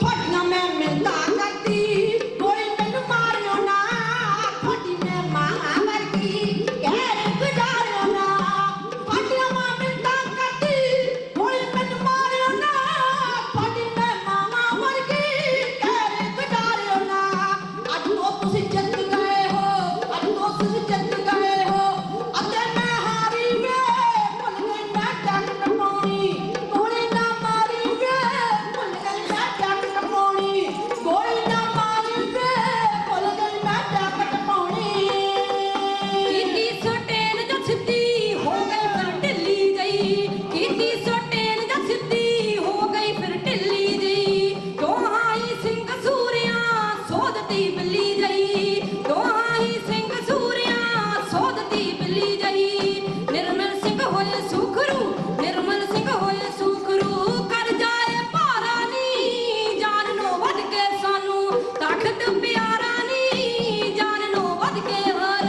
ਮੰਦਰ ਪਿਆਰਾ ਨੀ ਭੁੱਲ ਗਈ ਮੈਂ ਡੱਕ ਟਪਾਉਣੀ ਗੋਲੀ ਨਾ ਮਾਰੀ ਵੇ ਜਾਨ ਨੂੰ ਵੱਧ ਕੇ ਸਾਨੂੰ ਤਖਤ ਪਿਆਰਾ ਨੀ ਭੁੱਲ ਗਈ ਮੈਂ ਡੱਕ ਟਪਾਉਣੀ ਗੋਲੀ ਨਾ ਮਾਰੀ ਵੇ ਭੁੱਲ ਗਈ ਮੈਂ ਡੱਕ ਟਪਾਉਣੀ ਭੁੱਲ ਗਈ ਮੈਂ ਜਾਕਟ ਪਾਉਣੀ ਗੋਲੀ ਨਾ ਮਾਰੀ ਵੇ ਤਰਲੇ ਕਰਦੀ ਬੀਬੀ ਇੰਦਰਾ ਗਾਂਧੀ ਹੱਥ ਜੜੇ ਹੋਏ ਨੇ ਕਹਿੰਦੀ ਵੇ ਪੁੱਤ ਸਤਵੰਤ ਸਿਆ ਬੇਅੰਤ ਸਿਆ ਮੇਰੀ ਗੱਲ ਸੁਣ ਲੈਣੀ ਕਰ ਤੇ ਜੋਦੇ ਸੂਰਮੇ ਕਹਿਣ ਲੱਗੇ ਬੀਬੀ ਸੁਣਾ ਲੈ ਗੱਲ ਆਖਰੀ 1 ਮਿੰਟ ਤੇਰੇ ਵਾਸਤੇ ਹੈ ਕਹਿਣ ਲੱਗੇ ਮੈਂ ਡਾਕਟਰ ਨਹੀਂ ਪਾਈ ਵੇ ਪੁੱਤ ਗੋਲੀ ਨਾ ਮਾਰ ਦਿਓ ਬੇਅੰਤ ਸਿਆ ਕਹਿੰਦਾ ਬੀਬੀ ਇੱਕ ਗੱਲ ਸੁਣ ਲੈ ਕਿਤੇ ਤੈਨੂੰ ਭੁਲੇਖਾ ਹੋਵੇਗਾ ਜਾਕਟ ਪਾਉਣ ਦੇ ਨਾਲ ਮੈਂ ਬਚ ਜਾਵਾਂਗੀ ਕਹਿੰਦੀ ਬਤਾ ਹੋਈ ਜਾ ਕਰਦਾ ਏ ਬੇਅੰਤ ਸਿੰਘ ਸੂਰਮਾ ਪੂਰੇ ਜੋਸ਼ ਵਿੱਚ ਤੇ ਰੋਹ ਬਚਾਇਆ ਹੋਇਆ ਏ ਕਹਿਣ ਲੱਗਾ ਬੀਬੀ ਤੇਰੀ ਜਾਕਟ ਸ਼ਾਕਟ ਕੁਝ ਵੀ ਨਹੀਂ ਇੱਥੇ ਭਾਵੇਂ ਕਰਨ ਵਾਲਾ ਤੂੰ ਲੈ ਕੇ ਆ ਜਾਂਦੀ ਆਪਣਾ ਕੋਟ ਕਵਚ ਆ ਕਿਤੇ ਉਹ ਵੀ ਪਾਇਆ ਹੁੰਦਾ ਤੇ ਸੰਗ ਦੀ ਛੱਡੀ ਹੋਈ ਗੋਲੀ ਉਹ ਕਰਨ ਵਾਲੇ ਕੋਟ ਕਵਚ ਨੂੰ ਪਾੜ ਕੇ ਵੀ ਲੰਘ ਜਾਂਦੀ ਤੈਨੂੰ ਛੱਡਿਆ ਨਹੀਂ ਸੀ ਜਾ ਸਕਦਾ ਸਿੰਘਾਂ ਨੇ ਮਾਰਿਆ ਇੱਕੋ ਬਰਸਟ ਤੇ ਫਿਲਟਰ ਵਰਗੇ ਪੈਪ ਵਰਗੀ ਬੀਬੀ ਇੰਦਰਾ ਗਾਂਧੀ ਕਰ ਦਿੱਤੀ ਪਿਆਰੇ ਖਾਲਸਾ ਜੀ ਤੇ ਜਦੋਂ ਇੰਦਰਾ ਗਾਂਧੀ ਪਹੁੰਚੀ ਨਰਕਾਂ ਦੇ ਵਿੱਚ ਜਦੋਂ ਦਰਵਾਜ਼ੇ ਤੋਂ ਗਾਂ ਲੰਘੀ ਨਾ ਤੇ ਇੱਕ ਧੜ ਜਿਹਦਾ ਸਿਰ ਹੈ ਨਹੀਂ ਤੇ ਉਹਦੀ ਤੁਰਿਆ ਫਿਰਦਾ ਨਰਕਾਂ ਦੇ ਵਿੱਚ ਉਹਨੇ ਦੇਖਿਆ ਵੀ ਮੇਰੇ ਨਾਲ ਦੀ ਆ ਗਈ ਹੋਈ ਹੈ ਗਾਂ ਜਾ ਕੇ ਆਇਆ ਤੇ ਆ ਕੇ ਬੁਲਾਈ ਸਤਿ ਸ੍ਰੀ ਅਕਾਲ ਕਰਨ ਲੱਗਾ ਬੀਬੀ ਜੀ ਸਤਿ ਸ੍ਰੀ ਅਕਾਲ ਬੀਬੀ ਇੰਦਰਾ ਗਾਂਧੀ ਕਹਿੰਦੀ ਮੈਂ ਤੈਨੂੰ ਪਛਾਣਿਆ ਨਹੀਂ ਕਹਿੰਦਾ ਮੈਂ ਵੀ ਤੇਰਾ ਭਰਾ ਆ ਬੀਬੀ ਕਹਿੰਦੀ ਮੇਰਾ ਭਰਾ ਹੀ ਕੋਈ ਨਹੀਂ ਸੀ ਕਹਿੰਦੀ ਨਹੀਂ ਬੀਬੀ ਤੈਨੂੰ ਭੁਲੇਖਾ ਤੈਨੂੰ ਚੇਤਾ ਭੁੱਲ ਗਿਆ ਏ ਮੈਂ ਤੇਰਾ ਭਰਾ ਤੇ ਤੂੰ ਮੇਰੀ ਭੈਣ, ਆਪਾਂ ਦੋਵੇਂ ਭੈਣ ਭਰਾ ਇਕੱਠੇ ਹੋ ਗਏ ਆ। ਬੜੀ ਹੈਰਾਨ ਹੋ ਕੇ ਪੁੱਛਣ ਲੱਗੀ ਵੀ ਮੈਨੂੰ ਤੇਰੀ ਸਮਝ ਨਹੀਂ ਲੱਗੀ। ਤੇ ਅੱਗੋਂ ਫਿਰ ਪੁੱਛਦਾ ਜਿਹੜਾ ਧਾਰ ਕੱਲਾ ਹੀ ਆ ਸਿਰ ਨਹੀਂ, ਉਹ ਕਹਿੰਦਾ ਵੀ ਤੈਨੂੰ ਸਿੰਘਾਂ ਨੇ ਇੱਥੇ ਭੇਜਿਆ ਨਾ ਅੰਮ੍ਰਿਤਸਰ ਦੇ ਕੱਟਾ ਕਰਕੇ। ਕਹਿੰਦੀ ਹਾਂ ਵੀਰਾ ਇਸੇ ਕਰਕੇ ਹੀ ਭੇਜਿਆ ਏ। ਕਹਿੰਦਾ ਫਿਰ ਤੇਰਾ ਵੀ ਇਹੋ ਹੀ ਕੰਮ ਤੇ ਮੇਰਾ ਵੀ ਇਹੋ ਹੀ ਕੰਮ ਸੀ। ਕਹਿੰਦੀ ਮੈਨੂੰ ਦੱਸ ਦੇ ਨਾ ਕਰ ਵੀ ਭਰਾ ਤੂੰ ਮੇਰਾ ਹੈ ਕਿੱਦਾਂ। ਫਿਰ ਧਾਰ ਨੇ ਆਖਿਆ ਏ, ਕਹਿੰਦਾ ਮੈਂ ਹਾਂ ਮੱਸਾ ਰੰਗੜ, ਮੈਂ ਵੀ ਹਰਮੰਦਰ ਸਾਹਿਬ ਇਹੋ ਕੁਝ ਕਰਤੂਤਾਂ ਕੀਤੀਆਂ ਕਾਲੀਆਂ। ਉੱਥੇ ਸ਼ਰਾਬਾਂ ਦੇ ਦੌਰ ਚਲਾਏ, ਉੱਥੇ ਮੀਟ ਦੇ ਦੌਰ ਚਲਾਏ, ਬੇਬੇ ਉੱਥੇ ਮੈਂ ਕੰਜਰੀਆਂ ਨਚਾਈਆਂ, ਉੱਥੇ ਮਾਰਾਈਆਂ ਕੀਤੀਆਂ। ਤੇ ਮੈਂ ਇਸੇ ਕਰਕੇ ਸਿੰਘਾਂ ਨੇ ਫਿਰ ਮੈਨੂੰ ਵੀ ਸੋਧ ਦਿੱਤਾ ਤੇ ਤੂੰ ਵੀ ਜਾ ਕੇ ਅਟੈਕ ਕੀਤੇ ਨੇ, ਟੈਂਕਾਂ ਤੋਪਾਂ ਬਚਕਰਬੰਦ ਗੱਡੀਆਂ ਕਮਾਂਡੋਆਂ ਨੇ ਕੀਤਾ ਉੱਥੇ ਅਟੈਕ। ਤੇ ਤੇਰੇ ਨਾਲ ਵੀ ਇਹ ਕੁਝ ਹੋਇਆ, ਪਰ ਬੀਬੀ ਤੂੰ ਮੇਰੇ ਨਾਲ ਹੈ ਚੰਗੀ। ਬੀਬੀ ਇੰਦਰਾ ਗਾਂਧੀ ਕਹਿੰਦੀ ਮੈਂ ਚੰਗੀ ਕਿਵੇਂ ਆ, ਨਰਕਾਂ ਦੇ ਵਿੱਚ ਭੇਜਦਾ ਸਿੰਘਾਂ ਨੇ। ਕਹਿ ਲਗਾ ਤੂੰ ਤੇ ਆਪਣੇ ਸਿਰ ਦੇ ਨਾਲ ਆ ਗਈਆਂ, ਮੇਰਾ ਤੇ ਸਿਰ ਵੱਢ ਕੇ ਸਿੰਘ ਲੈ ਗਏ, ਅਜੇ ਤੱਕ ਲੱਭਾ ਕੋਈ ਨਹੀਂ, ਪਤਾ ਨਹੀਂ ਕਿੱਥੇ ਜਾ ਕੇ ਟੰਗ ਦਿੱਤਾ ਹੋਇਆ ਏ। ਯਾਰੇ ਖਾਲਸਾ ਜੀ, ਸਿੰਘਾਂ ਦੇ ਮਨ ਦੇ ਅੰਦਰ ਏਡਾ ਵੱਡਾ ਰੋਸ ਸੀ। ਆ ਜਿਹੜਾ ਤੁਸੀਂ ਮਨਾ ਰਹੇ ਹੋ ਨਾ 31 ਸਾਲਾਂ ਵਾਲੀ ਵਰ੍ਹੇਗੰਢ ਖਾਲਸਤਾਨ ਐਲਾਨਨਾਮੇ ਦੀ, ਇਹ ਸਾਰਾ ਇਤਿਹਾਸ ਇਹਦੇ ਨਾਲ ਹੀ ਜੁੜਿਆ ਹੋਇਆ ਏ। ਹੁਕਮ ਹੋਇਆ ਸੀ ਵੀਰਾਂ ਦਾ, ਜਥੇਦਾਰ ਅਕਾਲ ਤਖਤ ਸਰਦਾਰ ਜਗਤਾਰ ਸਿੰਘ ਹਵਾਰਾ, ਜਿਹੜਾ ਕਿ ਨੌਜਵਾਨ ਦਿਲਾਂ ਦੀ ਰੂਹ ਰਵਾਏ, ਕਿਤੇ ਨੌਜਵਾਨਾਂ ਤੇ ਗੱਲ ਚੱਲੇ ਤੇ ਮਨਾਂ ਦੇ ਅੰਦਰ ਚਾਹ ਆ ਜਾ ਕਰਦਾ ਏ, ਜਿੰਦਾਬਾਦ ਹੋ ਜਾਂਦਾ ਏ ਸਰਦਾਰ ਜਗਤਾਰ ਸਿੰਘ ਹਵਾਰੇ ਦਾ ਨਾਂ ਲੈ ਕੇ। ਕਹਿੰਦੇ ਨੇ ਕਿ ਉਹਦੀ ਇੱਕ ਆਈਟਮ ਜ਼ਰੂਰ ਸੁਣਾਇਓ, ਉਸਨੇ ਕੌਮ ਵਾਸਤੇ ਨੌਜਵਾਨਾਂ ਵਾਸਤੇ ਬੜਾ ਵੱਡਾ ਕੰਮ ਕਰਦਾ। ਤੇ ਸੰਗਤਾਂ ਚੰਗੀ ਤਰ੍ਹਾਂ ਨਾਲ ਪਤਾ ਏ, ਦਿਲਾਵਰ ਸਿੰਘ ਸ਼ਹੀਦ ਜਿਹੜਾ ਬੇਅੰਤ ਬੁੱਚੜ ਨੂੰ ਲਾ ਕੇ ਆਪ ਚੜ੍ਹਦੀ ਕਲਾ ਹੋ ਗਿਆ ਸੀ, ਉਹਨੂੰ ਬੜਾ ਆਖਿਆ ਸੀ ਜਗਤਾਰ ਸਿੰਘ ਹਵਾਰੇ ਤਾਰੇ ਨੇ। ਗੱਲ ਗਿਆ ਦਿਲਾਵਰ ਸਿੰਘਾ ਮੌਕਾ ਆਇਆ ਕਰ ਸਾਨੂੰ ਸੇਵਾ ਲੈ ਲੈਂਦੇ। ਦਿਲਾਵਰ ਸਿੰਘ ਨੇ ਦੁਆ ਪੀਰਾ ਕੇ ਕੀਤੀ ਅਰਦਾਸ ਬੇਨਤੀ, ਕਹਿੰਦਾ ਇਹ ਸੇਵਾ ਦਾ ਮੌਕਾ ਕਿਤੇ ਮੈਨੂੰ ਦੇ ਦਿਓ ਤੇ ਪੰਥ ਦੀ ਬੜੀ ਸੇਵਾ ਕਰਨੀ, ਤੁਸੀਂ ਬਾਤ ਕਰੀ ਜਾਇਓ। ਉਸ ਟਾਈਮ ਦੇ ਉੱਤੇ ਜਗਤਾਰ ਸਿੰਘ ਹਵਾਰਾ, ਜਗਤਾਰ ਸਿੰਘ ਤਾਰਾ ਤੇ ਨਾਲ ਦੇ ਸੂਰਮੇ ਜੋ ਦੇ ਜਵਾਨ, ਇਹਨਾਂ ਨੇ ਦਿੱਤਾ ਸਾਥ। ਬਿੰਚੇ ਬੁੱਚੜ ਦਾ ਪੜਿਆ ਗਾ ਕੀਰਤਨ ਸੁਣ ਲਾ। ਪਿਆਰੇ ਖਾਲਸਾ ਜੀ, ਚੰਡੀਗੜ੍ਹ ਵਾਲੀ ਬੁੜੈਲ ਜੇਲ੍ਹ ਤੇ ਦਿੱਲੀ ਵਾਲੀ ਤਿਹਾੜ ਜੇਲ੍ਹ, ਜਿਹੜਾ ਇਹਨਾਂ ਦੇ ਨਾਮ ਸੁਣਦਾ ਏ ਤੇ ਲੋਕ ਕਹਿੰਦੇ ਨੇ ਕਿ ਕੰਮ ਬਜਾ ਕਰਦਾ ਏ, ਪਰ ਜੋ ਦੇ ਸੂਰਮੇ ਜਵਾਨਾਂ ਨੂੰ ਕੋਈ ਡਰ ਨਹੀਂ ਲੱਗਾ ਬੁੜੈਲ ਜੇਲ੍ਹ ਚੰਡੀਗੜ੍ਹ ਤੋਂ। ਇਹਦੇ ਵਿੱਚ ਦੋਵਾਂ ਸੂਰਮਿਆਂ ਨੇ ਜਾ ਕੇ ਨਿਵਾਸ ਕੀਤਾ ਏ, ਆਪਣੀ ਟਰਾਈ ਆਪਣੇ ਤਰੀਕੇ ਦੇ ਨਾਲ ਜੇਲ੍ਹ ਨੂੰ ਤੋੜ ਕੇ ਵਿੱਚੋਂ ਦੀ ਸੁਰੰਗ ਬਣਾ ਕੇ ਨਿਕਲ ਗਏ ਸਨ। ਚੰਗੀ ਤਰ੍ਹਾਂ ਇਤਿਹਾਸ ਤੋਂ ਸਾਰੀ ਸੰਗਤਾਂ ਜਾਣੂ ਨੇ। ਹੁਣ ਏਡੀ ਵੱਡੀ ਕੁਰਬਾਨੀ ਕਰਨੀ ਕੋਈ ਛੋਟੀ ਜੀ ਗੱਲ ਨਹੀਂ। ਬਿੰਤੇ ਬੁੱਚੜ ਦਾ ਕੀਰਤਨ ਸੋਲਾ ਪੜਨਾ, ਜੇਲ੍ਹ ਨੂੰ ਤੋੜ ਕੇ ਨਿਕਲ ਜਾਣਾ। ਜਗਤਾਰ ਸਿੰਘ ਹਵਾਰੇ ਤੇ ਤਾਰੇ ਦੇ ਹਿੱਸੇ ਆਇਆ। ਪਿਆਰੇ ਖਾਲਸਾ ਜੀ, ਇਸ ਯੋਧੇ ਸੂਰਮੇ ਨੂੰ ਜੱਜ ਨੇ ਸੁਣਾ ਦਿੱਤੀ ਸਜ਼ਾ, ਵੀ ਫਾਂਸੀ ਲਗਾ ਦਿੱਤੀ ਜਾਵੇ ਇਹਨਾਂ ਨੂੰ। ਏਡੀ ਵੱਡੀ ਜੋ ਜ਼ੁਲਮ ਹੈ ਉਹਦਾ ਇੱਕੋ ਇੱਕ ਔਲਾਦ ਕੀਤਾ ਜਾਵੇ। ਯੋਧੇ ਸੂਰਮਿਆਂ ਦੇ ਦਿਲਾਂ ਦੇ ਉੱਤੇ ਇਸ ਗੱਲ ਦੀ ਚਾਹ ਚੜੇ ਹੋਏ ਨੇ, ਜਿਹੜਿਆਂ ਦੇ ਰੰਗ ਬਦਲੇ ਨਹੀਂ, ਛੱਡੇ ਜਕਾਰੇ, ਕੌਮ ਨੇ ਕੀਤੀ ਪੈਰਵਾਈ ਤੇ ਫਾਂਸੀ ਰੁਕ ਗਈ। ਨਿਸ਼ਾਤ ਸ਼ਰਮਾ ਆ ਜਿਹੜਾ ਚੰਡੀਗੜ੍ਹ ਦਾ ਫੁਕਰਾ, ਆ ਪੰਡਤਾਂ ਦਾ ਮੁੰਡਾ, ਇਹਦੇ ਮਨ ਦੇ ਅੰਦਰ ਕੋਈ ਚਾਹ ਉੱਠਿਆ ਏ।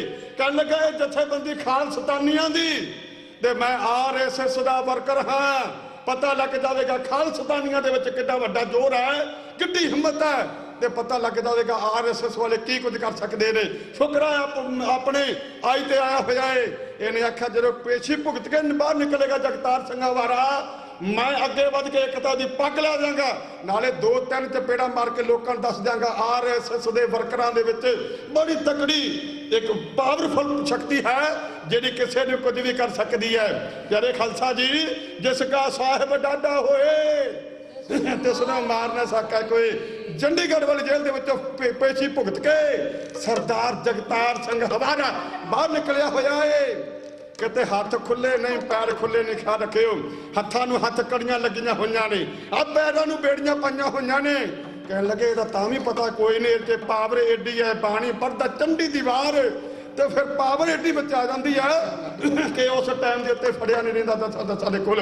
ਨਿਸ਼ਾਂਤ ਸ਼ਰਮੇ ਦੇ ਮਨ 'ਚ ਇਸ ਗੱਲ ਦਾ ਚਾਅ ਏ, ਬੇੜੀਆਂ ਤੇ ਜਕੜਿਆ ਹੋਇਆ ਸਿੰਘ, ਮੈਂ ਮਾਰਾਂਗਾ ਚਪੇੜ ਮੂੰਹ ਦੇ ਉੱਤੇ ਤੇ ਪੱਗ ਵੀ ਲਾ ਕੇ ਰੱਖ ਦਿਆਂ, ਪਰ ਇਧਰਲੇ ਬਨੇ ਬਾਜਾਂ ਵਾਲੇ ਸਤਿਗੁਰ ਦਾ ਸਿੰਘ। ਇਹ ਨਿਸ਼ਾਂਤ ਸ਼ਰਮਾ ਉੱਥੇ ਜਾ ਖੜੋਤਾ ਏ ਜਿੱਥੇ ਤੁਹਾਡੇ ਵਰਗੇ ਸਿੰਘ ਸੂਰਮੇ ਯੋਧੇ ਜਵਾਨ ਜਗਤਾਰ ਸਿੰਘ ਹਵਾਰੇ ਨੂੰ ਫਤਿਹ ਬੁਲਾਉਣ ਵਾਸਤੇ, ਦਰਸ਼ਨ ਕਰਨ ਵਾਸਤੇ, ਉਧਰ ਮੁਲਾਕਾਤ ਕਰਨ ਵਾਲੇ ਵਾਸਤੇ ਆਏ ਹੋਏ ਸਨ। ਇਹ ਸਿੰਘਾਂ ਦੇ ਵਿੱਚ ਦੀ ਹੁੰਦਾ ਕੋਲ ਜਾ ਪਹੁੰਚਾ ਏ। ਇਧਰ ਬਨੇ ਬਾਜ ਅੱਖ ਵਾਲਾ ਸਰਦਾਰ ਜਗਤਾਰ ਸਿੰਘ ਹਵਾਰਾ, ਉਹਦੀ ਨਜ਼ਰ ਨੇ ਕੀਤਾ ਇਹ ਕੰਮ। ਉਹ ਨਿਸ਼ਾਤ ਸ਼ਰਮਾ ਜਿਹੜਾ ਮੂੰਹ ਸ਼ਰਮਣਾਈ ਫਿਰਦਾ ਏ, ਇਹ ਅੱਗੇ ਕੇ ਵਧਿਆ ਰਿਹਾ ਏ। ਗਾਂ ਹੋ ਕੇ ਜਦੋਂ ਥੋੜਾ ਜਿਹਾ ਹੱਥ ਚੁੱਕਿਆ ਨਿਸ਼ਾਤ ਸ਼ਰਮੇ ਨੇ, ਸਰਦਾਰ ਜਗਤਾਰ ਸਿੰਘ ਹਵਾਰੇ ਨੇ ਲੈ ਕੇ ਬਾਜਾਂ ਵਾਲੇ ਦਾ ਓਟ ਮੂੰਹ ਦੇ ਉੱਤੇ ਕਰਾੜਾ ਥੱਪੜ ਹੈ ਇਉਂ ਮਾਰੀ।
ਮਾਰਿਆ ਥੱਪੜ ਜੋਧੇ ਜਗਤਾਰ ਨੇ। ਪਿਆਰੇ ਖਾਲਸਾ ਜੀ, ਐਡੀ ਵੱਡੀ ਕੁਰਬਾਨੀ ਜੋਧੇ ਦੀ, ਲਾਈਆਂ ਹੋਈਆਂ ਬੇੜੀਆਂ ਹੱਥ ਕੜੀਆਂ, 10 ਸਿਪਾਹੀ ਉਧਰ ਨੇ ਤੇ 10 ਸਿਪਾਹੀ ਉਧਰ ਨੇ, ਪਰ ਜੋਧੇ ਸੂਰਮੇ ਨੇ ਤੱਕਿਆ ਵੀ ਇਹ ਫੁਕਰਾ RSS ਦਾ ਏਜੰਟ ਨਿਸ਼ਾਂਤ ਸ਼ਰਮਾ ਗਾਹ ਹੋ ਕੇ ਮੇਰੀ ਦਸਤਾਰ ਦੀ ਬੇਅਦਬੀ ਕਰਨੀ ਚਾਹੁੰਦਾ ਏ, ਮੇਰੇ ਚਪੇੜ ਮਾਰਨੀ ਚਾਹੁੰਦਾ ਏ। ਸਿੰਘ ਸੂਰਮੇ ਨੇ ਬਾਜ ਅੱਖ ਨਾਲ ਤੱਕਿਆ, ਇੱਕੋ ਵੱਟ ਕੇ ਮਾਰਿਆ ਥੱਪੜ, ਨਾਲ ਹੀ ਸੁੱਤ ਭਲਾ ਦਿੱਤੀ ਹੋਈ ਆ। ਆਹ ਪਰਾਂ ਜਾ ਕੇ ਡਿੱਗਿਆ ਸਿੰਘ ਦਾ ਥੱਪੜ ਖਾ ਕੇ। ਸਿੰਘ ਨੇ ਖਿੱਚ ਲਏ ਉਧਰਲੇ ਵੀ ਸਿਪਾਹੀ, ਉਧਰੋਂ ਖਿੱਚ ਕੇ ਸਿਪਾਹੀ, ਤਕਰੀਬਨ 10ਵੀਂ ਦੀ ਗਿਣਤੀ। ਪਿਆਰੇ ਖਾਲਸਾ ਜੀ, ਮੈਂ ਬੇਨਤੀ ਕਰਾਂ ਸਿੰਘਾਂ ਨੂੰ, ਆਖਰੀ ਆਈਟਮ 2-3 ਮਿੰਟਾਂ 'ਚ ਕਹਿ ਕੇ ਤੇ ਖਿਮਾ ਦੇ ਜਾਚਕ ਹੋ ਜਾਣਾ ਏ। ਵੀਰਾਂ ਨੂੰ ਬੇਨਤੀ ਹੈ ਕਿ ਜਿੱਥੇ ਇੰਨਾ ਲੰਬਾ ਸਮਾਂ ਆਪ ਜੀ ਨੇ ਬੈਠਣਾ ਕੀਤਾ ਏ, ਉੱਥੇ 5-7 ਮਿੰਟ ਹੋਰ ਟਾਈਮ ਕੱਢ ਲਓ, ਖਿਮਾ ਦੇ ਜਾਚਕ ਹੋ ਜਾਣਾ। ਇੱਕੋ ਆਈਟਮ ਆਖਰੀ ਕਹਿ ਕੇ ਤੇ ਖਿਮਾ ਦੇ ਜਾਚਕ ਹੋ ਜਾਣਾ। ਕਿਉਂਕਿ ਜਿੱਡਾ ਐਡਾ ਵੱਡਾ ਘੱਲੂਘਾਰੇ ਹੋਏ, ਕਾਂਡ ਹੋਏ, ਇਹ ਸਾਰੇ ਦੇ ਸਾਰੇ ਆਰਡਰ ਦਿੱਲੀ ਸਰਕਾਰ ਦੇ ਆਏ ਨੇ, ਤੇ ਦਿੱਲੀ ਸਰਕਾਰ ਨੂੰ ਪਾ ਕੇ ਲਾਂਤਾ ਸਾਰੀਆਂ ਸੰਗਤਾਂ ਦੇ ਕੋਲ ਖਿਮਾ ਦੇ ਜਾਚਕ ਹੋ ਜਾਣਾ। ਪਿਆਰੇ ਖਾਲਸਾ ਜੀ, ਨਿਸ਼ਾਂਤ ਸ਼ਰਮੇ ਦੇ ਇਰਾਦਾ ਤਾਂ ਸੀ ਜਗਤਾਰ ਸਿੰਘ ਹਵਾਰੇ ਦਾ ਇੱਕ ਥੱਪੜ ਹੋਰ ਠੋਕਾਂ, ਇਹਨੂੰ ਚੰਗੀ ਤਰ੍ਹਾਂ ਸੁੱਟਾ ਜਾਵੇ, ਰਹਿੰਦੀ ਜ਼ਿੰਦਗੀ ਤੱਕ ਇਹਦੇ ਮੁੜ ਕੇ ਕਿਸੇ ਸਿੰਘ ਦੇ ਲਾਗੇ ਨਾ ਆਵੇ ਤੇ ਨਾ ਇਹੋ ਜਿਹੀ ਗੱਲ ਹੋਵੇ। ਉਸ ਟਾਈਮ ਦੇ ਉੱਤੇ ਨਾਲ ਦੇ ਸਿਪਾਹੀਆਂ ਨੇ ਤਰਲੇ ਮਿੰਤਾ ਕੀਤੀਆਂ, ਕਹਿੰਦੇ ਸਰਦਾਰ ਜੀ ਇੱਕ ਥੱਪੜ ਨਾਲ ਇਹਨੂੰ ਸਾਰੀ ਜ਼ਿੰਦਗੀ ਸੁੱਟ ਰਵੇ, ਹੁਣ ਹੋਰ ਨਾ ਕੁਝ ਵੀ ਆਖਿਓ, ਸਾਡੀ ਪੇਟੀ ਦਾ, ਸਾਡੀ ਨੌਕਰੀ ਦਾ ਸਵਾਲ ਹੋ ਜਾ ਕਰਦਾ ਜੀ। ਪਿਆਰੇ ਖਾਲਸਾ ਜੀ, ਆਓ ਆਪਣੀ ਮਨਮਰਜ਼ੀ ਦਿੱਲੀ ਲਾ ਚਲੀਏ। ਉਹੀ ਦਿੱਲੀ ਜਿਹਨੂੰ ਬਚਾਉਣ ਵਾਸਤੇ ਸਤਿਗੁਰ ਤੇਗ ਬਹਾਦਰ ਸਾਹਿਬ ਨੇ ਆਪਣਾ ਸੀਸ ਕੁਰਬਾਨ ਕਰ ਦਿੱਤਾ। ਆਹ ਉਹੀ ਦਿੱਲੀ ਜਿੱਥੇ ਬਾਬਾ ਬੰਦਾ ਸਿੰਘ ਬਹਾਦਰ, ਜਿਹਨੇ ਜਿਸ ਦਿਨ ਇਸ ਦਿੱਲੀ ਸ਼ਹਿਰ ਦੇ ਵਿੱਚ ਸ਼ਹੀਦ ਕੀਤਾ ਗਿਆ, ਜੰਬੂਰਾ ਨਾਲ ਮਾਸ ਕੀਤਾ ਗਿਆ, ਛੋਟੀ ਜਿਹੀ ਉਮਰ ਦੇ ਅਜੇ ਸਿੰਘ ਸਰਦਾਰ ਨੂੰ ਇਸ ਬਾਬਾ ਬੰਦਾ ਸਿੰਘ ਬਹਾਦਰ ਦੀ ਗੋਦੀ 'ਚ ਬਿਠਾ ਕੇ ਕਤਲ ਕਰ ਦਿੱਤਾ। ਉਹਨਾਂ ਦਾ ਤੜਫਦਾ ਹੋਇਆ ਕਾਲਜਾ ਕੱਢ ਕੇ ਬਾਬਾ ਬੰਦਾ ਸਿੰਘ ਬਹਾਦਰ ਦੇ ਮੁਖ ਵਿੱਚ ਦਿੱਤਾ ਏ। ਅਜੇ ਸਿੰਘ ਦੀਆਂ ਆਂਦਰਾਂ ਦਾ ਹਾਰ ਬਾਬਾ ਬੰਦਾ ਸਿੰਘ ਬਹਾਦਰ ਦੇ ਗਲ 'ਚ ਪਾ ਦਿੱਤਾ। ਕਹਿਣ ਲੱਗੇ ਹੁਣ ਬਾਦਸ਼ਾਹ ਤੇਰੀ ਬਣੀ ਹੈ। ਉਸ ਟਾਈਮ ਦੇ ਉੱਤੇ ਪਿਆਰੇ ਖਾਲਸਾ ਜੀ, ਬਾਬਾ ਬੰਦਾ ਸਿੰਘ ਬਹਾਦਰ ਨੇ ਆਖਿਆ ਏ, ਜੋ ਕੁਝ ਹੋਇਆ ਮੇਰੇ ਅਕਾਲ ਪੁਰਖ ਦੀ ਰਜ਼ਾ ਦੇ ਵਿੱਚ ਹੋਇਆ ਏ। ਜਥੇਦਾਰ ਬਾਬਾ ਬਘੇਲ ਸਿੰਘ ਜੀ, ਜਿਨ੍ਹਾਂ ਨੇ ਕਿ ਦਿੱਲੀ ਤੇ 51 ਹਮਲੇ ਕੀਤੇ ਤੇ ਦਿੱਲੀ ਦੇ ਉੱਤੇ ਕੇਸਰੀ ਨਿਸ਼ਾਨ ਸਾਹਿਬ ਚੜਾ ਕੇ ਬੋਲੇ ਸੋ ਨਿਹਾਲ ਸਤਿ ਸ੍ਰੀ ਅਕਾਲ ਦੇ ਜਕਾਰੇ, ਰਾਜ ਕਰੇਗਾ ਖਾਲਸਾ, ਆਕੀ ਰਹੇ ਨਾ ਕੋਈ ਦੇ ਜਕਾਰੇ, ਇਸ ਲਾਲ ਕਿਲੇ ਦੇ ਉੱਤੇ ਖੁਰੋ ਕੇ ਲਾਏ ਸਨ। ਪਿਆਰੇ ਖਾਲਸਾ ਜੀ, ਉਸੇ ਦਿੱਲੀ ਦੇ ਬਾਦਸ਼ਾਹਾਂ ਨੇ ਸਿੱਖ ਕੌਮ ਦੀਆਂ ਹਸਤੀਆਂ ਨੂੰ ਪਰਖਿਆ ਏ ਵੀ ਕਿੰਨੀ ਕੁ ਹਸਤੀ ਇਹਨਾਂ ਦੇ ਵਿੱਚ ਹੈ, ਪਰ ਸਿੱਖ ਕੌਮ ਨੇ ਕਦੇ ਹਾਰ ਨਹੀਂ ਮੰਨੀ, ਇਹ ਨਹੀਂ ਮੰਨੀ। ਇਸੇ ਦਿੱਲੀ ਨੇ 1984 ਦੇ ਵਿੱਚ ਰਾਜੀਵ ਗਾਂਧੀ ਦੇ ਹੁਕਮਾਂ ਦੇ ਨਾਲ ਸਾਡੇ ਵੀਰਾਂ ਦੇ ਉੱਤੇ ਕਹਿਰ ਗੁਜ਼ਾਰੇ ਗਏ। ਸਾਡੇ ਛੋਟੇ ਛੋਟੇ ਬੱਚਿਆਂ ਨੂੰ ਬਲਦੀ ਹੋਈ ਅੱਗ ਵਿੱਚ ਸੁੱਟ ਕੇ ਉਹਨਾਂ ਦੇ ਸਦਕ ਨੂੰ ਪਰਖਿਆ ਗਿਆ। ਪਿਆਰੇ ਖਾਲਸਾ ਜੀ, ਦਿੱਲੀ ਦੇ ਇਹਨਾਂ ਹਾਕਮਾਂ ਨੂੰ ਸਿੰਘਾਂ ਦੇ ਸਿਰਾਂ ਨੇ ਮੁੱਕਣਾ ਨਹੀਂ। ਆ ਤੇਰੇ ਆਰੇ, ਤੇਰੀਆਂ ਅਰਜ਼ਾਂ, ਆ ਤੇਰੇ ਘਵਾੜੇ ਖੁੰਡੇ ਹੋ ਜਾਣਗੇ।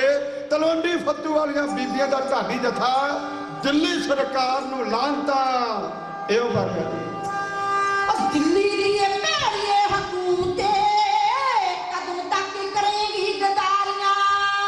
ਦਿੱਲੀ ਦੀ ਭੈੜੀਏ ਹਕੂਮਤੇ ਕਦੋਂ ਤੱਕ ਕਰੇਗੀ ਗਦਾਰੀਆਂ। ਸਿੰਘਾਂ ਦੇ ਸਿਰਾਂ ਨੇ ਨਹੀਂ ਮੁੱਕਣਾ, ਟੁੱਟ ਜਾਣੇ ਤੇਰੇ ਆਰੇ ਆਰੀਆਂ। ਸਿੰਘਾਂ ਦੇ ਸਿਰਾਂ ਨੇ ਨਹੀਂ ਮੁੱਕਣਾ, ਟੁੱਟ ਜਾਣੇ ਤੇਰੇ ਆਰੇ ਆਰੀਆਂ। ਦਿੱਲੀ ਦੀ ਭੈੜੀਏ ਹਕੂਮਤੇ ਕਦੋਂ ਤੱਕ ਕਰੇਗੀ ਗਦਾਰੀਆਂ। ਸਿੱਖਾਂ ਦੀ ਕਾਤਲੇ ਹਕੂਮਤੇ ਕਦੋਂ ਤੱਕ ਕਰੇਗੀ ਗਦਾਰੀਆਂ।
ਸਿੱਖਾਂ ਦੀ ਕਾਤਲੇ ਹਕੂਮਤ ਕਿਲੋ ਕਦੋਂ ਤੱਕ ਕਰੇਗੀ ਗਦਾਰੀ।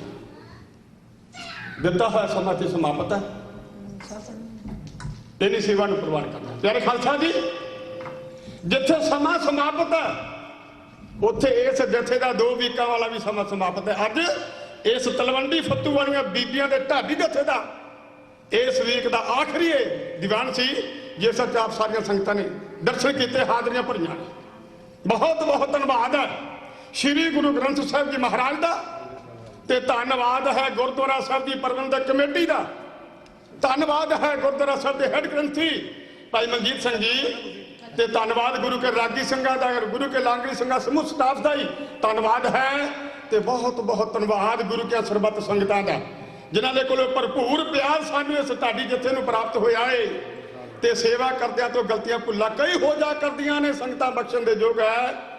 ਤੇ ਆਉਣ ਵਾਲੇ ਸਮੇਂ ਦੇ ਅੰਦਰ ਆਸ ਰੱਖਦੇ ਆ, ਕੱਲੇ ਅਸੀਂ ਨਹੀਂ ਆਸ ਰੱਖਦੇ, ਪ੍ਰਬੰਧਕ ਕਮੇਟੀ ਵੱਲੋਂ ਵੀ ਮਾਣ ਸਮਝਦੇ ਹਾਂ ਵੀ ਗੁਰੂ ਨਾਨਕ ਨੇ ਕੀਤੀ ਕਿਰਪਾ, ਆਉਣ ਵਾਲੇ ਸਾਲ 18 ਦੇ ਵਿੱਚ ਇਸ ਪ੍ਰਬੰਧਕ ਕਮੇਟੀ ਦੇ ਪ੍ਰੇਮ ਸਦਕਾ, ਤੁਹਾਡੇ ਪ੍ਰੇਮ ਸਦਕਾ ਫਿਰ ਦੁਬਾਰਾ ਆ ਕੇ ਹਾਜ਼ਰੀਆਂ ਭਰ ਕੇ ਤੇ ਗੁਰੂ ਕੀ ਖੁਸ਼ੀਆਂ ਹਾਸਲ ਕਰਾਂਗੇ। ਆਪ ਦੀ ਸੇਵਕ ਹਾਜ਼ਰ ਸਨ ਬੀਬੀ ਮਨਜੀਤ ਕੌਰ, ਬੀਬੀ ਜਸਪ੍ਰੀਤ ਕੌਰ, ਪਿੰਡ ਤਲਵੰਡੀ ਫੱਤੂ ਨੇੜੇ ਮੁਕੰਦਪੁਰ, ਤਹਿਸੀਲ ਬੰਗਾ ਤੇ ਜ਼ਿਲ੍ਹਾ ਨਵਾਂ ਸ਼ਹਿਰ। ਸਰੰਗੀ ਦੇ ਉੱਤੇ ਸੇਵਾ ਕਰ ਰਹੇ ਸਨ ਸਰਦਾਰ ਹਰਜਿੰਦਰ ਸਿੰਘ ਜੀ ਸ਼ਾਹਕੋਟ ਵਾਲੇ। ਆਪ ਸਾਰੀਆਂ ਸੰਗਤਾਂ ਦਾ ਚਰਨ ਸੇਵਕ ਗਿਆਨੀ ਹਰਜਿੰਦਰ ਸਿੰਘ ਫੱਕਰ, ਸੁਲਤਾਨਪੁਰ ਲੋਧੀ, ਜ਼ਿਲ੍ਹਾ ਕਪੂਰਥਲਾ। ਸਾਰੀ ਸੰਗਤ ਦਾ ਧੰਨਵਾਦ ਕਰੋ, ਸੇਵਾ ਨੂੰ ਪ੍ਰਵਾਨ ਤੇ ਕਹੋ ਸੀਸ ਸ੍ਰੀ ਗੁਰੂ ਗ੍ਰੰਥ ਸਾਹਿਬ ਜੀ ਮਹਾਰਾਜ ਨੂੰ। ਤੇ ਸਾਰੀ ਸੰਗਤ ਗੱਜ ਕੇ ਆਖੋ ਜੀ ਵਾਹਿਗੁਰੂ ਜੀ ਕਾ ਖਾਲਸਾ, ਵਾਹਿਗੁਰੂ ਜੀ ਕੀ ਫਤਿਹ।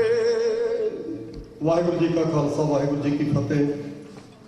ਹੁਣੇ ਤੁਸੀਂ ਵਾਹਿਗੁਰੂ ਜੀ ਕਾ ਖਾਲਸਾ, ਵਾਹਿਗੁਰੂ ਜੀ ਕੀ ਫਤਿਹ।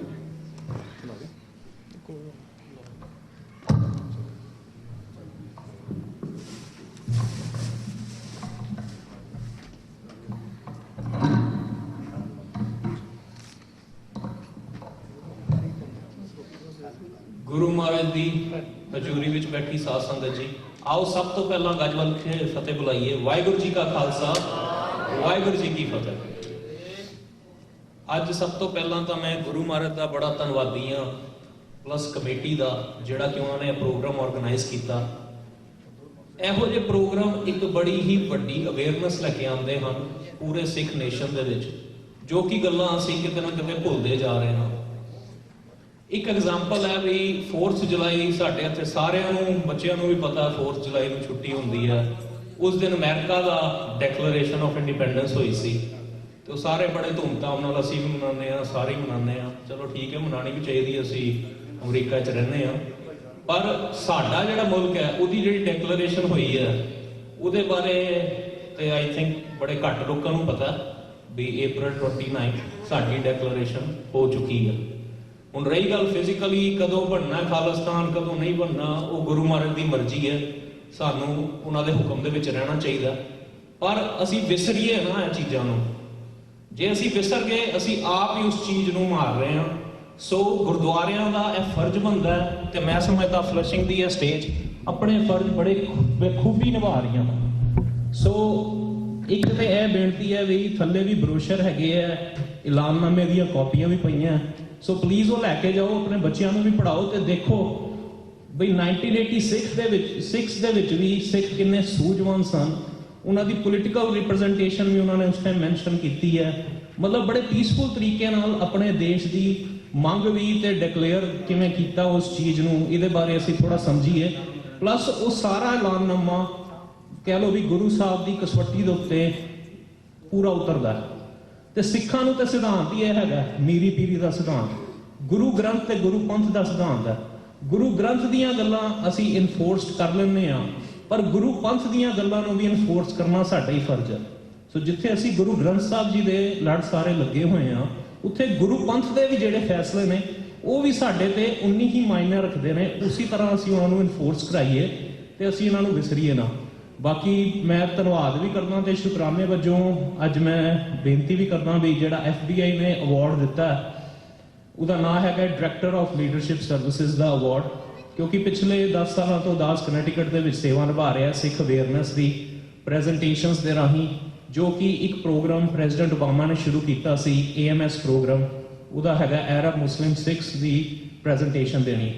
ਸੋ 1200 ਤੋਂ ਉੱਤੇ ਪ੍ਰੈਜੈਂਟੇਸ਼ਨਸ ਪੂਰੇ ਕਨੈਟੀਕਟ ਦੇ ਵਿੱਚ ਹੋ ਗਈਆਂ ਹਨ, ਜਿਹਦੇ ਵਿੱਚ TSA ਪੀਪਲ, ਫਸਟ ਰਿਸਪੌਂਡਰਸ, ਪੁਲਿਸ ਵਾਲੇ, ਫਾਇਰਮੈਨ, ਜਿਨ੍ਹਾਂ ਨੂੰ ਅਸੀਂ ਦੱਸਿਆ ਵੀ ਸਿੱਖ ਕੌਣ ਨੇ, ਸਿੱਖਾਂ ਦੇ ਧਾਰਮਿਕ ਚਿੰਨ੍ਹ ਕੀ ਨੇ, ਕਿਰਪਾਨ ਕੀ ਹੈ, ਜੇ ਕਿਸੇ ਨੂੰ ਸਕਰੀਨਿੰਗ ਤੁਸੀਂ ਕਰਦੇ ਹੋ ਤੇ ਕਿਰਪਾਨ ਨਿਕਲਦੀ ਹੈ, ਤੁਸੀਂ ਉਸ ਚੀਜ਼ ਨੂੰ ਕਿਵੇਂ ਟੈਕਲ ਕਰਨਾ ਹੈ, ਤੁਸੀਂ ਕਿਵੇਂ ਉਹਦਾ ਮਾਣ ਸਤਿਕਾਰ ਰੱਖਣਾ ਹੈ। ਤੇ ਇਹ ਸਾਰੀਆਂ ਚੀਜ਼ਾਂ ਦੀਆਂ ਸੇਵਾਵਾਂ ਨਿਭਾਈਆਂ ਨੇ। ਸਿੱਖ ਅਵੇਅਰਨੈਸ ਡੇ ਕੀਤੇ ਨੇ, ਮੀਡੀਆ ਕੈਂਪੇਨਸ ਚਲਾਈਆਂ ਨੇ, ਤੇ ਅੱਜ ਕਹਿ ਲਓ ਵੀ ਇਹ ਜਿਹੜਾ ਅਵਾਰਡ ਮਿਲਿਆ ਉਹ ਸਾਰੇ ਸਿੱਖ ਨੇਸ਼ਨ ਦਾ ਹੀ ਅਵਾਰਡ ਹੈ, ਇਕੱਲਾ ਕੋਈ ਮੈਂ ਉਸ ਦਾ ਹੱਕਦਾਰ ਨਹੀਂ। ਸੋ ਸਾਨੂੰ ਸਾਰਿਆਂ ਨੂੰ ਇਸ ਚੀਜ਼ ਤੇ ਮਾਣ ਹੋਣਾ ਚਾਹੀਦਾ ਵੀ ਅਸੀਂ ਉੱਥੇ ਗਏ ਹਾਂ। 28 ਅਪ੍ਰੈਲ ਨੂੰ ਪ੍ਰੋਗਰਾਮ ਸੀ। ਜਿਮ ਕੋਮੀ ਜੋ ਕਿ ਡਾਇਰੈਕਟਰ ਹੈਗਾ FBI ਦਾ, ਜਿਵੇਂ ਕਿ ਆਪ ਸਭ ਜਾਣਦੇ ਹੋ, ਆਪਣੇ ਆਪ ਦੇ ਵਿੱਚ ਇੱਕ ਅਹਿਮੀਅਤ ਰੱਖਦਾ ਇਸ ਮੁਲਕ ਦੇ ਵਿੱਚ ਜਿਮ ਕੋਮੀ, ਤੇ ਉਹਨੇ ਅਵਾਰਡ ਪ੍ਰੈਜ਼ੈਂਟ ਕੀਤਾ। ਬਾਅਦ ਚੋਂ ਜਿਹੜੇ ਨਾਲ ਸਾਡੇ ਗੈਸਟ ਵੀ ਸਨ ਉਹਨਾਂ ਨਾਲ ਵੀ ਹੱਥ ਮਿਲਾਇਆ ਤੇ 5-10 ਮਿੰਟ ਗੱਲ ਕਰਨ ਦਾ ਜਦੋਂ ਮੌਕਾ ਮਿਲਿਆ ਤੇ ਗੁਰੂ ਮਹਾਰਾਜ ਦੀ ਹਜ਼ੂਰੀ 'ਚ ਬੈਠ ਕੇ ਗੱਲ ਕਰ ਰਹੇ ਹਾਂ ਵੀ ਅਸੀਂ ਉਹਨੂੰ ਵੀ ਇਹੀ ਕਿਹਾ ਵੀ ਸਿੱਖ ਬੜਾ ਸੇਫ ਮਹਿਸੂਸ ਕਰਦੇ ਨੇ ਜਿਹੜੇ ਤੁਸੀਂ ਇਹ ਪ੍ਰੋਗਰਾਮ ਚਲਾ ਰਹੇ ਹੋ, ਕਿਉਂਕਿ ਸਿੱਖਾਂ ਦੀ ਬਹੁ ਗਿਣਤੀ ਅਮਰੀਕਾ ਦੇ ਵਿੱਚ 1984 ਦੇ ਸਿੱਖ ਜੈਨੋਸਾਈਡ ਤੋਂ ਬਾਅਦ ਆਈ ਹੈ। ਸੋ ਕਿਤੇ ਨਾ ਕਿਤੇ ਇਹ ਗੱਲਾਂ ਕਈ ਵਾਰੀ ਸਾਡੇ ਜਿਹੜੇ ਵੱਡੇ ਲੀਡਰ ਨੇ, ਜਿਹੜੇ ਉੱਚੇ ਪੱਧਰ ਤੇ ਵਿਚਰਦੇ ਨੇ, ਉਹ ਇਹ ਗੱਲਾਂ ਵਿਸਰ ਜਾਂਦੇ ਨੇ ਵੀ ਅਸੀਂ ਆਪਣੀ ਕੌਮ ਦੀ ਗੱਲ ਕਰਨੀ ਹੈ ਜੇ ਸਾਨੂੰ ਮੌਕਾ ਮਿਲੇ ਤੇ। ਸੋ ਮੇਰੀ ਇਹੀ ਵਾਹਿਗੁਰੂ ਅੱਗੇ ਅਰਦਾਸ ਹੈ, ਜੇ ਅੱਗੇ ਵੀ ਕੋਈ ਮੌਕਾ ਮਿਲੇਗਾ ਤੇ ਵਾਹਿਗੁਰੂ ਕੌਮ ਦੀ ਗੱਲ ਕਰਾਏ ਮੇਰੇ ਮੂੰਹ ਤੋਂ। ਮੈਨੂੰ ਆਪਣੀ ਸ਼ੋਹਰਤ ਨਹੀਂ ਚਾਹੀਦੀ। PTC ਚੈਨਲ ਤੋਂ ਵੀ ਮੈਂ ਸਾਰਿਆਂ ਦੇ ਸਾਹਮਣੇ ਕਹਿੰਦਾ ਵੀ ਫੋਨ ਆਏ ਨੇ, ਪਰ ਸਾਡਾ ਮਨ ਹੀ ਨਹੀਂ ਮੰਨਦਾ। ਜਿਹੜੇ ਬੰਦੇ ਨੇ ਗੁਰੂ ਸਾਹਿਬ ਦੀ ਬੇਦਬੀ ਹੋਈ ਉਹ ਮਸਲੇ ਨੂੰ ਨਹੀਂ ਚੱਕਿਆ, ਅਸੀਂ ਫਿਰ ਉਹਨਾਂ ਨਾਲ ਨਹੀਂ ਚੱਲ ਸਕਦੇ। ਸਾਨੂੰ ਆਪਣੀ ਸ਼ੋਹਰਤ ਦਾ ਕੋਈ ਨਹੀਂ ਹੈ। ਸਾਨੂੰ ਇਹੀ ਹੈ ਵੀ ਗੁਰੂ ਮਹਾਰਾਜ ਦਾ ਮਾਨ ਸਤਿਕਾਰ ਬਣਿਆ ਰਹੇ। ਜੋ ਸਿੱਖਾਂ ਦੇ ਮਸਲਿਆਂ ਨਾਲ ਖੜਾ ਅਸੀਂ ਉਹਦੀ ਸਪੋਰਟ ਕਰੀਏ, ਭਾਵੇਂ ਅਮਰੀਕਨ ਪੋਲਿਟਿਕਸ ਹੈ। ਤੁਹਾਡੇ ਵੀ ਇੱਥੇ ਕਾਂਗਰਸਮੈਨ ਹੋਣਗੇ, ਮੇਅਰ ਹੋਣਗੇ, ਮਿਲੋ ਉਹਨਾਂ ਨੂੰ। ਵੋਟਾਂ ਜਦੋਂ ਪੈਣੀਆਂ ਨੇ, ਹੁਣ ਨਵੰਬਰ ਦੇ ਵਿੱਚ ਫਿਰ ਇਲੈਕਸ਼ਨ ਹੈ, ਉਹਨਾਂ ਨੂੰ ਮਿਲੋ ਸਾਰੇ, ਦੇਖੋ ਵੀ ਉਹ ਸਿੱਖ ਮਸਲਿਆਂ ਦੇ ਕਿੱਥੇ ਖੜੇ ਨੇ। ਅੰਧਾਧੁੰਦ ਡੈਮੋਕ੍ਰੈਟ ਜਾਂ ਰਿਪਬਲਿਕਨ ਹੋਣ ਦੇ ਨਾਤੇ ਵੋਟਾਂ ਨਾ ਪਾਓ। ਉਹਨਾਂ ਨੂੰ ਪੁੱਛੋ ਵੀ ਇਹ ਸਿੱਖਾਂ ਦੇ ਮਸਲੇ ਨੇ, ਤੁਸੀਂ ਇੱਥੇ ਕਿੱਥੇ ਸਟੈਂਡ ਕਰਦੇ ਹੋ। ਜੇ ਤੁਸੀਂ ਜਿੱਤਦੇ ਹੋ ਹੇਟ ਕ੍ਰਾਈਮਸ ਦੇ ਉੱਤੇ ਕੀ ਕਰੋਗੇ, ਜਿਹੜੇ ਹੇਟ ਕ੍ਰਾਈਮਸ ਵੱਧ ਰਹੇ ਨੇ ਸਿੱਖਾਂ ਦੇ, ਜਾਂ ਸਿੱਖਾਂ ਦੀ ਨਸਲਕੁਸ਼ੀ ਦਾ ਜਿਹੜਾ ਮਤਾ ਓਨਟਾਰੀਓ ਵਿੱਚ ਪਾਸ ਹੋਇਆ, ਐਦਾਂ ਦੇ ਮਤੇ ਤੁਸੀਂ ਇੱਥੇ ਪਾਸ ਕਰਾਓਗੇ ਸਾਡੇ, ਫਿਰ ਤੇ ਅਸੀਂ ਤੁਹਾਨੂੰ ਬੇਨਤੀ ਕਰਾਂਗੇ।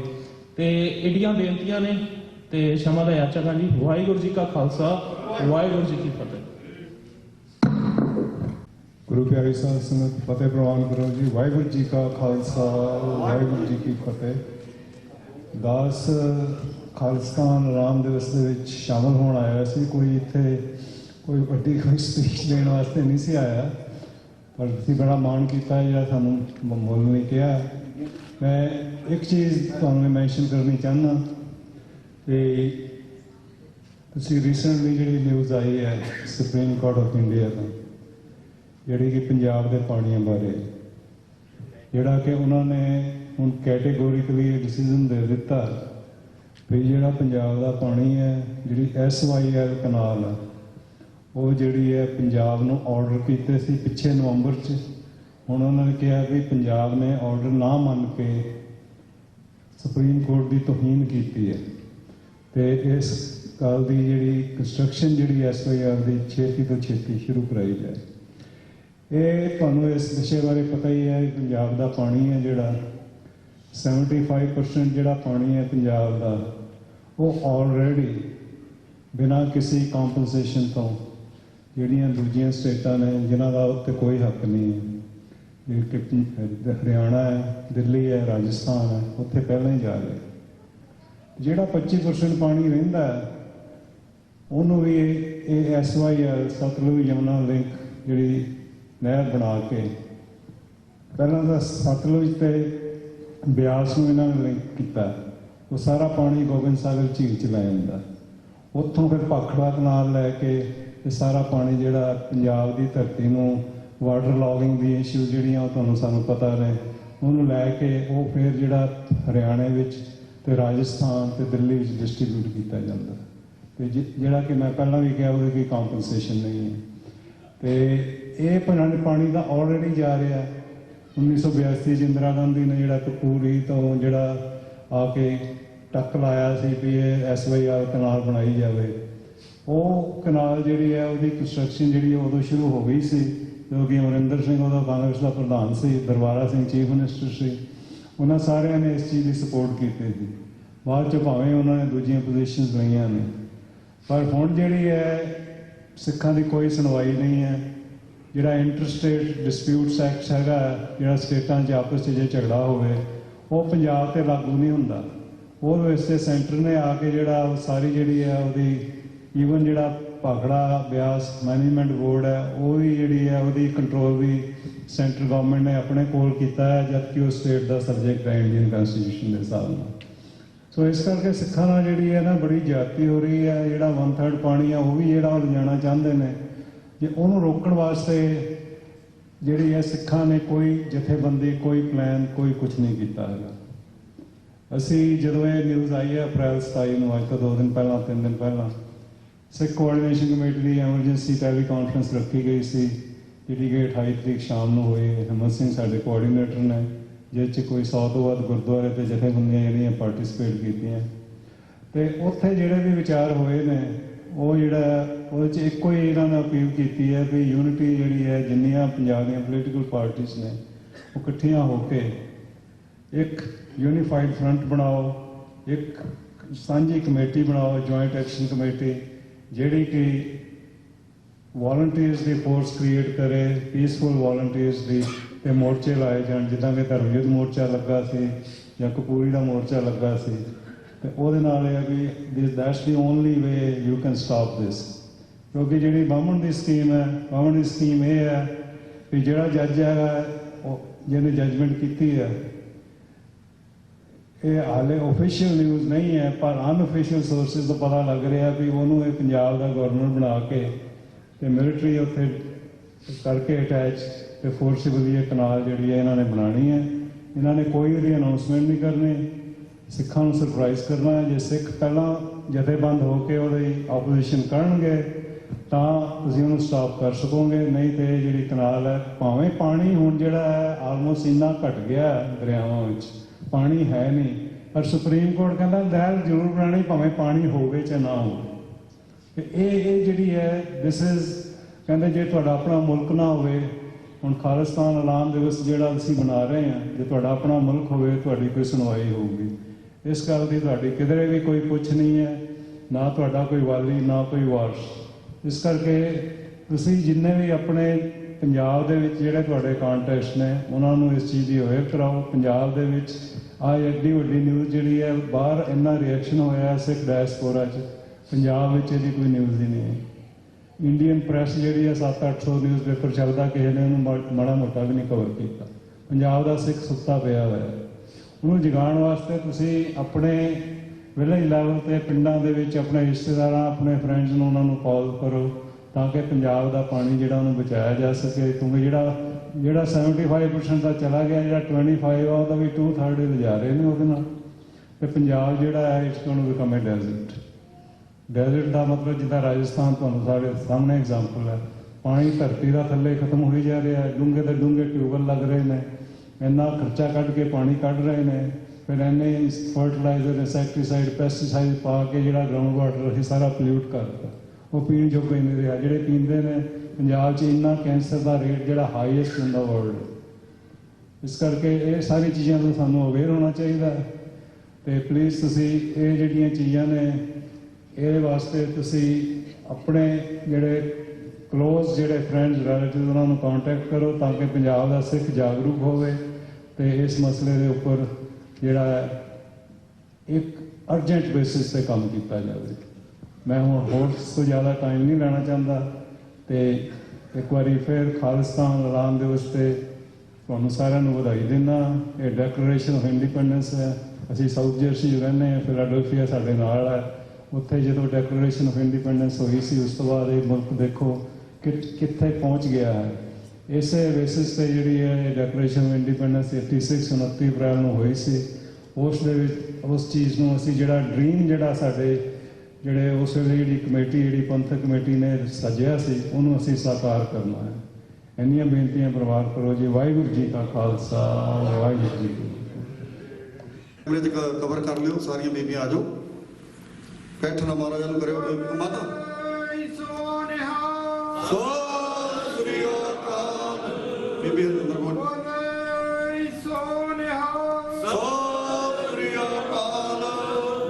ਕਹਿੰਦਾ ਬੀਬੀਆਂ ਦੀ ਸਾਡੇ ਗੁਰੂ ਘਰ ਨੂੰ ਬਹੁਤ ਵੱਡੀ ਦੇਣ ਹੈ। ਅਸੀਂ ਉਹ ਲਫ਼ਜ਼ਾਂ ਵਿੱਚ ਨਹੀਂ ਬਿਆਨ ਕਰ ਸਕਦੇ ਜਿੰਨਾ ਕਾਰਜ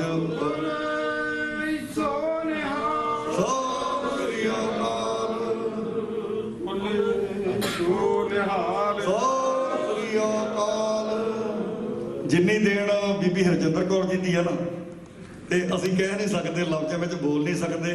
ਕੋਈ ਵੀ ਪ੍ਰੋਗਰਾਮ ਹੋਵੇ ਭੈਣ ਦਾ ਬੜਾ ਉਪਰਾਲਾ, ਬਹੁਤ ਜ਼ਿਆਦਾ ਉਪਰਾਲੇ, 5 ਬਾਣੀਆਂ ਦੇ ਪਾਠ